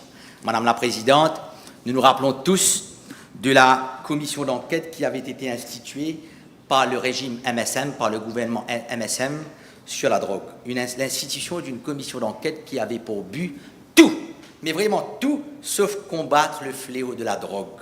Le fléau de la drogue qui gangrénait et qui gangrène toujours notre société, Madame la Présidente. Une commission d'enquête qui avait été instituée par le MSM à des fins bassement politiques, afin de marquer des points politiques, sans la moindre vision pour les jeunes de ce pays. Madame la Présidente, nous sommes tous ici politiciens. Nous faisons tous de la politique, probablement à l'exception de vous-même. Et nous souhaitons tous être réélus. Nous souhaitons tous être réélus. C'est un petit peu le souhait de tous, bien évidemment, si nous sommes confiés d'une nouvelle investiture pour les prochaines élections. Nous souhaitons tous d'être réélus, Madame la Présidente, mais pas à n'importe quel prix.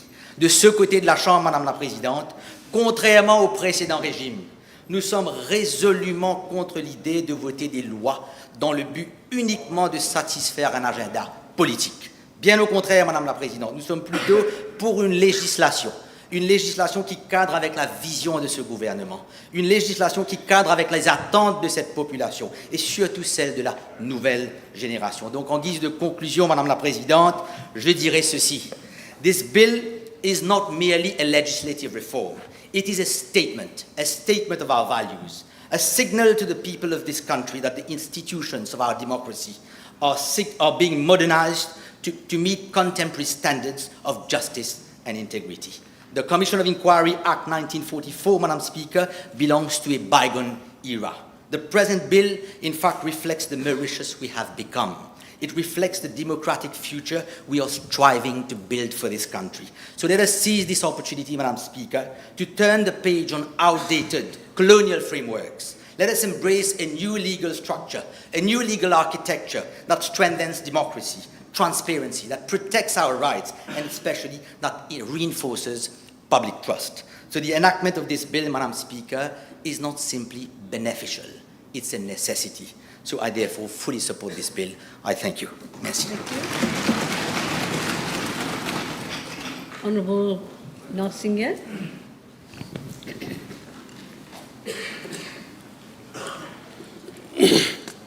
Thank you, Madam Speaker, for giving me the floor. In fact, before starting with my speech, I would like to make some comments on the speech of the leader of the opposition. J'étais en fait très surpris par le discours du leader de l'opposition. En fait, un tiers de son discours était axé sur les pouvoirs du président de la République et malheureusement, un tiers de son discours il a complètement passé à côté de la plaque. Un tiers de son discours était axé sur une sorte de démagogie. J'attendais mieux de lui pour venir avec des suggestions beaucoup plus intéressantes. Malheureusement, je suis resté sur ma faim. Et un tiers aussi de son discours, malheureusement, il a parlé dans la généralité sans venir avec des dispositions concrètes de la nouvelle loi. Now, here again, Madam the Speaker, once again, government is coming with a new bill, and as mentioned by the acting Attorney-General, it is not a mere cosmetic change.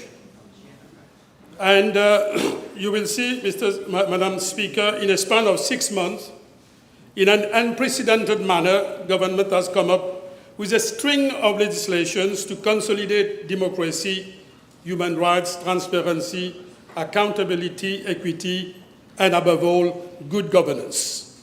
Never in parliamentarian history have we witnessed with such a zeal to reposition Mauritius as a cradle of democracy and good governance.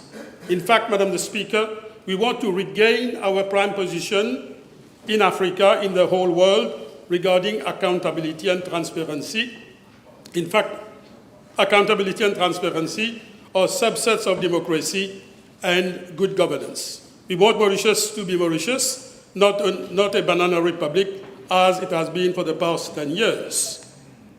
What are the expectations in a modern society? It is high time to repeal a law outdated, dating from 1944. The Commission of Inquiry Act cannot respond to the needs of a modern society where transparency and accountability have become supra-constitutional concepts.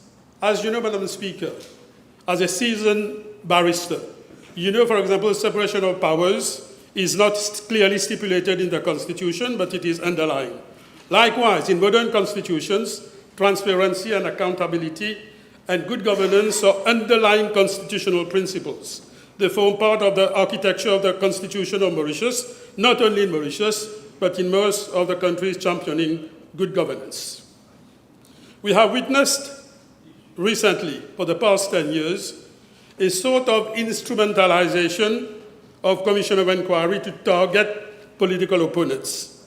And we have seen also over-politicization of this important tool to promote accountability and transparency into a lethal political weapon.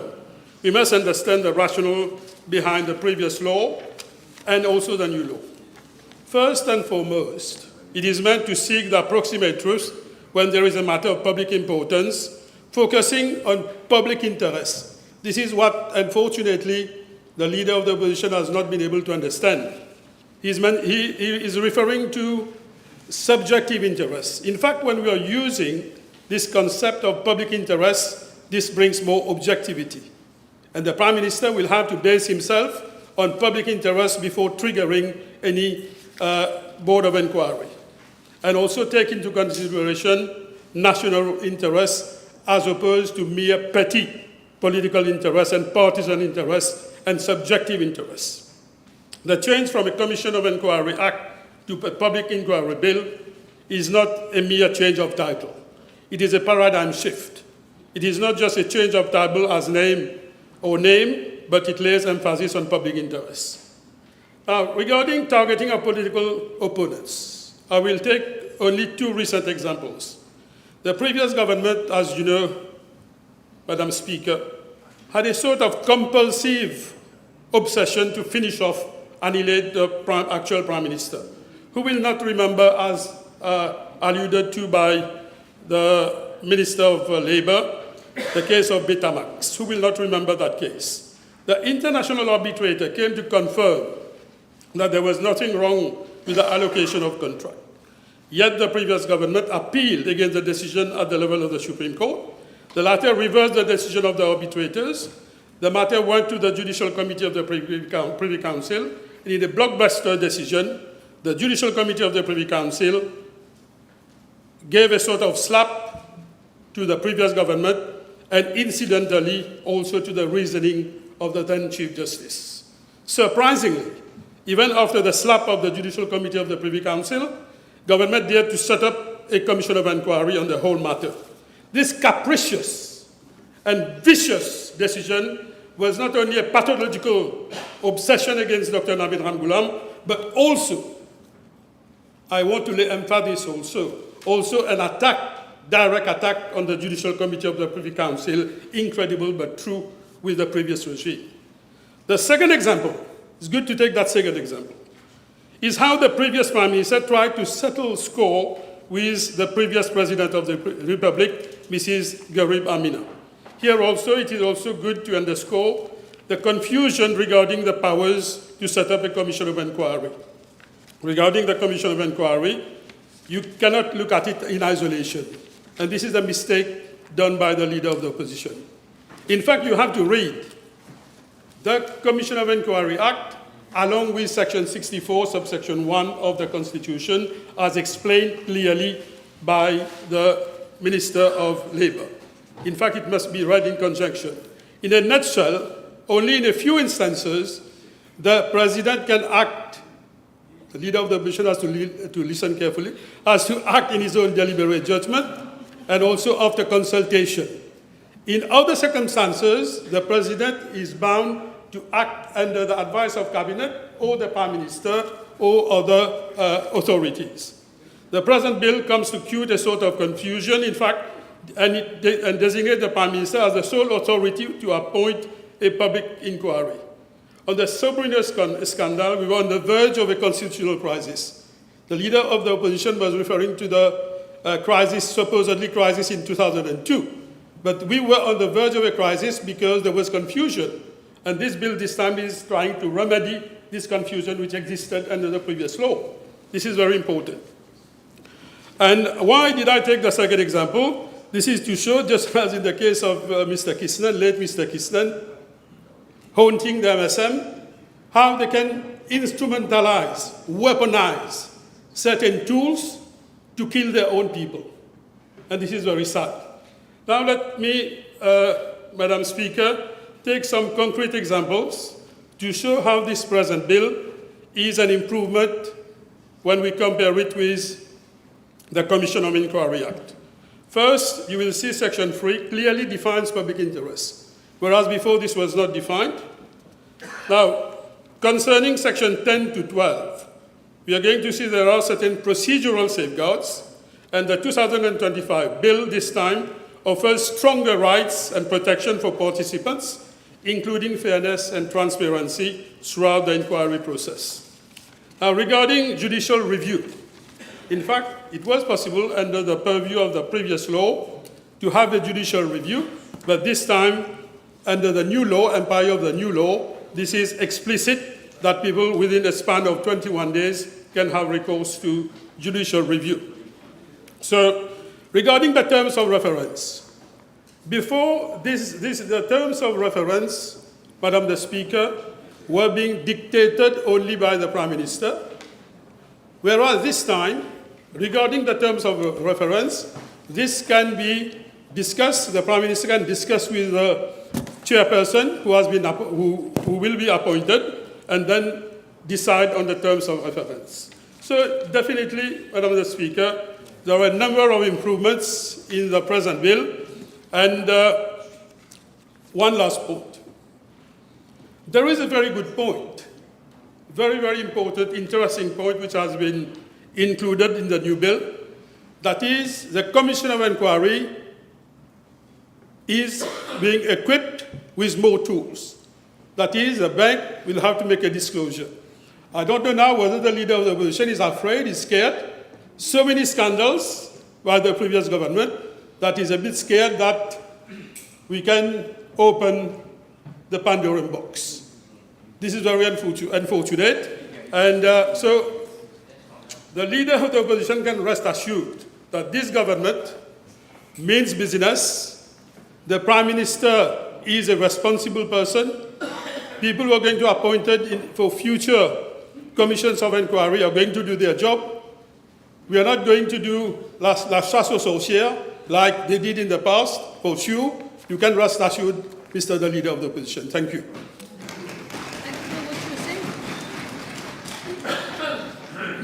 You were trying to raise a point of order, Mr. Duval? I was only drawing your attention to the fact that he was imputing motives, which is not Yes, proper. but you can't do that by sitting down Yes. and talking to me as if we're in a sitting room somewhere. You have to stand up and make your point of order. Now you have the floor. Thank you, Madam Speaker. Madam Speaker, first of all, laissez-moi dire qu'il est regrettable de constater que l'opposition recule ici sur l'ordre des orateurs, que autrefois était coutume qu'on puisse parler à la fin, clôture le débat, et le changement qui a été promis n'est pas celui qui a été apporté, et on se réfère aujourd'hui sur les mauvaises pratiques, alors que ici même, moi-même j'ai eu l'occasion de parler avant le Premier ministre, parce qu'il est la coutume de pouvoir clôturer les débats pour l'opposition. Mais il est regrettable de constater. Madame la Présidente.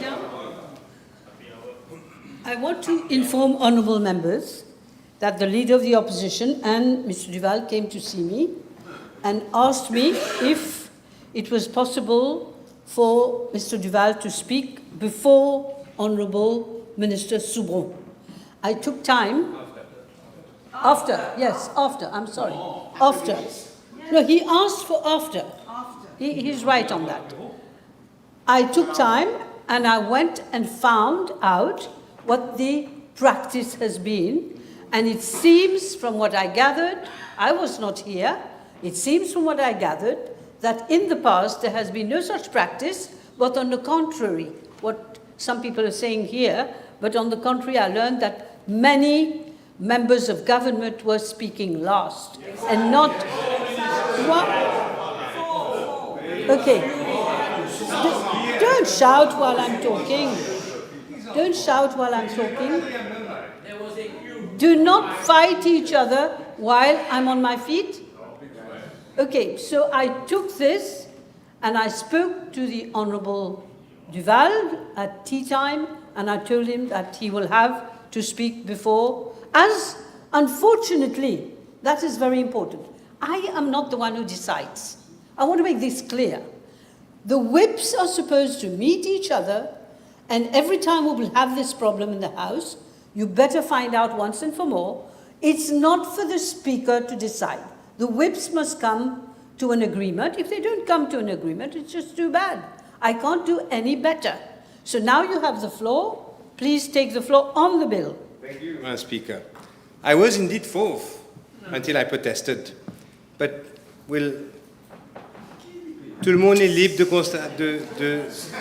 constater où est le changement. No more comments. Alors, Madame la Présidente, this bill is a step in the wrong direction. I will stress on that. Wrong direction, Madam Speaker. There are many good measures. Let him speak. Let him speak. Many good measures. I will start with the good measure and then I will dwell on why it is a step in the wrong direction. The good measures to bring it to Parliament, yes. This is what is expected in a democratic society. to bring commissions of inquiries which are in the hands of the Prime Minister be brought to be made public. Yes, that is one thing which is a good thing. There are other good things with this bill, Madam Speaker, that there is a right of appearance for those who are the subject of criticism or remarks by the Commission of Inquiry. Yes, that is also a good thing.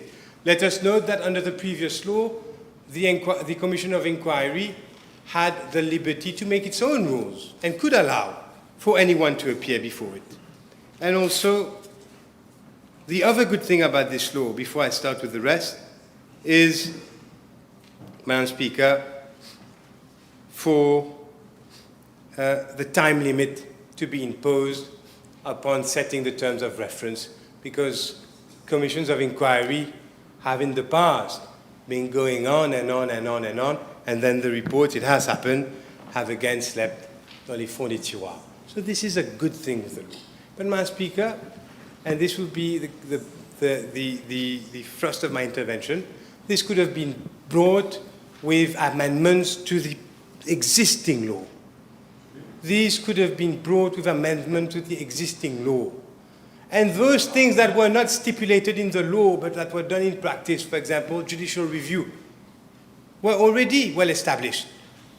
For example, contrary to what the Honourable Mr. Utima said, payment into consolidated fund, this is already provided in the existing law.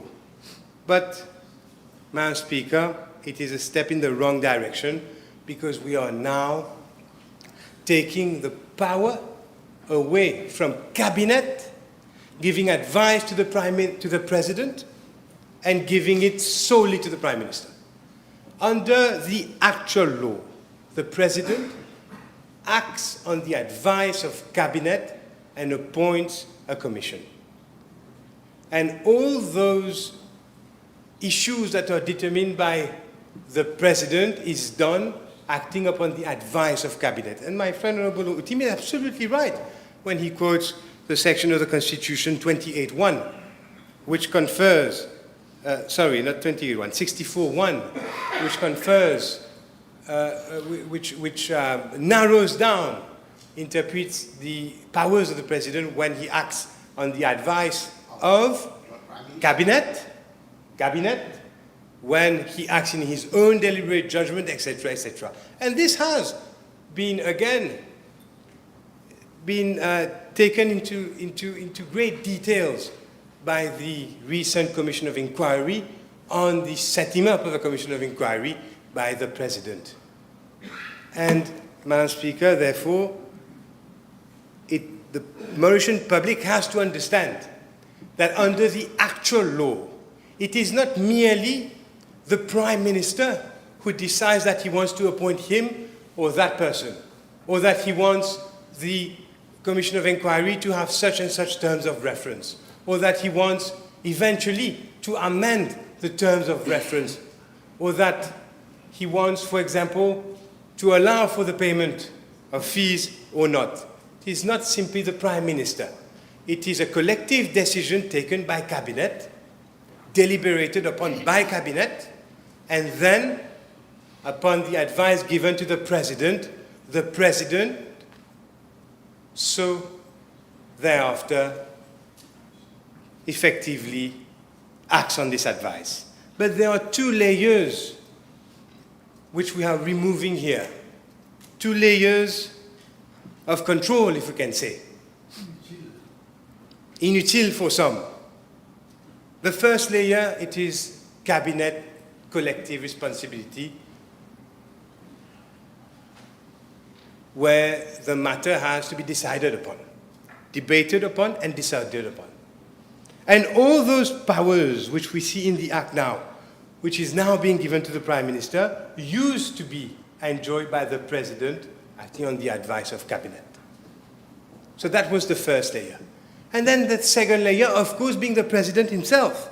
Because let us not forget, the President has a responsibility, a constitutional responsibility, according to Section 21B of the Constitution, he has the duty to uphold and defend the Constitution and to ensure that the institutions of democracy and the rule of law are protected, that the fundamental rights of all are respected, and that the unity of the diverse Mauritian nation is maintained and strengthened. So at all times, the President of the Republic must ensure that whatever he does is in accordance with Section 28(1)(b). And contrary to what the Honourable Utim said, it is not merely a rubber stamp decision, because we forget, he knows that better than anyone else, that the President may refuse and resign, sure, like his father did himself. But he may refuse. If he doesn't agree, he may refuse and thereafter resign in protestation. That is what we had under the actual law. But now what will we have? We will have a Prime Minister who will enjoy sole discretion to set up a commission of inquiry. As Prime Minister who will not have to consult Cabinet to appoint any member commissioner. A Prime Minister who can, and I say a Prime Minister because we're changing the law not for one Prime Minister, but for any Prime Minister. A Prime Minister who will be able to revoke any members of the Commission if they fall for any reason stated in the law, and some of these reasons are very vague, Madam Speaker, like the Leader of the Opposition has said. If you look at Section 9(3), a Prime Minister may at any time terminate the appointment of a member on the ground of a close association with an interested party, which is very vague. But then there are other issues, Madam Speaker. The fact, for example, that the Secretary to Cabinet appoints, Madam Speaker, the Secretary to Cabinet appoints the Secretary to the Commission. When we know the key sensitive function of a Secretary to a Commission, who holds all the documentations, all the evidence, who knows of the agenda of the Commission, who knows of all the intricate and fine details of where the inquiry is leading up to. And when you appoint the Secretary yourself, or through the Secretary to Cabinet, then il y a un risque d'interférence et d'influence énorme, Madame la Présidente. It didn't used to be like that. The President used to appoint the Secretary himself. Usually, although the law did not provide for it, but when you look at the various commissions that have been set up, you will see often it is headed by members of the judiciary, and their secretaries, judicial secretaries, are appointed as Secretary to Commission. Therefore, it implies that before appointing, the President would consult with the Commission. And it ought to have been like that, Madam Speaker.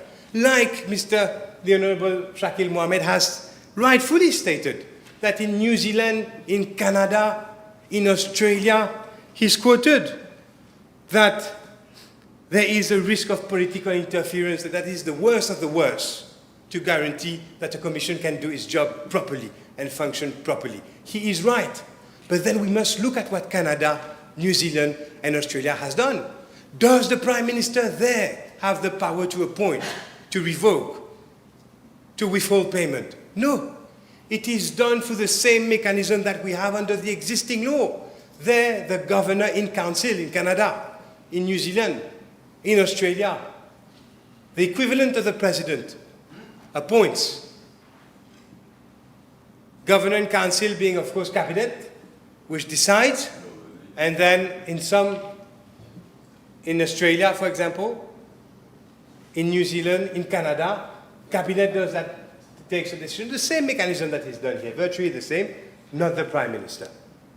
And there, Madam Speaker, it is not the Prime Minister's Secretary to Cabinet, the Secretary to Cabinet, who appoints members, including Secretary to Commissions there. They are given full autonomy and independence to appoint their own staff, their own advisors, their own secretaries, etc. And we ought, if we wanted to have given this institution proper independence. Well, forthcoming Board of Inquiry's proper independence, functioning independence, we ought to have at least consulted them with who to appoint. So that, Madam Speaker, is another reason why it is a step in the wrong direction. Because we need to ask ourselves, how is this new act going to facilitate shedding the truth, light on the truth? Are we doing that? When we know that in this House, time and time again, ministers, prime ministers, have so often relied on investigation. The Honourable Sikan has done that earlier on. Relied on investigations not to give information, not to give certain documents.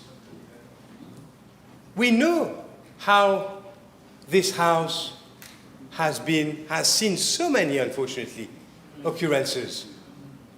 So therefore, there are questions that arises. Given now that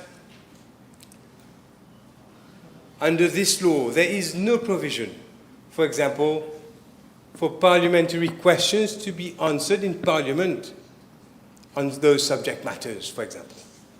The question must be begged, will the Prime Minister tomorrow, and I will state why, will the Prime Minister tomorrow undertake to answer questions on any investigations that are ongoing or that have been suspended, because there is provision to suspend here investigations with other investigations. So will the Prime Minister... That are ongoing, you said? Investigations or suspended. So will any sort of information be provided on the subject? Or once an investigation is set up, will it be like it has in the past? Will it be simply a blanket to remove altogether the duty of Parliament to scrutinize, the power of Parliament to scrutinize? We all remember in the past, since the creation of ICAC and before that, how many investigations have slept in the drawers. But then when we give all the power and control to one person, do we really rid ourselves of those risks? And that is another question. So, Madam Speaker, the previous law was not flawless. Again, it could have been amended, but instead, we are throwing the baby out of the bathwater. We are doing away with the law. And the reasons being put forward by the Honourable Acting Attorney-General is, amongst others, found in the institution on the Betamax Commission of Inquiry, that being a farce, etc., etc. But, Madam Speaker, I'm not going to go into the merit of a commission of inquiry which is ongoing, which is being led by a member of the judiciary,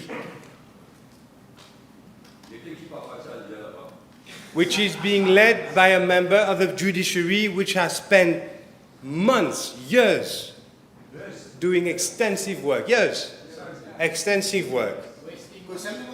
and which must simply now accept the mandate of that commission to be repealed with this act without any sort of transitional provision allowing it to finish its work within some sort of time frame, without any chance of coming up with its report. And it is not true to say that the findings of the arbitral award of Betamax cover all the items under the terms of reference. I'm not going to make that case here, but I'm only replying to what has been made, to say that it is simply not true to say that because of the arbitral award and the findings of the arbitral court, that this commission of inquiry must simply be done away with in this manner. d'une manière irrespectueuse aux membres du judiciaire. And that is regretful, Madam Speaker. And I think that it should be allowed. It ought to have been allowed. Let him speak, please. It ought to have been allowed, like any other act which comes to repeal.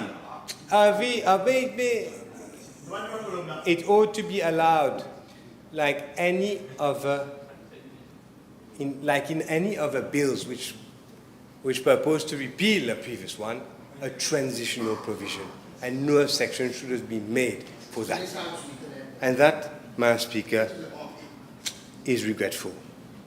And I will reply to the Honourable, and this is why it's important to speak when you're replying for the opposition, to be able to reply. This is why usually we want to reply at until the last possible intervener has done so. In reply to the Honourable Narsingen, he's mistaken. The terms of reference being decided solely by the Prime Minister is under this bill. The consultations being done prior by the Prime Minister with Cabinet, etc., was done under the existing law.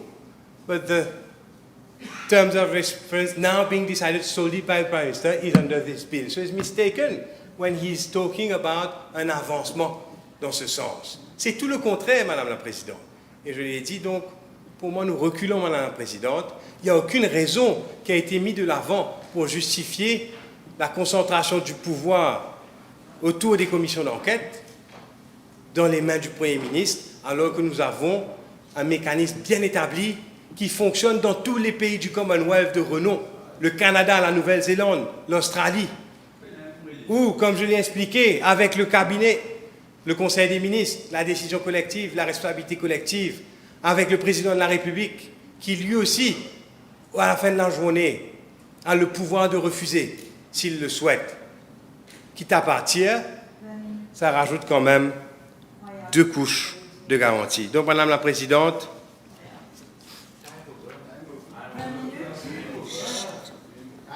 Madame la Présidente, You're concluding, of yes, course. thank you. Madame la Présidente, I think for all the reasons that have been given, I think people will now fear to come and depone, more so than before. And I think because do not forget that commissions of inquiry are usually in a democratic country set up to investigate acts and doings against the government of a day. But now that there is the risk of interference, as I said it, with the appointments of the secretary to the commission, etc., it will not at all, Madam Speaker, unfortunately, help our meager ranking in Transparency Mauritius. It will not help us improve, unfortunately. Not these sort of legislations. I think it is a step backward. I think it is in fact, Madam Speaker, regrettable that we couldn't change the existing law. You've said that 3 And I think that, Madame la Présidente, Try and conclude. I am concluding. And I think, Madame la Présidente, le pays n'en sortira pas du tout gagnant. Merci. Je vous prie. Je vous en prie. Alors, maintenant, j'ai l'honorable ministre de la Sécurité sociale. Thank you, Madam Speaker. I will come back to the speech of the Leader of the Opposition and Honourable Duval later. First of all, let me say that this bill opens a window of change. This government brings yet another visionary tool to reshape public interest issues in Mauritius. The bill, the Public Inquiries Bill, which will replace the more than 80 years old Commission of Inquiry Act, heralds a significant shift on how matters of public interest and public importance will henceforth be investigated, for the benefit and betterment of the Mauritian society and its people. My party, Résistance et Alternative, as a partner in the Alliance du Changement, fully support this bill. A commission of inquiry is one of the many bodies available to a country to inquire into various public interest issues, sometimes on controversial ones. Commission or board of inquiry report findings, give advice, and make recommendations. While the findings are not legally binding, they can be highly influential and act as drivers of societal progress. Commission of inquiry reflect social movements and social concerns of a particular moment in time.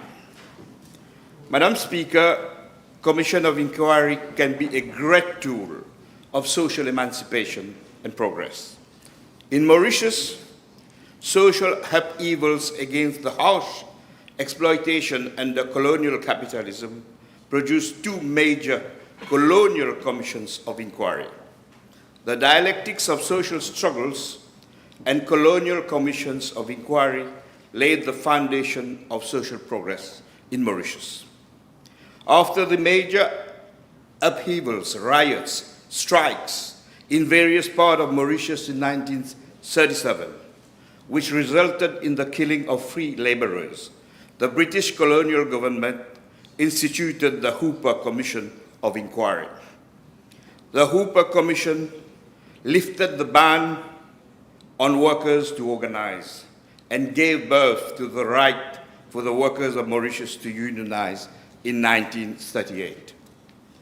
The 1943 strike of laborers, when Angelique Coupen and her comrades lost their lives, prompted the colonial government to institute the Moody Commission of Inquiry in 1944. The Moody Commission paved the way for the genesis of the welfare system in Mauritius and the birth of local democracy in rural Mauritius through the creation of village councils. We can also refer to some examples in other countries.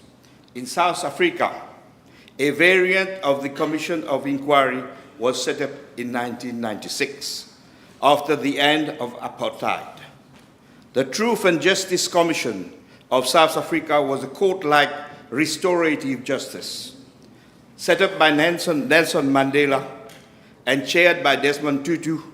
The commission invited witnesses who were identified as victims of gross human rights violations to give statement about their experiences and selected some for public hearings. Perpetrators of violence could also give testimony and request amnesty from both civil and criminal prosecution.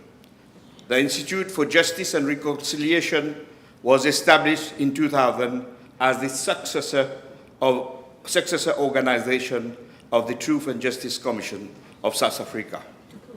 In Australia, prompted by public outcry over the high number of indigenous deaths in custody during the 1980s, the Royal Commission into Aboriginal Death in Custody was set up. It investigated 99 cases between 1980 and 1989. While it found no evidence of unlawful killings, it highlighted systemic issues such as inadequate care and the impact of alcohol abuse. The Commission made 339 recommendations aimed at reducing indigenous incarceration and improving custodial conditions. Here again, we see the dialectical relations between historical social struggle and institutional commission of inquiry, resulting in social emancipation or human rights advancements. Madam Speaker, yes, commission of inquiries or boards of inquiry can be and have been used as tools against political opponents. While the primary purpose of such commissions is to investigate matters of public interest, and improved recommendations, they can be strategically manipulated to target and undermine political rivals. For instance, a commission might be established to investigate a particular matter, but its term of reference can be subtly designed to ensnare a specific political figure or party. The Commission's findings, regardless of their validity, can be used to damage the reputation or political standing of the target, even if there are no actual wrongdoing. Examples are numerous in many countries and in Mauritius too. The latest two of such politically motivated commissions of inquiry in Mauritius being the Betamax Commission of Inquiry and the Commissions of Inquiry set up in the context of the institutional crisis, the tug of war under the previous regime between the presidency and the then Prime Minister. Madam Speaker, I support this bill for the following reasons. Many of the reasons have been highlighted by my colleagues and honourable members. The first one is the updating of an 80-year-old law. I am very surprised to hear Honourable Adrien-Duval saying that we must amend an 80-year-old law and not come with a new legislation. And this decontextualizes the evolution of constitutional evolution in Mauritius and laws in Mauritius. We cannot just take something dated 88 years and just plug in amendments like this. You decontextualize the law evolution. And it's very important to come with a new law because precisely the same inherent residual inconsistencies and clumsiness since the advent of independence and the Republic in 1992 needed to be addressed and cleared in law so as to leave no ambiguities, no misuse, as we have seen in the last wrangle under the previous regime between the presidency and the Prime Minister, event which occurred in 2018. First, let us mention that the Constitution, as my colleague mentioned, with the advent of the independence in 1968 and a republic in 1992, established clearly in Section 44 the clear line of demarcation of the Prime Minister and the exercise of President's function. And it is clear that Section 64, that no President of the Republic can act without the advice of the Cabinet, or, for that purpose, to Honourable Duval, or of a minister acting under the general authority of the Cabinet. And there's no one more important in the Cabinet than the Prime Minister itself. When Mauritius became a republic, various amendments of the Constitution, were brought to various pieces of legislation in Mauritius in 1991. The Commission of Inquiry Act 1944 was one of these legislations. There were 10 amendments brought to replace, 10 amendments brought to the Commission of Inquiry Act 1944 to replace wherever it appears the term Governor-General with President. So, thus, the Commission of Inquiry Act 1944 start with the section 1.2, where it says the President may issue a commission into any matter relating to the public service, etc., etc. The President here in this section has only replaced Governor-General. Okay, this was the amendment brought in 1991, just a few months before Mauritius became a republic in 1992.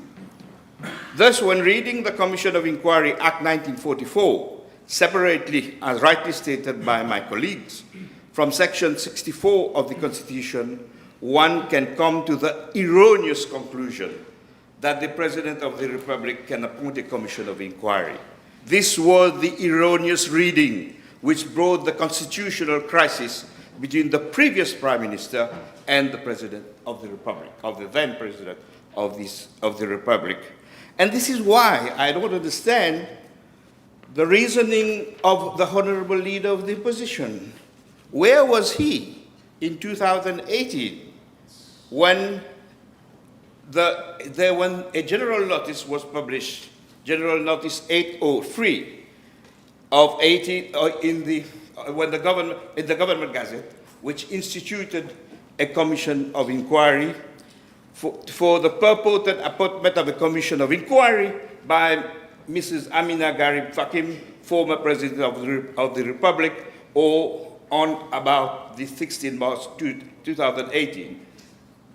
More precisely, to inquire on the circumstances relating to the non-compliance with the constitutional and legal provisions of the established administrative procedure applicable to the appointment of the above Commission of Inquiry.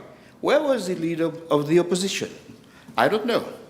Was he part of this decision to establish this Commission of Inquiry, where one of the terms of reference was precisely to inquire whether the power of the Cabinet and any person acting on behalf of the Cabinet? So, the present bill, now in the spirit of the Constitution, clarifies the legal framework to leave no ambiguities, no erroneous interpretation. It re-establishes in the law clearly the constitutional principle that the institution of a commission of inquiry is the prerogative of the executive, the cabinet, or a minister acting under the general authority of the cabinet. The bill, now in the spirit of the Constitution, confer clearly this power to the Prime Minister, who is, after all, the chief of the cabinet, the Prime Minister, and Leader of the House. The bill leaves no ambiguity, no room as to who has the power to nominate a commission of inquiry. It spares us from the institutional crisis which bear the imprint of the previous regime. The previous regime did not dare draw the lessons of the previous dangerous constitutional crisis between the previous Prime Minister and the former President of the Republic. We dare. We are bringing the necessary amendments to with the new Public Inquiries Bill. Where they failed, we act. Madam Speaker, when I heard Honourable Duval saying that we must amend this, the 80-year-old legislation, I'm new to this assembly, but I cannot understand the reasoning of such a proposal. For me, it's like, colonially tainted proposal, To amend a piece of legislation date back 80 years, and during this period we had independence. During this period we had the Republic, we had evolution.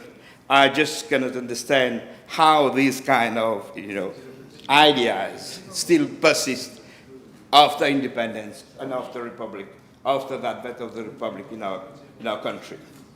Madam Speaker, in addition to addressing the legal issues we mentioned, the legal imbroglio, the new Public Inquiries Bill will be bringing at least 4. I will just mention it, my colleagues mentioned it, just for the record, bring at least 4 major qualitative leap forward. The bill opens the door for public access and scrutiny to proceedings of board and inquiry. This is clearly stated in Section 13 that the proceeding, that all reasonable steps as may be necessary should be taken to ensure that members of the public I record this one so that the chairperson can decide, this is new, to allow broadcasting of proceeding of an inquiry which may be made.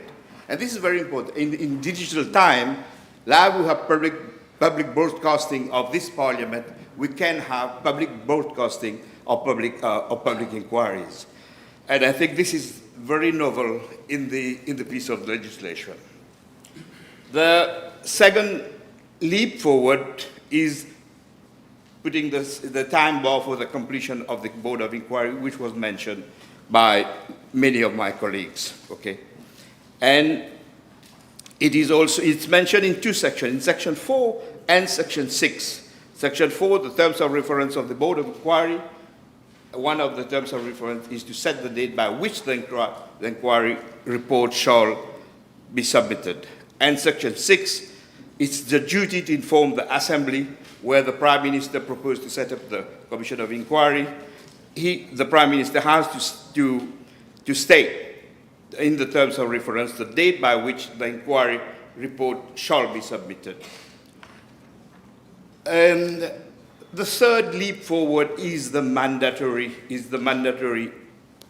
that it is mandatory to make public the report of the Board of Inquiry.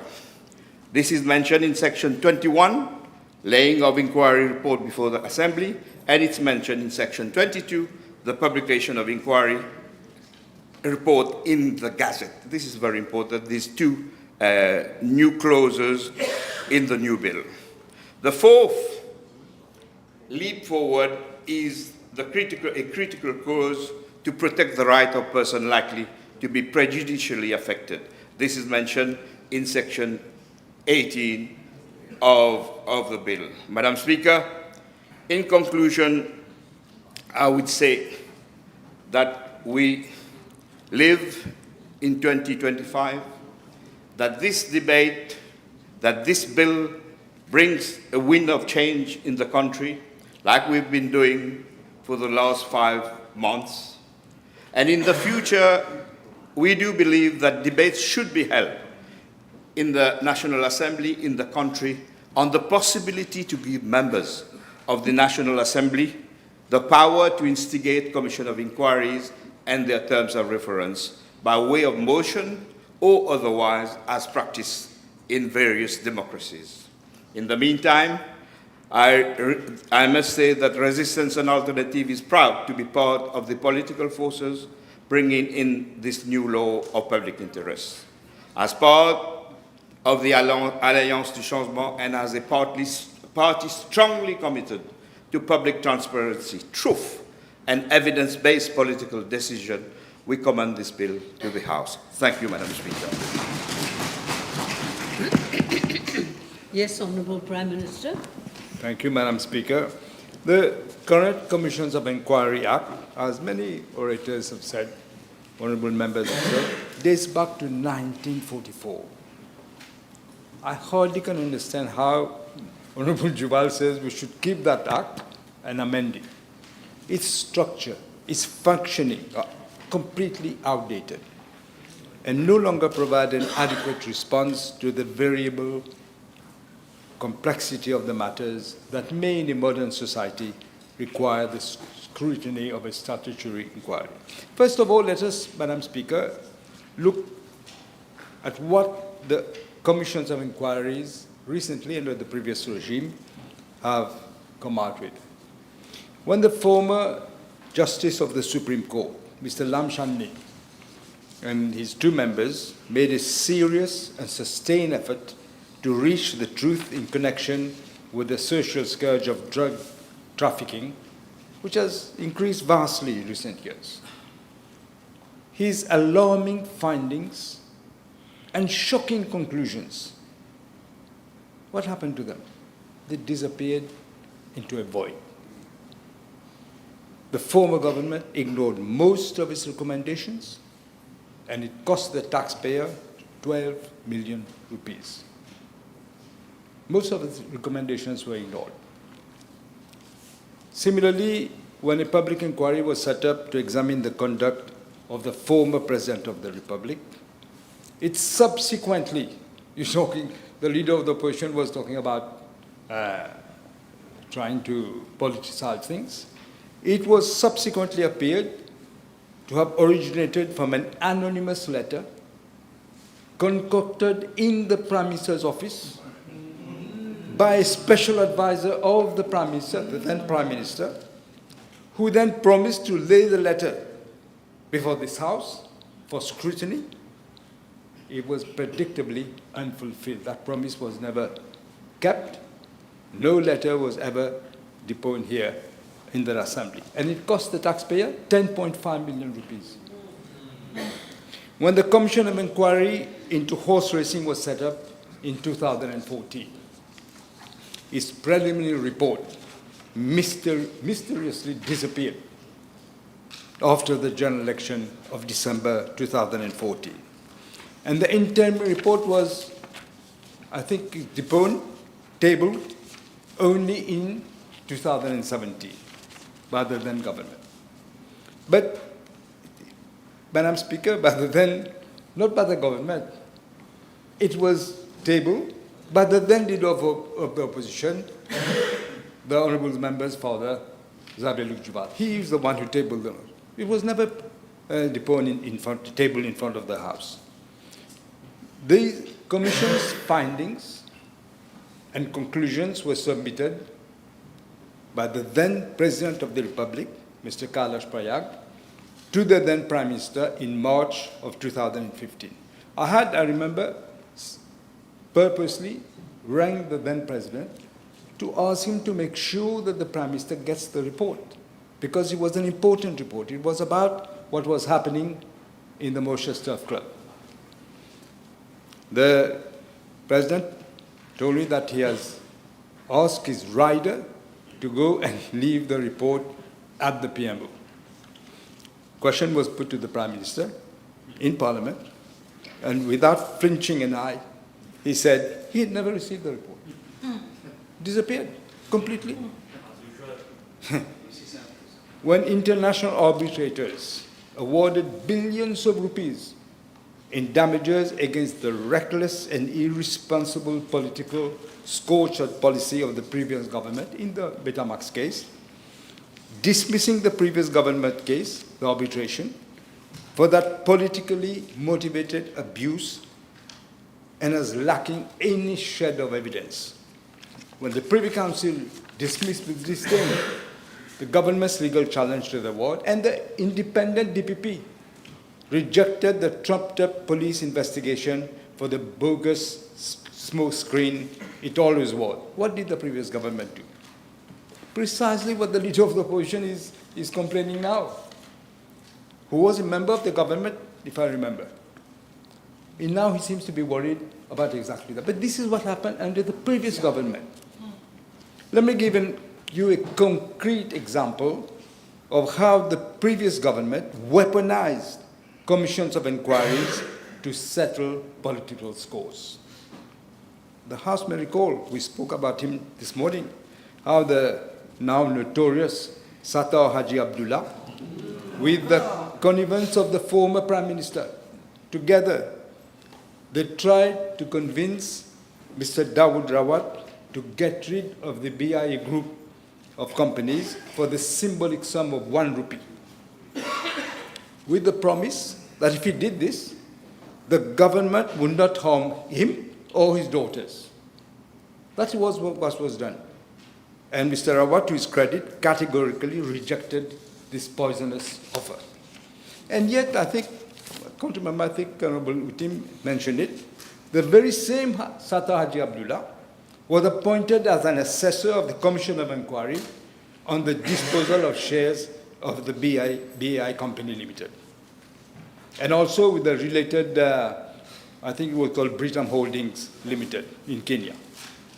If this was not a direct conflict of interest, what was it? What was the guarantee then under the previous Commission of Inquiry? What was happening then? Exactly what we want to prevent, actually. It is worth pointing out that one of the recommendations of the Commission of Inquiry, chaired by former Judge Duma, Bhushan Duma, was that criminal actions should be initiated against former Minister Roshi Badin for his malevolent acts in the sale of the shares of Britam Holdings Limited of Kenya. This is what Doma said. And what did Mr. Badin do? He swore an affidavit where he pointed out that one of the assessors, Mr. Sator Haji Abdullah, is a bosom friend of the former Prime Minister, and therefore he's judge and party in this case.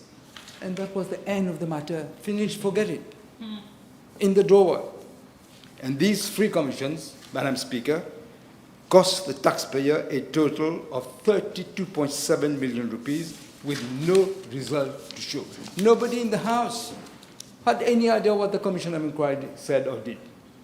These Commission of Inquiries were set up for the wrong reasons, and their findings, their conclusions, their recommendations were completely ignored, left to sleep in the yellowing pages of newspapers and the dusty drawers of the administrative inertia. We have seen just such pattern for the last lost, wasted decade. Inquiries have come and gone. They might as well have never happened. Let us come to the inquiry on Betamax, which we are being told was stopped on purpose by this same Mr. Badin. This is what he's been campaigning about. Let us look at the facts. The case went for arbitration in Singapore, presided by a UK former judge with high reputation.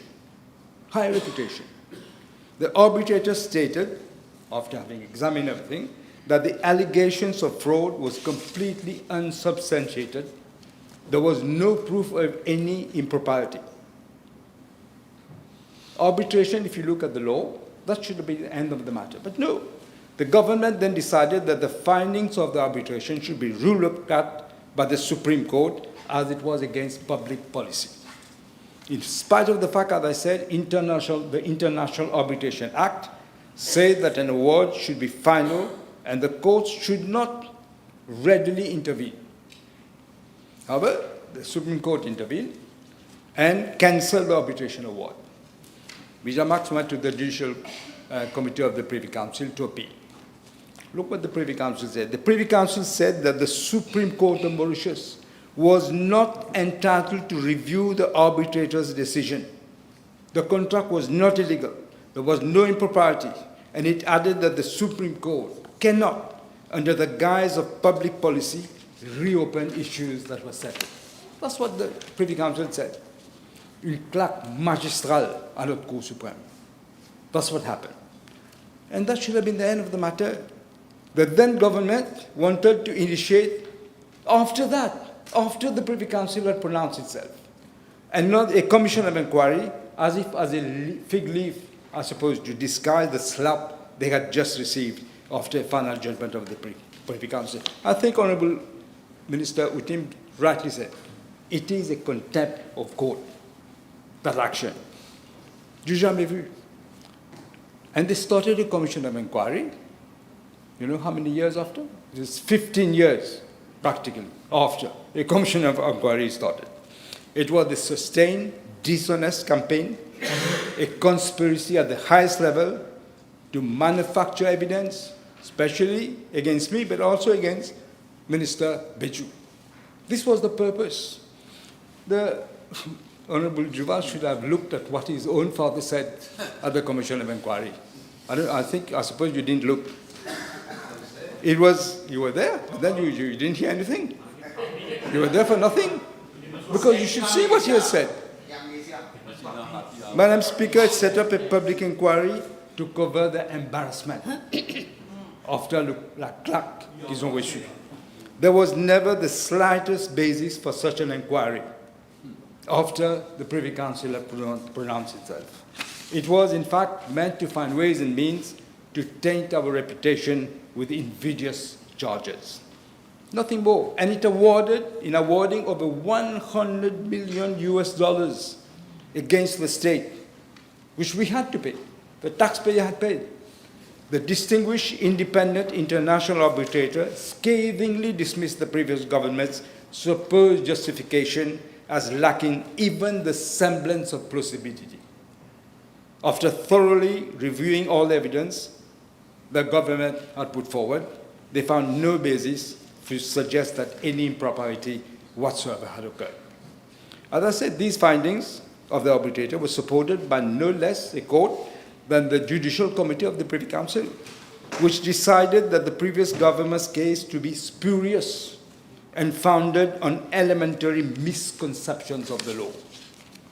In taking its decisions against Betamax, we all know, of course, Madam Speaker, that the previous government was assisted by legal geniuses, some of whom to this day no doubt continue to avert their legal services, their legal wisdom at considerable cost to their unsuspecting clients. They're still taking money out of people. But no cost will be ever as great as the cost to Mauritius of their reckless, politically motivated and foolish advice. Mr. Banner, all he has been talking about, he was instrumental in both the BAI Commission of Inquiry and also the Betamax one.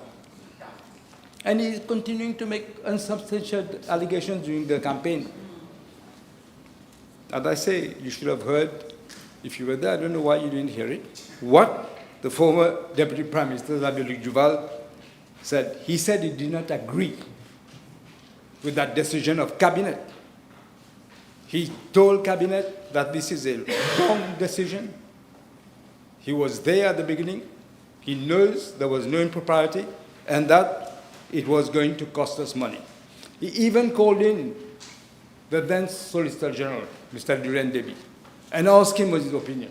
And Mr. Duran Debi said to him that he was completely opposed to the cancelling of that contract and that the government will have to pay heavy damages if they do that. But, and they instituted the Commission of Inquiry. 15 years later, as Honourable Witim just said, it was a contempt of court. And it would have been challenged had there been this interference, as we think there would have been. They would have been challenged in front of the Privy Council again. Mr. Banner should be exposed, Madam Speaker, for what he is, like a vulture with a mixture of venom and ignorance. Ignorance. It's reprehensible beyond contempt what he's been doing. This is what SSR used to call a flash in the pan. Yes. He has been reduced to a political farce, political clown, I should say, ready to do anything, to cling to even concrete for his survival. I know, Madam Speaker, you might say he's not in the House, but it is precisely because of this that I'm dragging him in here, to expose him. What a loudmouth demagogue he has been, dangerous demagogue. This is the background. This is the background of the Betamax case. The Mauritius public is now asked to support many more millions of rupees to be expended on a pointless public inquiry purely for political ends and because the previous government could not accept the responsibility of its own flagrant abuses. It has been proved. 2 judicial tribunals, including the highest in the Commonwealth, have denounced it. We know that the previous government didn't care about money. We heard this morning. They have brought this economy of our country to its knees. The House, Madam Speaker, has a duty to put an end to this long legacy of waste, self-enrichment, and abuse, which if we were left to continue, would cost again the hard-pressed taxpayer even more millions. This is what would have been the result. We all too plainly know that cynical exploitation and abuse of the state's resources, to which the government unhesitatingly resorted to whenever its political and personal interests required. When this Monsieur Moustache leaks exposed their shame in all its nakedness for all the world to see, placing on show their tawdry, corrupt, and abusive nature of this criminal gang, which had seized and maintained control of the country by fraud and by lies. What was their first response? Yes, Madam Speaker. They said they announced a public inquiry into the leaks. Never. It never happened. There was never, even a public inquiry was never started. It was just a show because the elections were there. People were revolting. So they said, well, inquiry. No inquiry was ever done. But the Mauritian people put this, what I could call it, dying serpent out of its misery, whose coils had wrapped themselves around the country, and at least to save the country public purse. And what has been the cost of all this? Tens of millions of rupees, as I said earlier, by the government on sterile exercises of political self-justification, not counting the time. We don't put the time of what the civil servants had put in, which properly accounted for even more tens of millions of rupees. Yet, not a single recommendation has been adopted. Not a line of any of the reporters debated in this chamber. Nobody knows what is in the commission of inquiry. No official government response. That shows, Madam Speaker, that in the hands of the previous government, there were no more than colorable devices again. They were never intended for the purposes for which public inquiries are supposed to exist, to cast light on social ills or public mischiefs, to establish the truth of tragic events, to apportion responsibility, and to lead to the diagnosis and remedy the causes. First, then, we will put an end to that shameful chapter and abusive inquiries of the previous government. Secondly, we will ensure that the conclusions and recommendations of the inquiry will not simply be ignored by future governments. They will have to be debated in this chamber. Never happened before. The government will have to publish a formal response, recommendation by recommendation to a report. Now, I heard Honourable Juval ask, it's a misconception. Complete misconception of the Constitution, of our system of government. We have a cabinet system of government here, not a presidential system. The president has to act on the advice of cabinet. And as I think Minister Subon just said, who is the head of the cabinet? Who is the head of the cabinet? The Prime Minister, perhaps you don't know, meets the president every Thursday morning.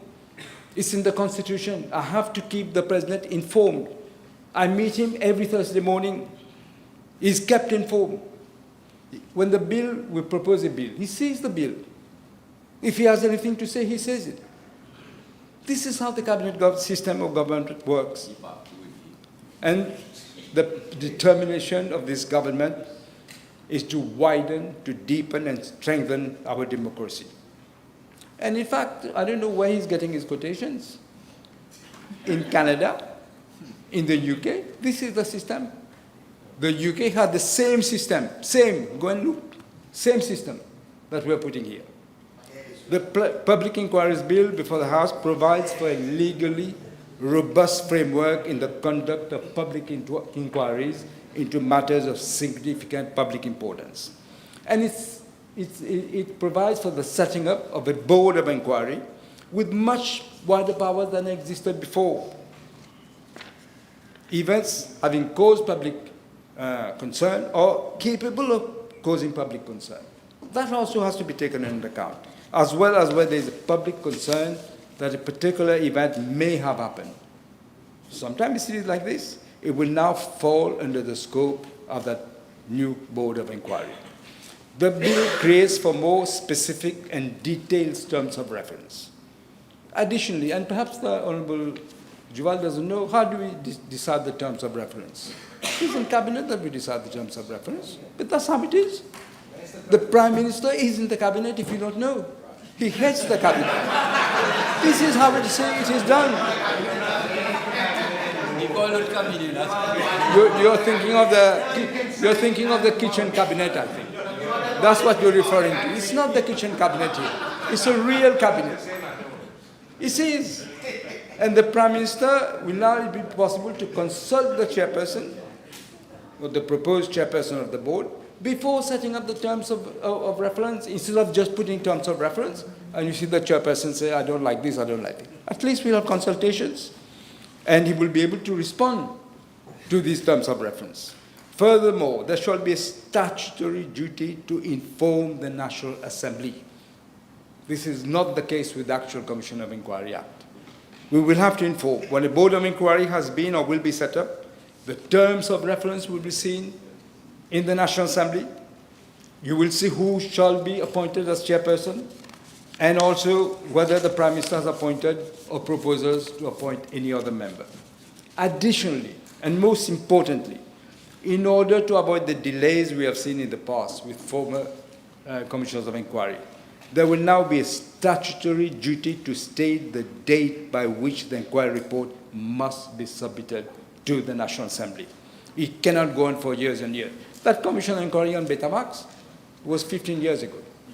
Now they were calling us to say, even your father said to the judge, Madam, it's 15 years ago. How do you expect me to remember everything? It's impossible. This will not be the case now. There will be a statutory duty to state the date by which the inquiry report will have to be submitted.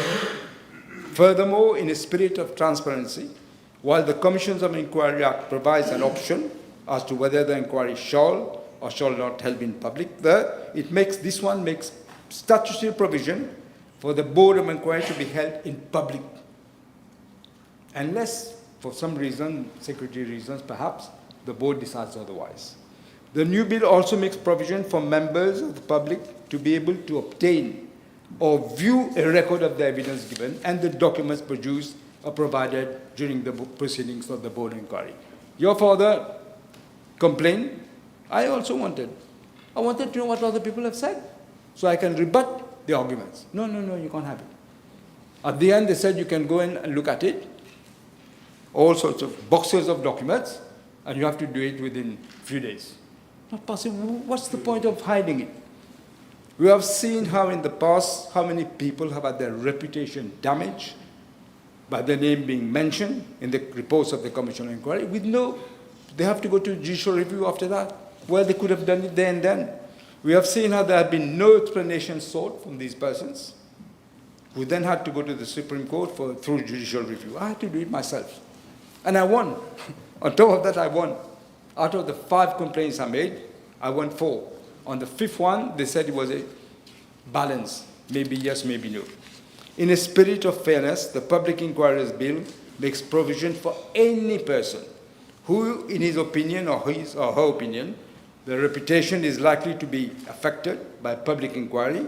They can be heard, they can be given evidence, they can produce documents, and they can see what has been said against them. According to the bill, the Prime Minister shall not later than 30 days after receiving the inquiry report, he will have to lay the copy in the National Assembly, on the table of the National Assembly. In other words, it will not disappear in a drawer. You will have a chance to look at it. Furthermore, the Board of Inquiry shall not later than 30 days after the submission of the report to the Prime Minister, publish it in the Government Gazette, so everybody can look at it. And there will be a new statutory duty on the government to respond to the report, not just laying it on the table, you can debate it. This doesn't mean that the government will be obliged to accept each and every one of the conclusions, but it will mean that the public will be able to see what the arguments were, what the government proposes to do about whatever mischief and identified by the inquiry. These measures will also ensure that the work of the board will be conducted in a transparent manner and made accessible to the public at large. Honourable Tim rightly pointed out about this drug baron or drug peddler who had said he knows who in the government has been taking money from the drug barons for the elections. These have been thrown under the carpet. To conclude, Madam Speaker, let me reaffirm that the government today is honouring its commitment to provide clear parameters for the conduct of public inquiries, including, as I said, a strict time frame for such inquiries. We are repealing the Commissions of Inquiry Act and replacing it by modern, transparent, and comprehensive legislation. The government is taking steps to ensure that the purpose of the public inquiry purposes are generally fulfilled, not abused, like it had been done in the past, and the reports are not simply ignored. In fact, the reports were never known. Here you'll get a chance to see it, how much it has cost, and you can see the fairness, the independence and accountability of the whole process of this public inquiry, with the rights of everyone who might be affected by the findings of an inquiry report. They have a right to come and depose. I have repeatedly said, Madam Speaker, that one of the imperative missions of this government is to restore integrity, pride and independence to the constitutional, democratic and civic institutions in which the freedom and strength of any nation principally resides. The bill contributes to that cause. Thank you, Madam Speaker. Yes. Honourable Acting Attorney-General. Madam Speaker, I'd like to first and foremost thank all members who have spoken. I have listened very carefully to all the speeches and more so to that of the intervention of the Honourable Prime Minister just before me. I'd like to also thank right away, not at the end of my intervention, the officers of the Office of the Attorney-General, the Attorney-General himself, who has put in a lot of effort in the work that he has produced. We are all very thankful to him, and I wish him a quick recovery. However, I'd like to add, I don't think I had to, but then I think sometimes it is necessary to underline important events. I mean, when I base myself on the intervention of the Honourable Leader of the Opposition and Honourable Adrien Duval, it's necessary for me to refer to the arbitral award, the final award in Singapore of the arbitration matter, the Singapore International Arbitration Centre between Betamax and the State Trading Corporation. Let me say here that this is dated the 5th of June 2017, and people will start to understand that when I read that particular document, the table of contents on issue 4, it is written at page 45, is the contract, the agreement Betamax had, including the arbitration agreement, illegal? That was a question that the arbitrators had to answer. Is it illegal and unenforceable? This is one of the main issues that they had to cover. So I say that today because Honourable Duval said that it's not, these are issues that were not covered. Let us say that he is wrong there. I say that respectfully. It was covered. I took it upon myself not to just come up with statements, but I went through the award to make sure that what I'm saying, I have verified it, counted, checked it, and I'm therefore convinced that what Honourable Duval is saying is not right. So let me also say that maybe if he's missed that part, I'm sure he's also missed the other part, and I say sans hésitation. One of the lawyers who participated in this whole scandalous process, Ravindra Chetty, Senior Counsel. He was the one, strangely enough, representing some elements of the kitchen in those days. Anyway, Kalchul, Bartan, we call it, Bartan. So then, when I read at this particular issue at page 46, is it illegal? And I'm going to read parts of what the arbitrators said.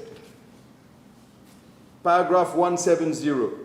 The tribunal has found that STC has failed to discharge its burden of proving that the agreement was agreed as part of a conspiracy to commit an unlawful act under either interpretation. The tribunal has found that the PPA was not breached. I can go on, and I will. This tribunal, at paragraph 182, this tribunal rejects the submissions of the STC. Specifically, the tribunal does not find Mr. Banjan gave evidence that was untrue in his first statement or at all. This explanation is plausible, 184, and entirely consistent with Mr. Banjan's first witness statement. Having found that Mr. Banjan was not untruthful as alleged by the STC. Let's pause. As alleged by the STC. Allegedly, Mr. Banjan was lying, only to satisfy the head cooks of that kitchen. That allegation cannot provide a basis for the tribunal to draw the inference alleged. Madam Speaker, you know upon what the STC caused losses to the coffers of this country, taxpayers' money to be paid? On inferences to satisfy the head cooks of the day. And you know what is shocking? The Honourable Prime Minister referred to one of the Sufis who was helping to, to cook away. Then he was Minister, Honourable Badin. Was he part and parcel of this whole mess? So it is when he was part and parcel of this whole mess, having brought an end to the agreement, it caused losses to the country. It caused losses in billions to the country. Billions! And we have the representative, honourable member of the PMSD, holding on to the remnants of a colonial era. The representative in Parliament and National Assembly in 2025 is still holding on to the colonial law of 1944. At least they're consistent. But then what about the honourable member of the MSM? They are holding on to this law, I'm sure they don't know why. Only because they want to satisfy the ego of the head cook. That is all. No, I'm sure he's still cooking away. Huh? 8-4. And look at what I say again. Paragraph 195. Again, I quote, again, STC invites the tribunal to infer on the basis that government had therefore ultimately agreed to a commitment that ran counter to its earlier stipulations, that the agreement was an illegitimate transaction. However, it is more plausible that this change was simply the product of the parties' protracted commercial negotiations. The tribunal also rejects these submissions. Under the chapter of the SNO's advice, paragraph 200, the tribunal therefore finds that these allegations are incapable of grounding any inference that there was a criminal conspiracy between Mr. Bunjan and members of the then government. So, when I read all this, paragraph 207, in any event, these difficulties could not support an inference of criminal conspiracy. And I read paragraph 211D. STC led no evidence, and for members out here to listen and members of the public to hear, STC, fomenté par le gouvernement du jour, poussé par le leader du Reform Party, qui était lui-même chef de la cuisine. STC led no evidence from any person who could have given direct evidence of a conspiracy. Therefore, based upon what are members of this opposition telling us, let us hold on to the laws of the colonial days. Let us not change the law, let us simply amend it. Amend what? Amend what? Amend this way of trying to run the affairs of the country based on simple inferences, allegations that could not even be substantiated, Madam Speaker. And the taxpayers ont dû payer plus que 6 milliards de roupies. Qui alors va rembourser ça aux taxpayers? Today we are in difficulty. And they dare come and tell us we should pay up, pay out, and keep on our promises. Today we are having those difficulties because of such mess that has driven this country to the ground.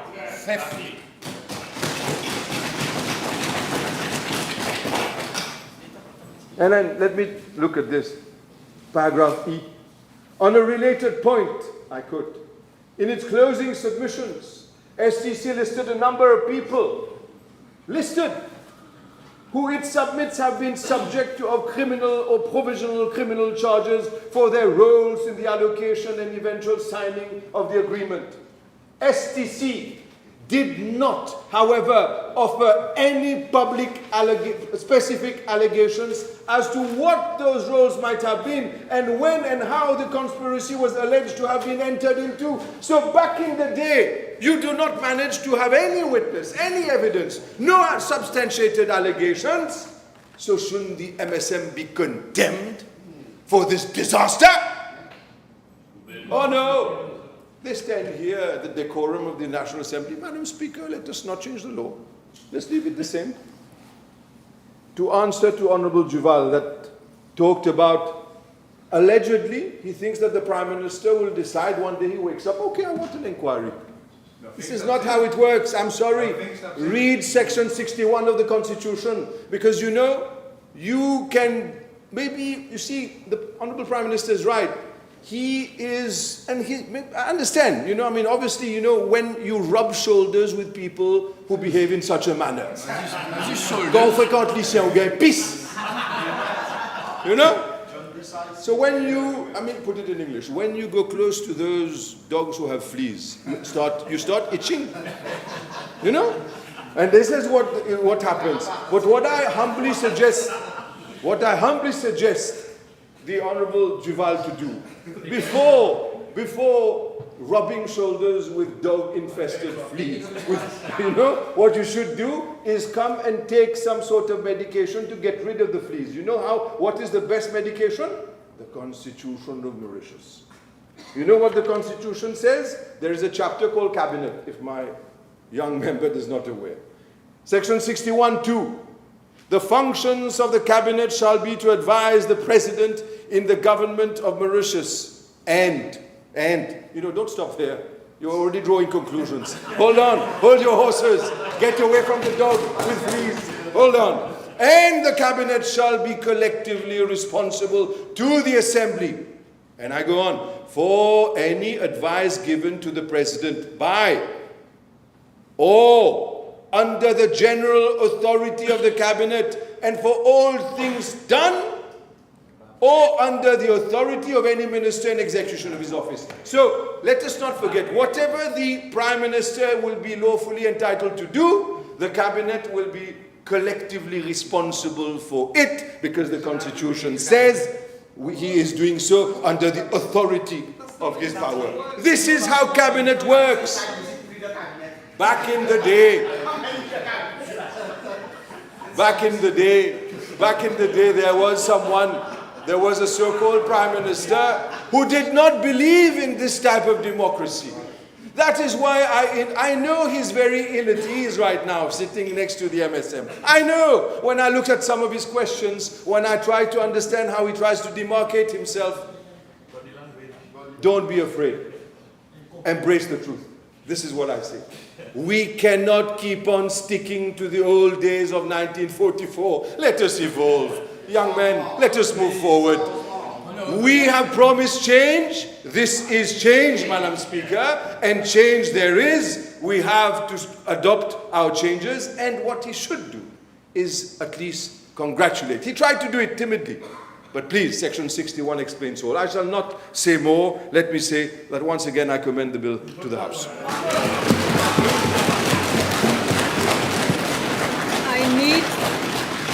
I need someone to second this bill. Yes. Thank you.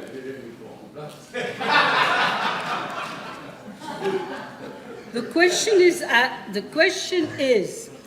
the public inquiries. All right, I'll start again. The question is that the Public Inquiries Bill, number 5 of 2025, be read a second time. Those in favour say aye. Those against say no. The ayes have it. Public Bills Committee stage.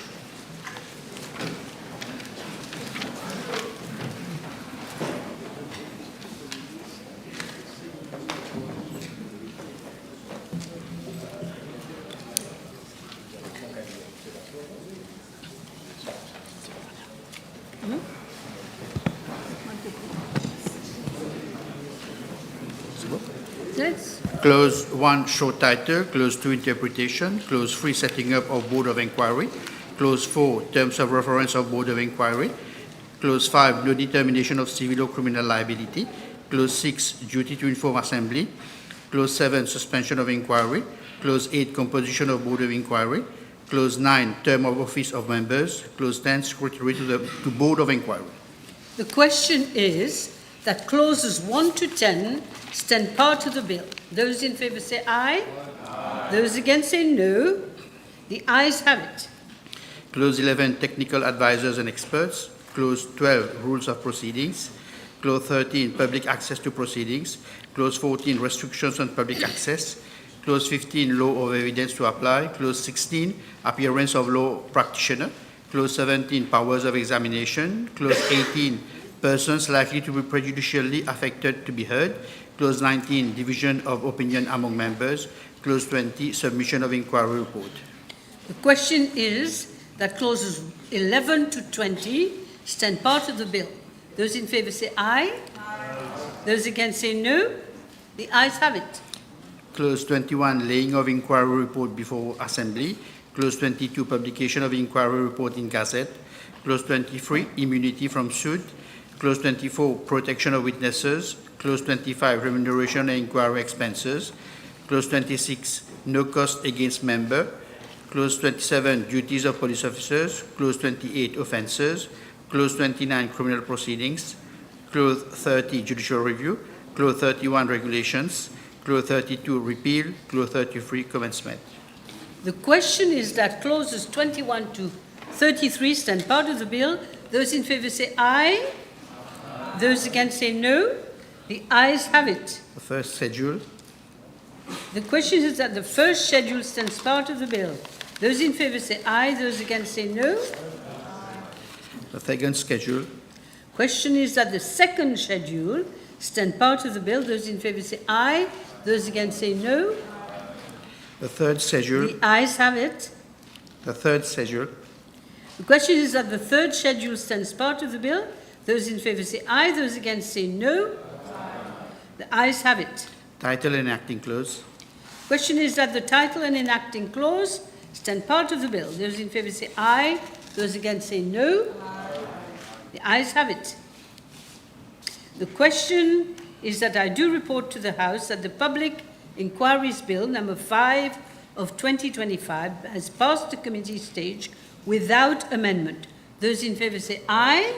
Aye. Those against say no. The ayes have it. I will now resume my chair.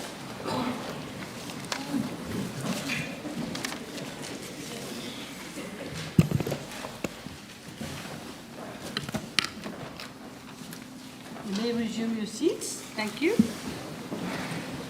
Honourable members, I have to report to the House that the Public Inquiries Bill number 5 of 2025 has passed the committee stage without amendment.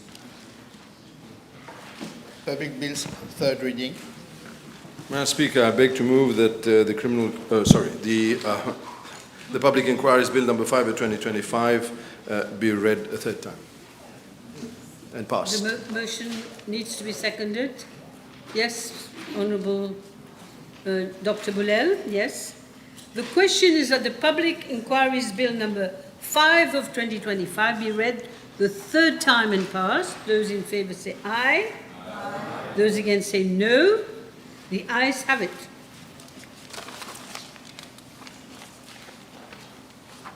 Honourable Prime Minister, adjournment. Madam Speaker, I beg to move for the adjournment of the House to Tuesday, the 13th of May at 11:30 a.m. The House stands adjourned. We have adjournment matters. Yes, Mr. Francois. Thank you, Madam Speaker. My request is addressed to the Honourable Minister responsible for shipping. It is about the many defective containers sealed with tape that are used to transport products to rigs, such as animal feeds, rice, flowers, and other commodities. I'm informed that importers' consignments deliveries are regularly damaged by rain and seawater without any compensation in return, causing loss to them.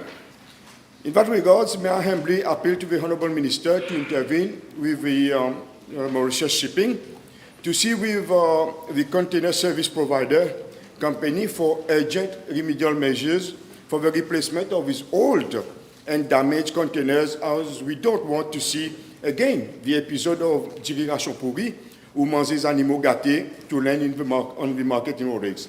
Further, may I request the Honourable Minister to also look into the asphalting and upgrading of part of the muddy and dusty and third tarmac of the new container park depot for a convenient, reliable storage and handling of solutions and environment at Mauritius. Thank you. Yes, Minister. Thank you very much, Madam Speaker. I'm glad that my good friend, Honourable François, gave me notice of the issue that he has raised. He can rest assured that we press upon the Mauritius Shipping Corporation to take corrective measures to address the situation. So he can rest assured things are done. Thank you, Minister. Yes, Mr. Bishop. Thank you, Madam Speaker. My request is addressed to the Honourable Minister of Education and Human Resources.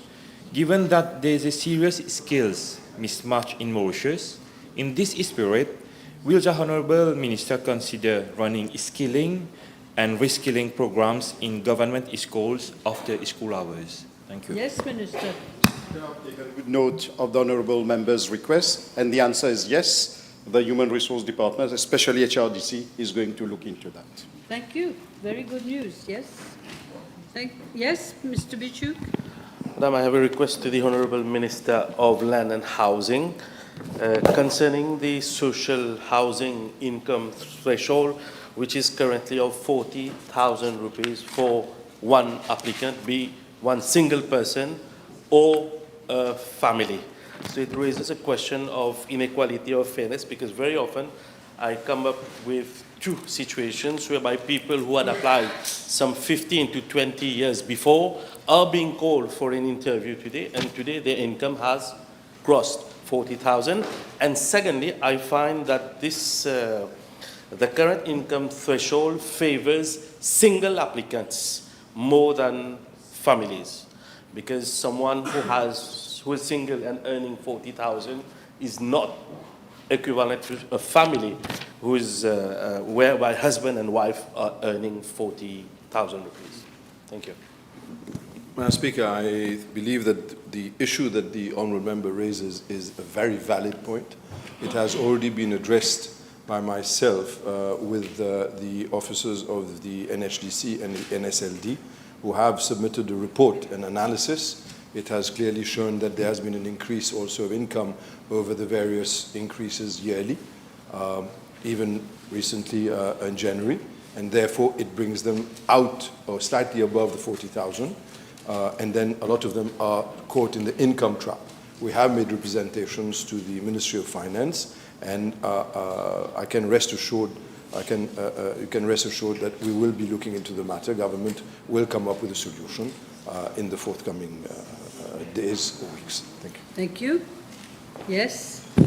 Madam Speaker, may I request our Honourable Minister of Health to do a site visit at SSRN Hospital behind the pharmacy. We have a huge unused space, a room which is renovated, new, which can be used for a transition ward for patients being discharged from the hospital. Thank you. I'll take note of his request and I'll do the necessary. Thank you very much. I think we're done. Yes. Thank you very much, everybody.